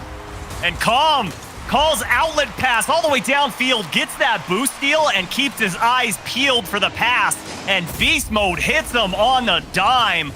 Calm, far post and in. That angle was nasty because he had a defender coming up to challenge him. The rest of the net was covered. And Calm gets the one area on his hood to put it in the left side. And now Torment's got the reset. But the board's taken away by Chicago. And lots of space afforded to V1 right here as Atomic goes up, gets a much needed touch, and looks like G2, a little awkward positioning at the moment, but JNAP's going to carry that ball all the way downfield, get a bump on Calm, and here comes Chicago. Has Atomic looming, top of the box and sent away by Torment. Beast Mode a little hoppy in the net. Wasn't sure where exactly the flow of the play was going. Now he's lost on the backboard. Calm has to come in. Version 1 stuck on defense. Long pass that JNAPS has to screen way across for. Beast Mode finally coming up with a touch. Giving version 1 a little bit of time to recover. Beast Mode, no boost, will continue to push the ball. G2 hanging on to this lead. Or not lead, excuse me, it's tied up. still felt like one as JNaps pushes the ball back downfield. G2 try to get set up again. Yeah. They're still hanging on, you know? And honestly, Jorby, I'm quite surprised at the desk's predictions just going almost unanimously in favor of G2 here when, like I was saying, B1 on a tear today, looking in peak form. And, you know, we were talking before this series started, and first off, how lucky are we and everyone that we get this in our grand finals? Two teams playing so well, going head to head. But, you know, I really would not be surprised if this goes to a game number 7. Now, I'm not saying bracket reset, but I could see a game 7. I mean, absolutely. And think about version 1. I feel like these guys play with a constant chip on their shoulder. Even when they're starting to place consistently near the top of North America, there's still a lot of doubt around this team. And so they're in prove-it mode. Torment launches that ball downfield. Com getting up for this, but immediately defended by G2. Maybe Beast Mode's got something here in the corner. Off the ceiling, underneath. Oh, no, two reset. JNaps pushed off the ball for a moment. And I swear, ever since last week in Europe, Oski hitting that double reset, everyone else is trying for double resets. I think we see like 2 of them. Com with the demo, Beast Mode with the shot, and it's off the bar! It's out! It's in! No. Beast Mode collects and version 1 have the lead. That ball just hovering on the goal line, blinking left and right, and somehow Beast Mode able to squeeze it in, but it all started with a double commit from G2 that led to pandemonium on the back half, and version 1 able to capitalize. G2 get the win on the kickoff. Beast Mode slams that against his crossbar. Pass over to Chicago, broken up by Beast Mode, who is starting to be all over the place, especially on the defensive half. But here's one from Com, and Chicago barely gets that save. So the ball just lightly bounced up above the crossbar. Beast Mode screens across. And Subi, you talk about that momentum, and it's certainly showing right now for version 1. Their attacks on offense are looking lethal. G2 get out. Yeah, the momentum is giving them a ton of confidence as well. Going head to head with the Winter Major champs, and more times than not, coming out victorious is Com. Gonna let that one get away from them. 15 seconds to go here, Jorby. G2 still need to break out of their half. Atomic launches this downfield for Chicago. Wins the next touch. Beast Mode's up for this. JNaps squares up. Actually, JNaps has to leave. It was Atomic who had to square up. That's a high bounce off the ramp. Beast Mode read it immediately. Headed towards G2's net. Any play here for G2. Atomic's got space. Com's letting him come in. Now Atomic beyond the neutral zone. Got the 50. JNaps next up. Here he comes. Take it down. Version 1, half game 1. My goodness, version 1 standing true and standing tall in game number 1. Up to the challenge from G2 Esports. But it really felt like after that initial goal from version 1 that tied it up with about 3 minutes to go in the game, that really flipped the script, and it put something in the back of G2's mind. And I don't quite blame them when you have Com constantly ripping through that goal line. As we take a look at the Mobile 1 high performance replays, you get to see a beautiful passing play from Beast Mode to Com. And after that, Jorby, that's where it just seemed to shift everything. Yeah, G2 really weren't able to get a lot of offense going after that the opening 2 minutes, really. They were able to get downfield. They had that last try during the 0-second drill. But other than that, I mean, this was all version 1. So G2 definitely have to get off this slow start as we head to Aquadome and not let version 1 start to run away with this. This is kind of what started to happen against NRG earlier in the tournament. Yeah, and how odd as well as we kind of commended the hot start for G2. They scored just 8 seconds into game number 1, and then after that, couldn't find another. So hot and cold is G2, and we're heading into Aquadome. Let's see if G2 can tie the series up. Com, air dribble denied by Chicago. G2 only amassing 6 shots on net in the last game. They have been one of the better offenses in North America as JNaps wins a big 50. Atomic's already downfield, and they start just like they did last game with an Atomic goal. Huge 50 here from JNaps. I thought that was very risky, but sometimes when you go all in, you win a huge pot. And that one, all in favor of JNaps, and Atomic just had to send it between the sticks. Like you said, G2 up early yet again. Atomic from the neutral zone, another shot, and it's right into Torment. Version 1 having to play some more defense. A bit slow coming out. Com with no boost, gets the first flip over. Beast Mode's ready for that follow-up. Mode's so deadly in that. For me, the second man spot is where Beast Mode can be really the most lethal. He's always so aggressive with his positioning, and it puts him in spots where you don't necessarily expect him to be a lot of the time, and it's such a threat down the field. And one player that we need to see wake up today is Chicago. So far through, one and a little bit of another game, we haven't seen much of him. It just could be because he started the day early and had to kind of sit on his controller ever since, but once he starts going, that's when G2 seems unstoppable. It does feel like it's been Atomic and JNAP setting up a lot of the play on offense. Chicago getting involved as he tries to get this ball out right here. Pass in front. JNAP's had to deal with the chip, so Chicago will take it himself. And that one taken away by Com.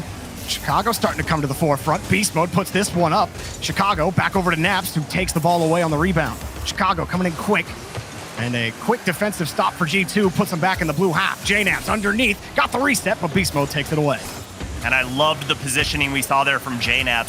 Sitting right up top, the elbow of the box, kind of just waiting for that shot to come out, and didn't even give a shot. Oh my goodness! Atomic just sitting, waiting, and poaching that shot, just narrowly misses, and the crossbar denied.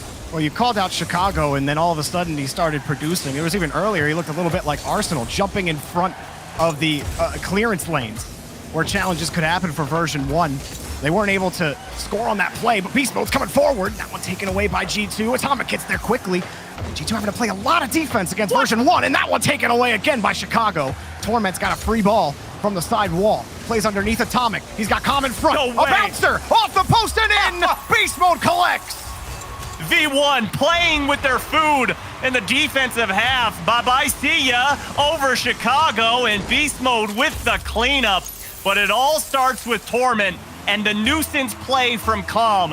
V1 rolling downhill. This is the kind of gameplay that version 1 pull off consistently. It's annoying to play against when all three of them just, it feels like all three of them just crash the box in front of you, when really it's calm most of the time. And then Torment and Beast Mode just follow up, and it turns into a scrum in the box almost every time with version 1. Beast Mode every now and again, he gets a pop-off mechanical play, but most of the time, these goals are dirty, down in the trenches for version 1. But they get the job done. Beast Mode going out in midfield. And it's strange how often that they can do that, and they don't get punished for it. You'd expect, okay, this looks like a triple commit, but no, they seem to always score on their opponents. They're just always all three on the same page, but holds the phone here is G2 getting ready to go on offense, and Torment tries to get that around Atomic, and Atomic, not the greatest touch, turns that ball over, and look how close Beast Mode was playing to Com. He knew that ball was going to drop straight down. Chicago, quick transition. He's got the first touch. He needs a follow-up. Atomic waited, thought a touch would come. Instead, he's got to launch it to the backboard. Gonna get the boost stealed. Quick shot from JNAP. Com had to dive for that. Still, the pressure from G2, not enough to keep version 1 away from the ball. Com got his corner boost, now has to wait for Chicago. No one gets it, and they almost got him with the feint. Atomic almost drilled that ball through Chicago in front of the box. Denied by Beast Mode, flying in. Torment was also there on the defense. Wasn't needed this time. It's not over. Atomic throws it against the backboard. Nobody there. Chicago a little late against Beast Mode. JNAPS turns this ball back around. Chicago in the corner. Who's he gonna pick? He picks JNAPS, but Torment's in the air. Com double it was open, and he lands onto the ball. Atomic gets back to his own touch. Beast Mode, the last man back. Just when you think it might fall apart for version 1 or G2, somehow either team comes up with a touch. And here's another launch downfield. JNAPS can't put it on target. I might be crazy, but I swear Atomic had a wide open lane straight down the center of the field to an open net, but here comes JNAPS. He gets it over the top of Torment, and finally, after all the offensive pressure, G2 finally causes version 1 to crumble. The pressure gauge breaks. Torment, the shot's just too hard for him to handle. A nice catch from JNAPS. They finally caught that version 1 rotation out. Like you said, Subi, immense pressure from G2 on that push. It got a little janky in the middle there, but they made it work. Chicago pushing the ball forward, pushes Beast Mode out of the way. Version 1 now in a spot where they have to respond. Off the ramp, Beast Mode pushes it out on the 50. Great. Might have one last chance here, but Atomic's all over it, and that's gonna go in. G2 have Aquadome in hand on the way to game 3. And ties the series up to boot as Atomic gets just a little tap to go right around Calm, and V1 sent their offense forward, and you can't quite blame them. Less than 10 seconds to go, down by 1. You gotta send everything plus the kitchen sink. And with this ball hitting the ground, series gonna be all tied up, and G2 taste their first victory in the grand finals. That's the thing about G2, Subi, is that when they get onto offense, and as soon as they get one boost steal and they get that 50, they are so hard to get. They're so hard to get the clear against. It's why they've been so consistent for the last 4 tournaments, including the major. Looking at the Mobile One high performance replay, there wasn't a lot in this game. Most of it came at the end. And again, a lot of gritty, very, a war of attrition almost, it feels like, with G2 on offense. But they got the job done. And it feels like really polarizing play styles on offense here between G2 and V1, where V1, super aggressive, super fast to move downfield. And then you look over at G2, they could do the same, but in this game where they found success was playing laterally, going left to right consistently, keeping V1 having to go boost to boost to boost, trying to pick up those little dime pads, and eventually all that boost ran out and G2 was able to find the hole. And it's just so frustrating to play against both of these teams. You just constantly have to have your mental awareness in peak form. We're heading to game 3 in version 1. And try to get things back underway for them. They had a thriller against NRG, going up 3-1 in that series, and then eventually having to close it out in game 7. And so as they play against G2 here, it's a bit of a different matchup. Version 1 not playing nearly as much offense. In fact, they're having to play a lot more defense than they did in that NRG series. And it's all about maintaining your composure on defense against this G2 team. Even one double commit and one slight mistouch is going to put that ball in the back of your net. Players have taken their sides of the field. Game 3 about to get underway. Well, and that's always been a downside to those demo-heavy offenses that we see is, it works great when you make contact with a defender, but if you line up, swing, and miss, you are out of position, and your team is forced to scramble back at a man disadvantage, and that's what we saw here in game number 2. But heading into game number 3, G2 once again off on the heavy foot, looking to score early. Calm couldn't get a solid touch out of that ball. Torment and Beast Mode had to wait. Version 1 losing the kickoff. Start out on defense. See Atomic just being annoying in front to Calm. Even got a chip on him on his way out on the rotation, slowing things down. Version 1 gonna try again here. This time a dribble out from Beast Mode. Got the read over to Torment. Maybe Version 1 could get set up here, but Atomic straight up for it, forces Calm and Beast Mode back. How does he get that much power to send it all the way to midfield? He was going straight up, and somehow, he just pulls out the mechanics left and right. Atomic, such a fun player to watch. Look at that pass downfield to Chicago. Flip, reset, and G2 score 1 minute into game 3. Chicago levitating for this one. Gets up for it. You think he's going to redirect? He lands a perfect reset on that ball. No boost. That was absolutely ludicrous, Chicago. That was dirty. The no boost perfect catch? Come on, man. Jorby, this game's kind of, it's insane. But this is really reminding me of watching a great, hold the phone, watching a great basketball player. It's like watching Steph Curry. You don't want to let him see that ball go in the back of the net. So the worst thing you can do is foul him, send him to the free throw line. What happens in game 2? You allow that ball to go downfield. Chicago scores with 2 seconds remaining, and he goes, oh, that's what it's like to score. And you awaken the beast. Chicago has been activated, and Calm almost tucks that one in. Torment's got a chance at it. Low shot. Chicago easily defends. He'll have to screen across because Calm's up next. Off the ceiling, straight down, and saves off the post and bounce. Atomic got the touch, and it bounces off the post and out. Now JNAPS has the transition. Rips it high. Beast Mode's got the touch. Atomic gonna catch this ball out. G2 not done with the push. Big 50. Chicago boosting forward. Sees Calm in front and has to pull off. Breaks the Rule 1 against Torment. It's gonna upset some people. I think the Rule 1 curse is kind of real. Oh, it I've seen teams lose to that. I'm sorry to scare you, G2 fans, but I saw Chicago backflip off of that, so we'll see what happens. You know, Jorby, I had a dream last night, and I was playing Rocket League 3v3, and I got into a Rule 1 with a teammate, and it turned into a nightmare because I didn't know what to do. Do you break it? Do you don't Rule 1 with your teammate. Absolutely okay. not. Absolutely okay. not. I'm sure there's at least one person out there that's going to disagree with that. But regardless, version 1, sweeping across. Torment got the bump, but Chicago was the guy making the stop off the back wall. Beast Mode steals the ball away. Com next up for version 1.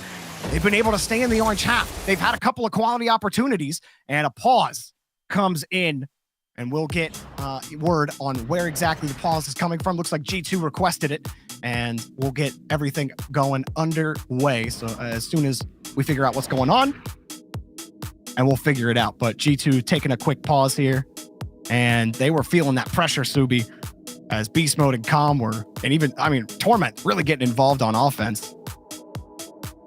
Yeah, and right there we were seeing a nice lateral infield pass that was broken up. But yeah, again, G2 starting to get pushed back, and I honestly don't blame them. If it is not a level playing field and you have the slightest bit of delay on your end, you got to call for a pause, get it figured out, especially in the grand finals. So much on the line and so many implications, not only for the spring major heading to London, but also for Worlds. So many points could be attained here today that you don't want something like a little keyboard clack messing you up. Well, it does look like Chicago saying he's been lagging. It looks like that is the nature of the issue.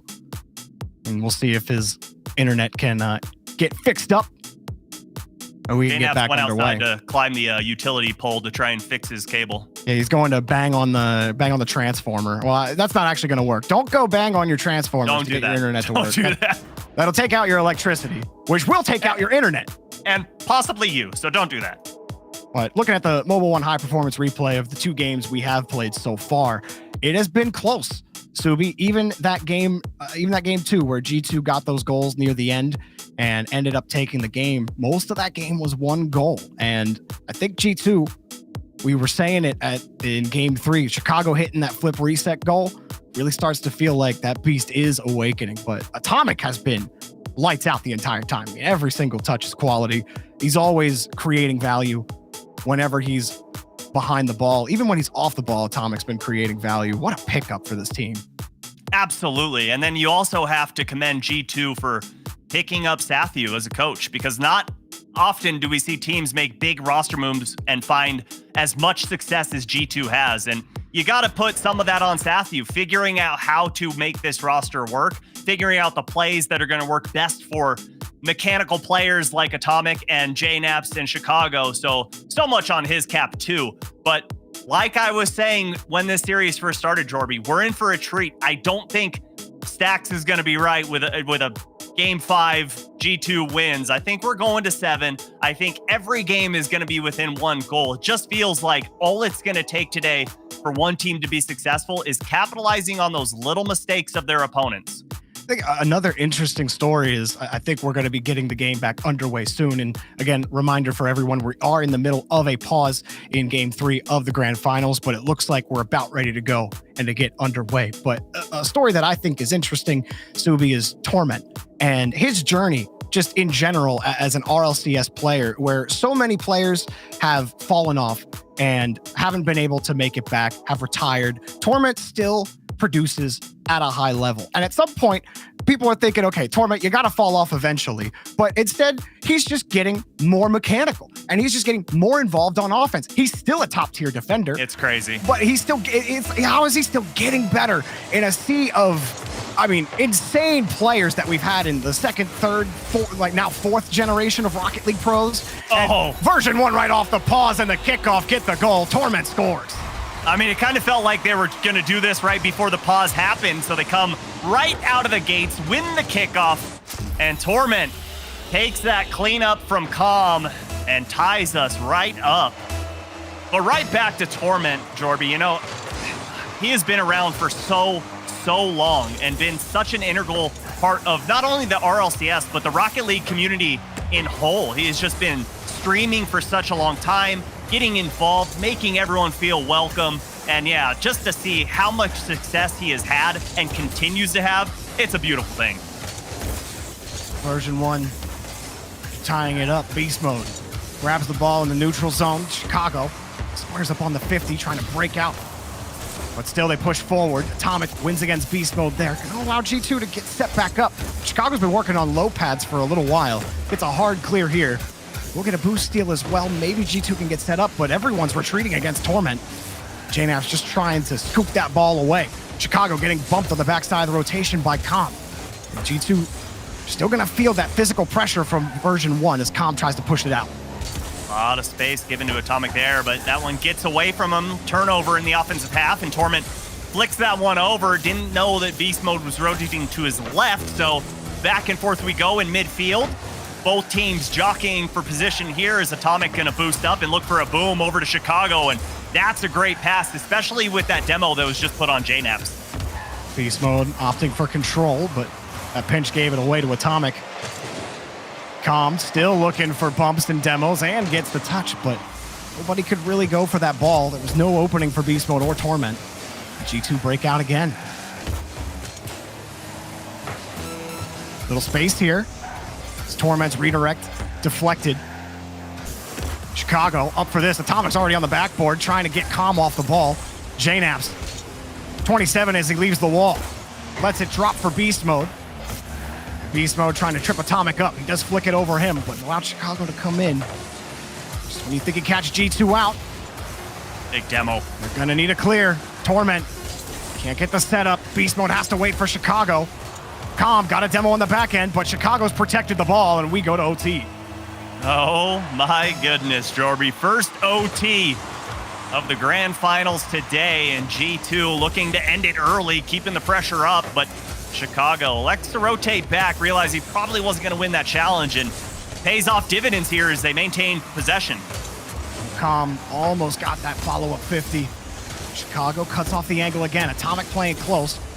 Ball deflected by Beast Mode. JNAPS off the corner. Light shot taken away by Beast Mode. JNAPS again trying to set something up, but Com gets in the way this time. Chicago and Atomic commit for this ball in midfield, leaving a gap open for Beast Mode. Here he comes. No touch. Com has to come forward, but he can't because Atomic just boomed it back to Torment, who gets the touch back to the corner. I don't think anybody was expecting Beast Mode to completely whiff on that play. Looked like he was lining it up to just rip one on target, gets the neutral 50-50, and Com goes for the boost steal instead, and trying to get it back past the Torment. Doesn't work out. Here come Atomic. Chicago. Little miscommunication from G2, and that's going to turn this ball right over to version 1. And Chicago and JNAPS just took the ball away from version 1. Torment trying to find Beast Mode, but Chicago just gets in the way. And Chicago has been consistently just finding himself at 0, having to use the small pads, but it's kept him in the rotation, and he's gotten a lot of critical clears for G2. Not any small ones in this overtime either. Beast Mode popping this one up. Atomic gonna try to get set up. Got the reset. Back to Chicago. Up high. JNAP's in the air. Here it is. It's a shot blocked by Beast Mode, and the demo's opened up the back door. It's a race. Foot race. And Beast Mode wins. Goal! Version 1 steal it in overtime. G2 send the house, and the house crumbles. Com, that's a massive demo on the back end. That 50 skips out, and G2's third would have been there. But instead, physical play comes to the forefront for version 1. And man, G2, you thought they had it. The press was looking really good. Chicago had a lot of great touches in front. 3 saves to his name, but only 4 shots on net from G2, Subi. That kind of output against version 1 didn't get it done. Yeah, not gonna work. You gotta figure something else out because your play style from game 2 isn't gonna work in game 3. Version 1 just way too keen on it. And if version 1 is finding success without Com getting even one single shot on target, you better perk up your ears, you better watch, because this is gonna be a treat for you once he does start to waken up. Com, one of the most mechanical players that we know of in North America, and he's just getting the job done by being purely aggressive. And for version 1, their game seems so heavily predicated on transitions. And the openings that demos give you on those transitions, that seems to work against G2. It's worked so far with a team that plays so aggressively, that high risk, high reward play style that they've really mitigated a lot of the risk on these days. A team like version 1 are definitely going to trip you up. And so now G2 have to respond again here as we get game number 4 underway with version 1 in the lead. Oh, nice little bait out there from Calm. Gonna win this challenge. And G2 has to race back yet again. Chicago slaps that ball away and slows down that push from V1. Ball skips back out. Chicago got the 50. And G2 trying to set things up, but they've lost the neutral zone, and Chicago gets a massive boomer. JNaps is ready, but can't put it on target. Atomic, small pads, waits for Calm's touch. Got a hard beat out, and no one's going to be able to get to that. Calm already downfield, cut off by Chicago. Of course he is. Why not? I mean, such a fun play style to watch because not only is he downfield looking for bumps, looking for demos, just trying to cause chaos on that back end, but it also gives V1 that opportunity to push that ball forward with a pass so he can try and redirect it on target, or he can turn that pass into a back pass himself that really just has to keep G2 on their toes. Calm's got the reset back over to beast mode. The 54 stuck, no opening for Torment. Version 1 trying to find their way through that G2 line, but JNaps have got the touch off the ceiling and a tough save for beast mode. Atomic has to flip back. JNaps also taking Calm off the play. Atomic winds up, launches it back towards the box. Can't get that follow-up touch. Calm gets in the way. Good communication there from Calm over to Beast Mode. You saw Beast Mode start to push forward, but Calm, recognizing he had the double tap available to him, decides to call him off, push that ball towards midfield, and V1 still trying to break out of their own half as we see the G2 offense, what they are known for, the small ball passing plays to get the ball out of their own half and transition immediately into a shot. And Calm has really stopped a lot of that. Look at that cut. Atomic swings wide, and there's Calm again with a big save. But he has been breaking up a lot of these G2 passes and their pushes, even breaking out a little bit for version 1. Torment gonna leave the play completely as Atomic's got control. Beast mode up in the air. G2 just can't win these 50s in the attacking third. Constantly forced back to the orange. They're still trying that small ball game. That touch gets away. Beast mode gets deleted. Calm's gonna buy plenty of time, and G2 gotta try again from the orange. And it really feels like right now, V1, the faster team on the pitch, so it feels like they're gonna consistently win these 50s. G2's gotta hit the ball. First off is Atomic lets that one get away, and it's gonna afford version 1 another opportunity, but JNaps, Chicago turned away by Torment, and talk about a snap save on that one. Yeah, Torment just getting there. Beast mode, lead man downfield. Torment takes it himself, forces the ball out. Calm slips it over Atomic, and now got to pass in front, but Beast mode can't commit. He has to wait for Atomic. Pops it across. Calm beats Chicago to the ball. Version 1, first to every single touch here in the orange half. Torment, he's not going to get to that. Actually, he does beat JNaps to that ball. Calm back over to Beast mode, and G2 try as they may. They're not dictating the pace of this game. Version 1 are. Yeah, just really awkward touches here from V1. Constantly throwing G2 off, and it's all calculated from V1. They know exactly what they're doing. And I love that save we saw there from Torment where he's racing back and just jumps to... JNaps turned away, but Chicago cleans it up, and finally, 3.5 minutes later, we get our first goal in Game 4. You see Beast mode pre-jump initially, puts himself out of the play. Torment tries to find the read, but JNaps follows through with the ball, and it left a gap open for JNaps to shoot it into their left side. And that slight panic from Beast mode, it could have cost them. He still would have had to made the effort on the save. Wait, here they come again. Wow, diving stop by G2. Atomic, nice recovery, but Beast mode scoots the ball away.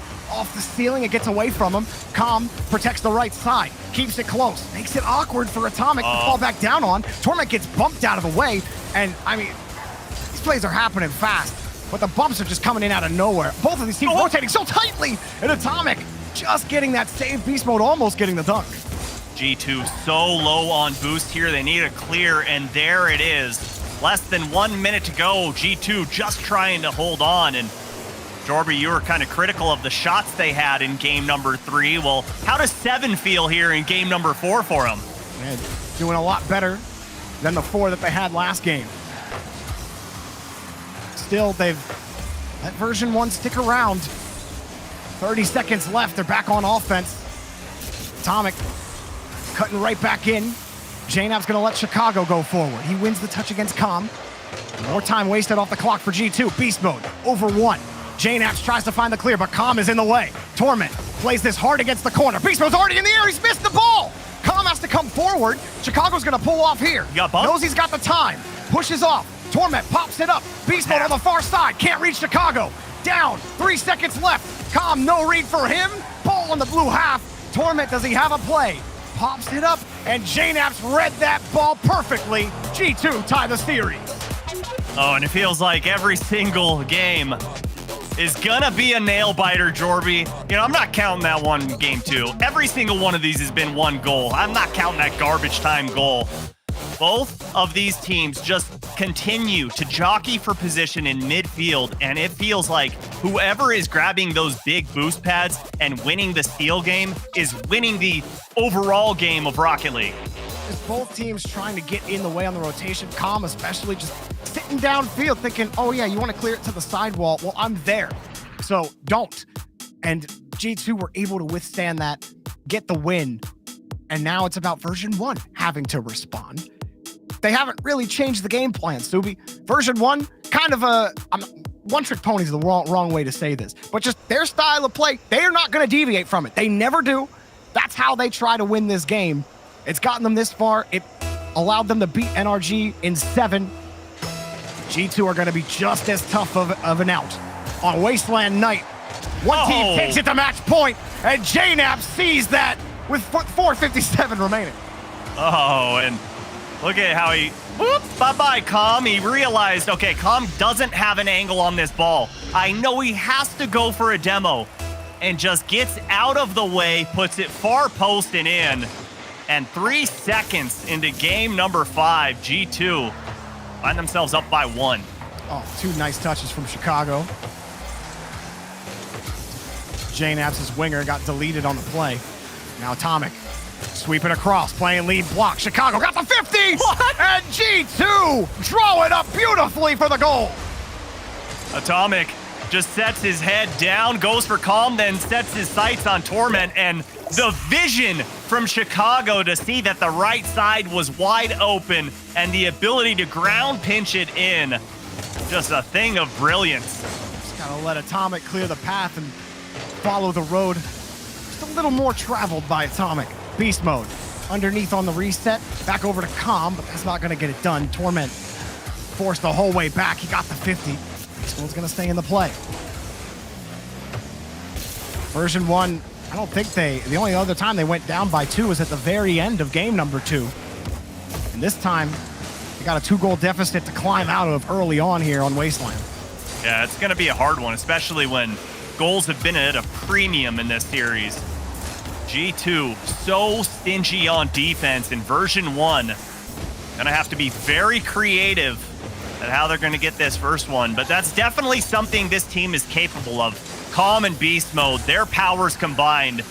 I mean, between the clips from both of them, they have had some incredible ones over the last few months. They've been a fun duo to watch for sure.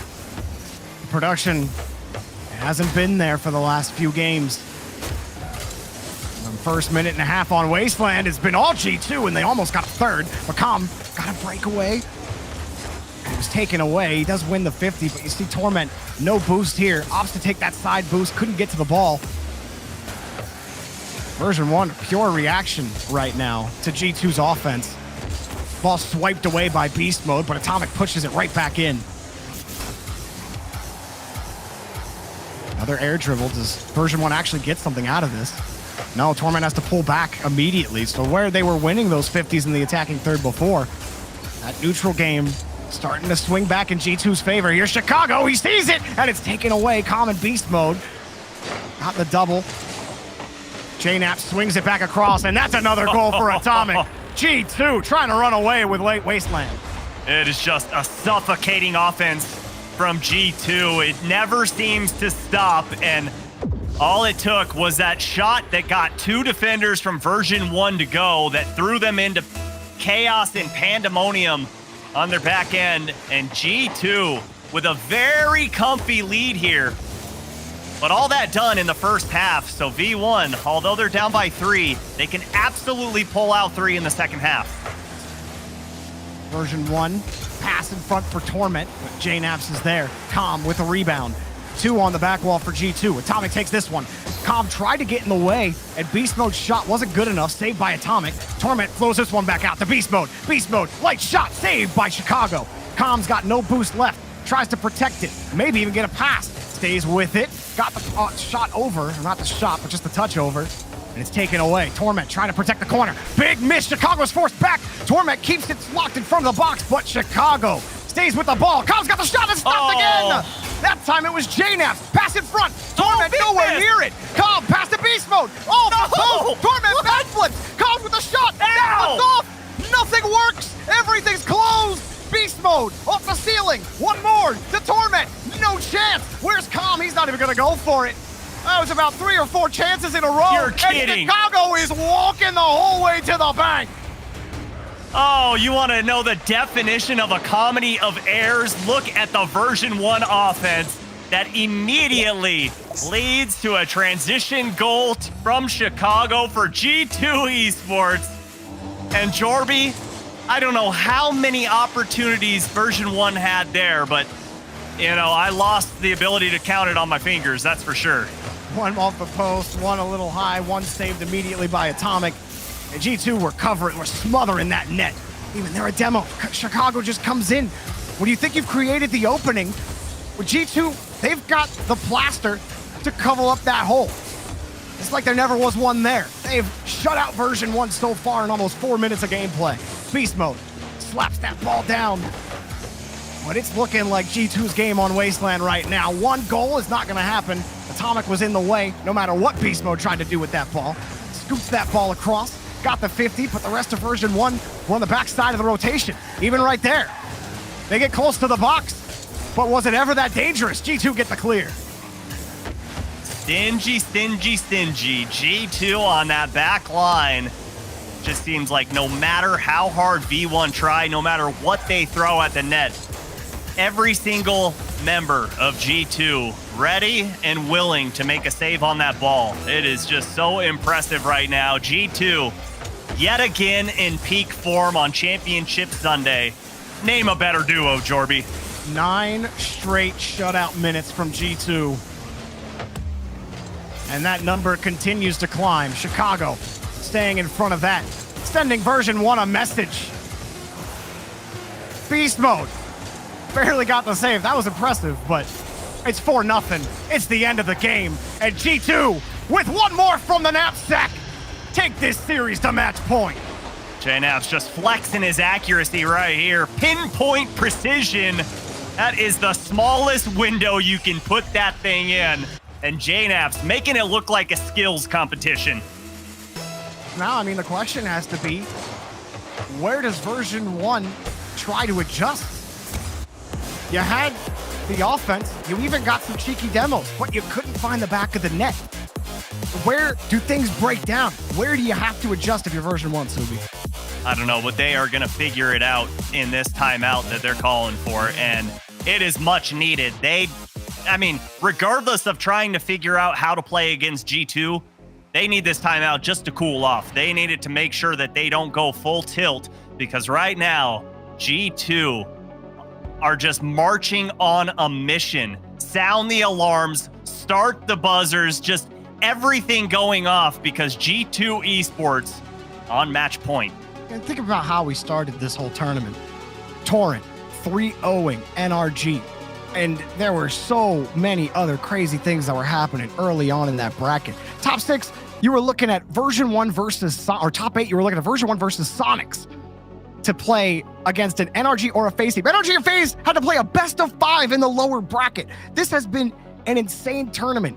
But for G2, the only team that has been a mark of consistency in North America, 4 straight grand final appearances, and they're about to win another one if they can take it here on Neo Tokyo.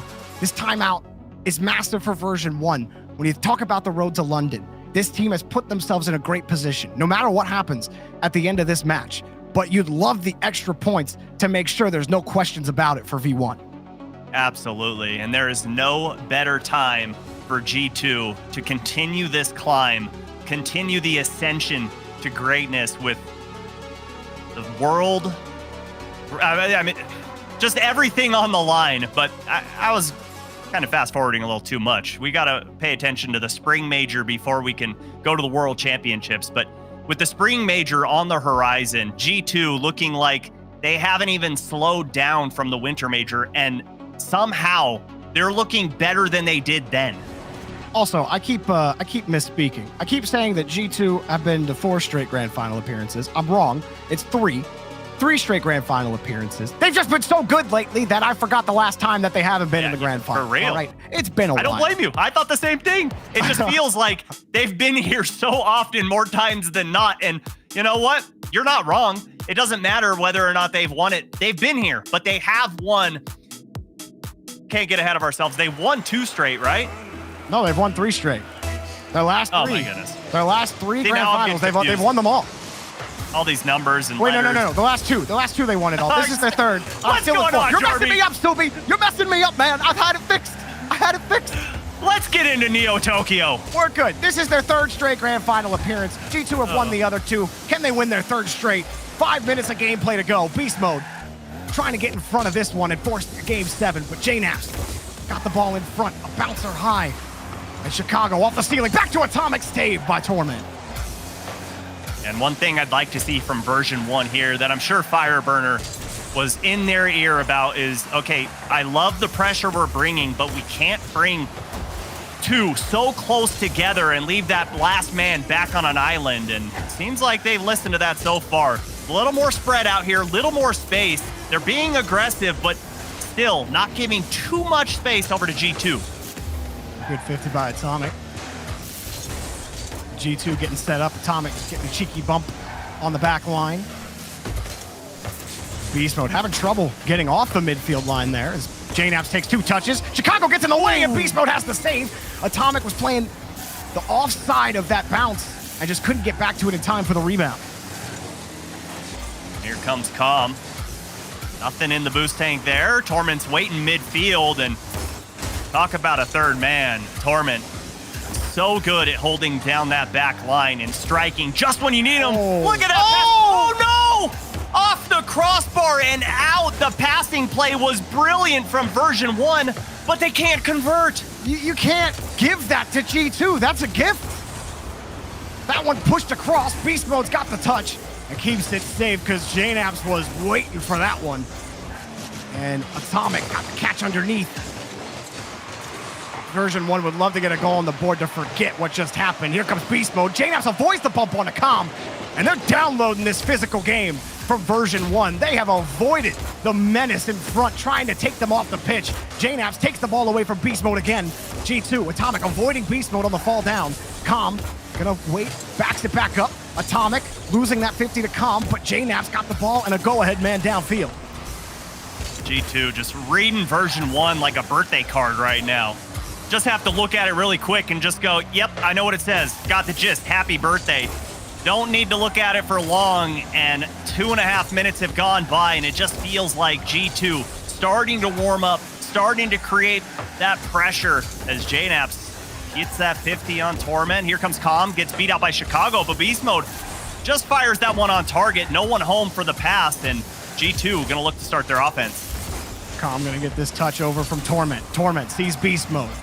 Beast Mode lining this one up. Got the touch back to Calm. Calm was hoping someone would be there, but that touch was a dead ball, and G2 get a free clear. Yeah, one too many touches there. Right idea, just not the greatest execution as Beast Mode pops that one up. Torment gets the boost steal. He's gonna go for the pass towards midfield, and Atomic gets that one back into the corner, and G2 definitely need a big clear here, and it comes off of JNaps' hood as Torment sends it right back, but it gave G2 just enough time to reboost up. Atomic back over to Chicago. Into the corner. Version 1, more defense awaits them. Chicago lets Atomic take this one. Beast Mode gonna grab the ball. Back over to Calm, no.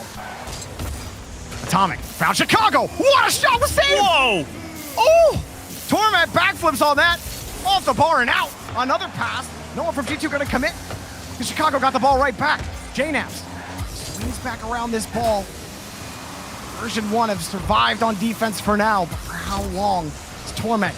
Looks for the soft touch to Calm and gets Version 1 out of the blue half. That is a great play to get that clear downfield, and Beast Mode gets the demo. This ball just hanging, lurking in the orange half. 2 go from G2. Calm looking to punish, but JNaps gets the pinch. Atomic gets the clear, and another great play from G2. These teams just continue to battle back and forth. Less than 1 minute to go here, Jorby, and G2 Esports on golden goal. Atomic pushing the ball across. Calm misses it. Beast Mode's gonna be able to protect it. Nobody's able to get out from Version 1. That's 2 touch for JNaps. Calm did get a piece of it, and it skips out to Chicago. Squared up against Beast Mode. Atomic diving forward. Has Torment beat. Atomic in front of the box. JNaps had to pull out of the play. I wasn't looking at JNaps on that play, but he looked a little awkward. Now Beast Mode squares up on the 50, but it goes back to the corner. Calm got the boost steal, trying to get the 50. Got it over Chicago, but doesn't have any speed to go with it. And Atomic gonna stay on top of this ball. Keep it close. Don't give a free touch to Torment. Overtime. Kickoff going to be so important here, and once again going in favor of G2. Calm going to have to clean this one up, use a lot of boost to get it out of his own half, and Version 1 have to race back on defense. Man advantage for G2.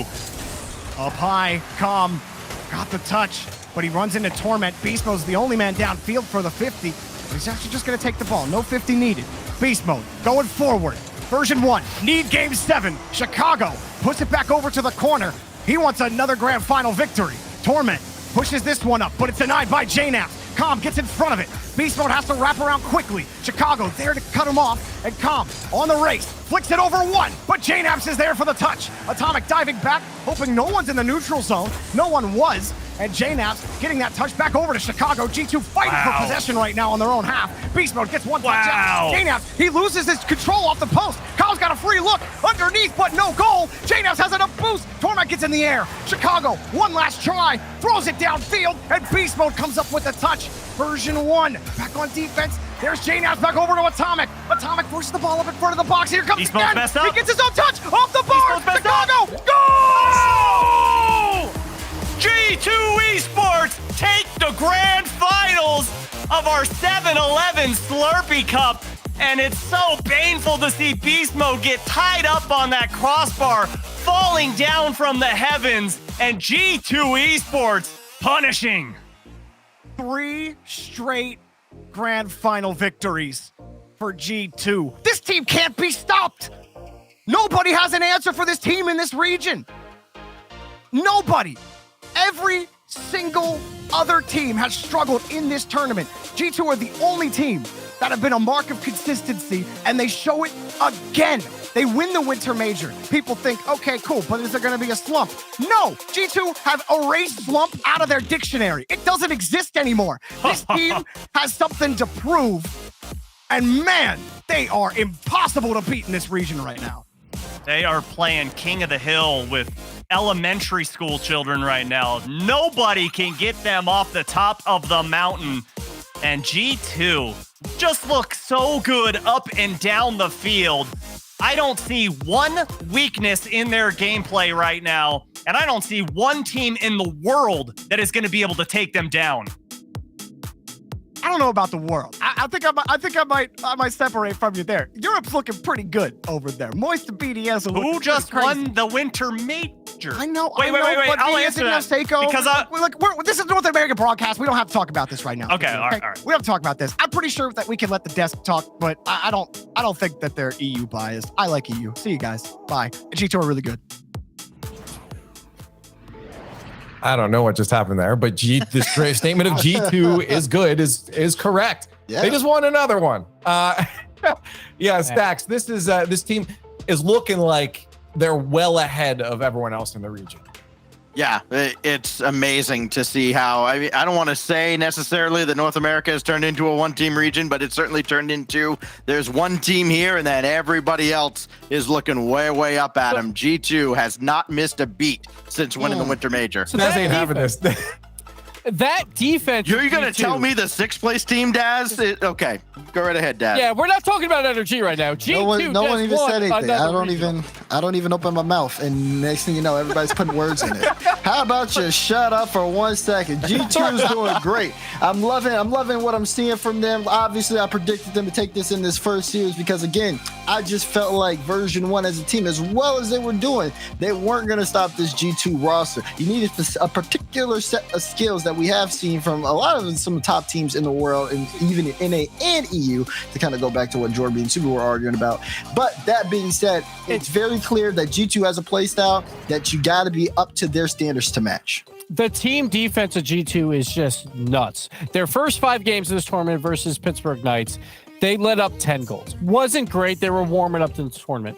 Their last 19 games of this tournament, all in the upper bracket, obviously against a very good competition, they gave up 12 goals total. That's it.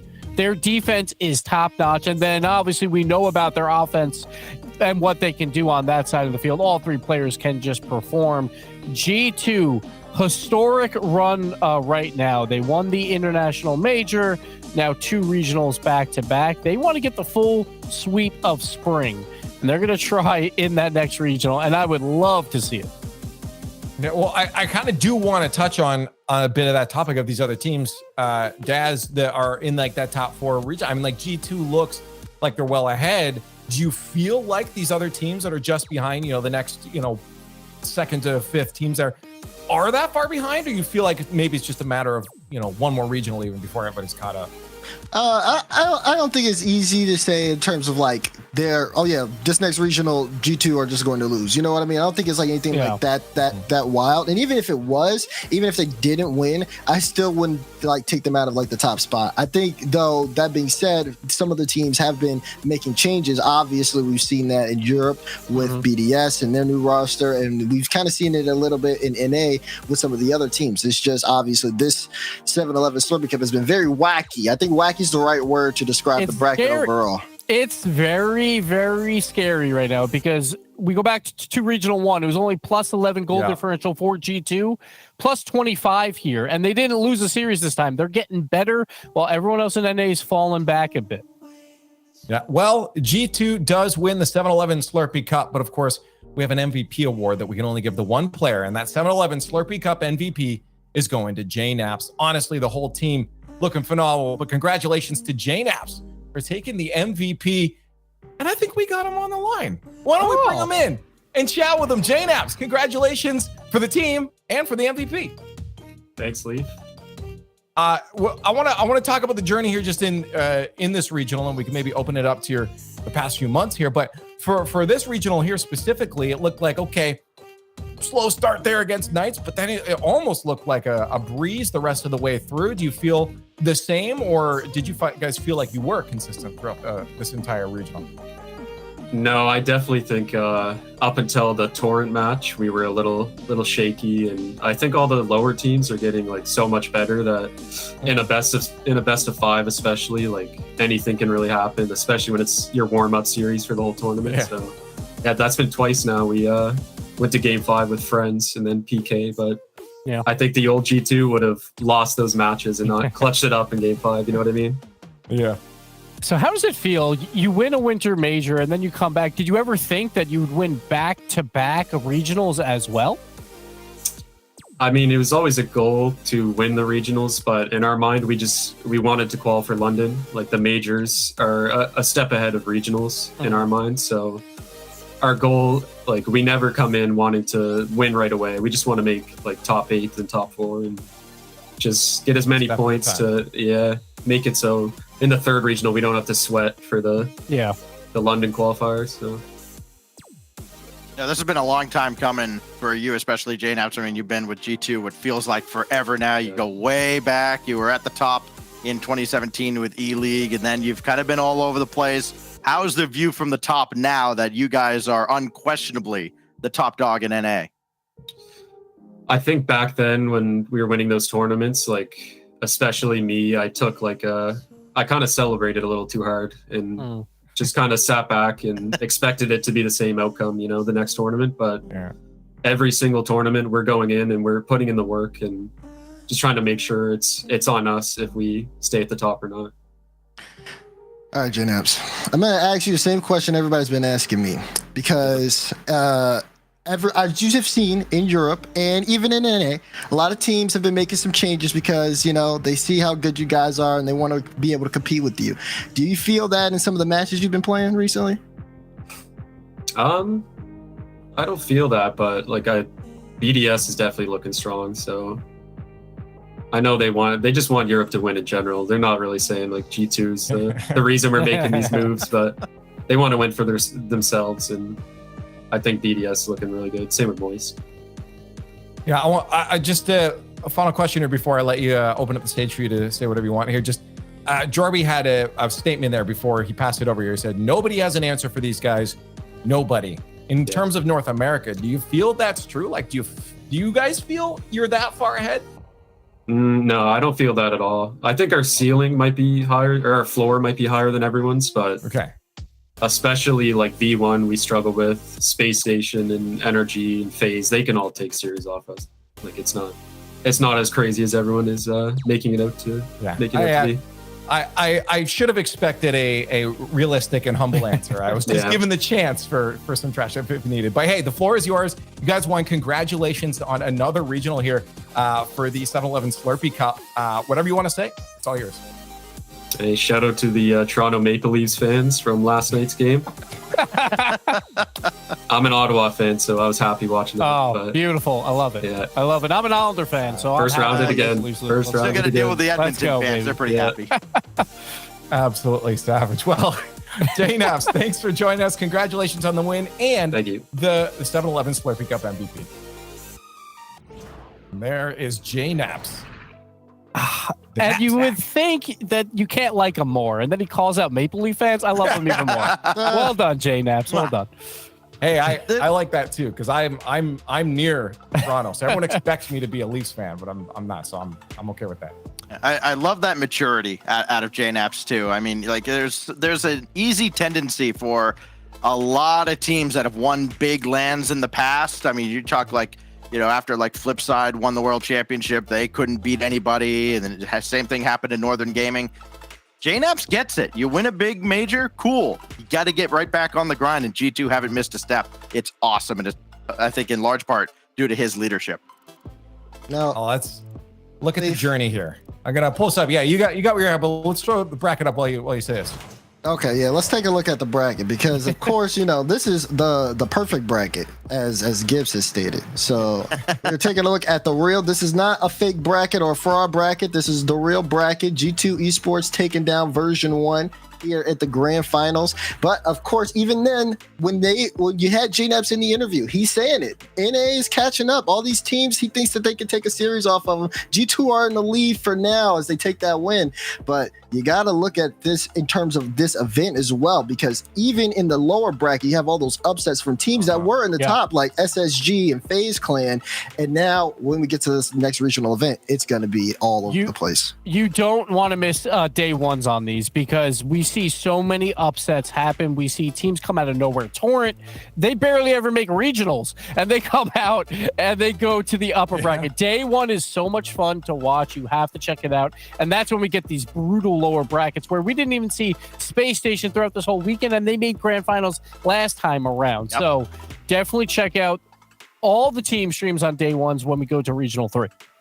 I know Championship Sunday is where all the money is handed out and all of that and all the points, but Friday is probably the most important day of these events because if you don't have a good start on Friday, you end up in that lower bracket and you end up in a sea of misery with a bunch of upsets waiting to happen. Yeah, and again, J-Nap said it himself too. Some of those, 5 to 10 teams are really starting to nip at the heels of a lot of these top teams, and it's definitely becoming a bit of a bloodbath. So as Gibbs said, don't be missing those day ones. But Gibbs, in the context, looking forward here. Here's your points. Look at those points. They're in the thousands already. G2, 1,203. Version 1, a huge day for them. They could have been down where Energy is, basically. I think these are a little bit off because I think Energy actually has less points than that. I'm sorry, Daz. I think they have 530. So they're not in 5th just yet. But, oh boy. G2 is just dominating this entire board. It's good to see, but it's going to be a race. It's going to be a race for those top 5 spots. I'm excited for the final regional because only one spot is locked, and that is G2. Yeah, we got one more regional to come for North America and a few more for Europe. Lots of action across the board, but let's get our final thoughts here before we sign off here for the 7-Eleven Slurpee Cup. We'll start with Daz at the end, go down to Stacks and Gibbs to finish as usual. Listen, this has been a good regional event for me. You know, NRG ended up taking down a lot of the frauds who predicted that they wouldn't get that far. Everybody was sitting there saying they would go out second round. Well, guess what? The general's back, and it's going to be a great event for the future. The spring splits continue, and I can't wait to see the conclusion. You done? Done? Cool. All right. Just like Saturday, just yapping about all these other teams coming up after G2. I don't think anybody's going to. I know JNAP's saying all the right things, like, no, we're not that much better than everybody. No, yes, you are, and they are proving it. And it would not surprise me if those points that we just showed are indeed accurate, and they do indeed sweep all 3 regionals. That'd be a story. G2, yeah, it's been insane to watch their run. I'm just happy for G2 fans out there. I've cursed them for 5+ years, and now they're finally getting these wins. So G2 fans, you got to enjoy these moments, but it's all about being hot at the right time. There's ups and downs throughout the season, and G2 is hot at the right time, right at the end of the season, about to go to London Major, and then, of course, the World Championship. Tickets on sale for the London Major. You better go. You better watch G2. We'll see if they can take down the EU powerhouses over there. Well, first touch, EU regionals, more North American regionals. There's so much Rocket League content to happen on this channel. So make sure you are all subscribed, following everywhere that this is broadcasting, everywhere that you watch, over on Twitter as well. And thank you guys so much for hanging out with us all the time. But the 7-Eleven Slurpee Cup is coming to a close. Thanks for watching, and we will see you very, very soon.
Performance,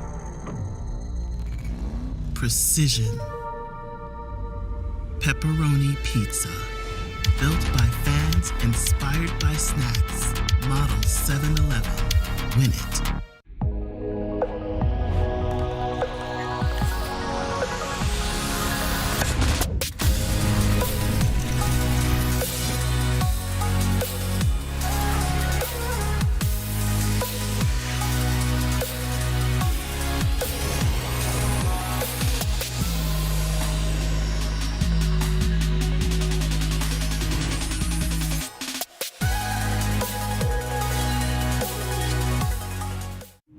This might not be your car. And this might not be your engine. Maybe this isn't your morning routine. And maybe these aren't your coworkers. Perhaps these aren't your standard driving conditions. Far from it. But this is your oil, which means you're one of us, doesn't it? For serious engines, on and off the track, upgrade to Mobil 1.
Won't you come over? Dying to know where you came from. We're breaking open. Feel like your future's just begun. And all I know is that we lost time. If we stay right here, we could free ourselves inside. We'll stay awake forever.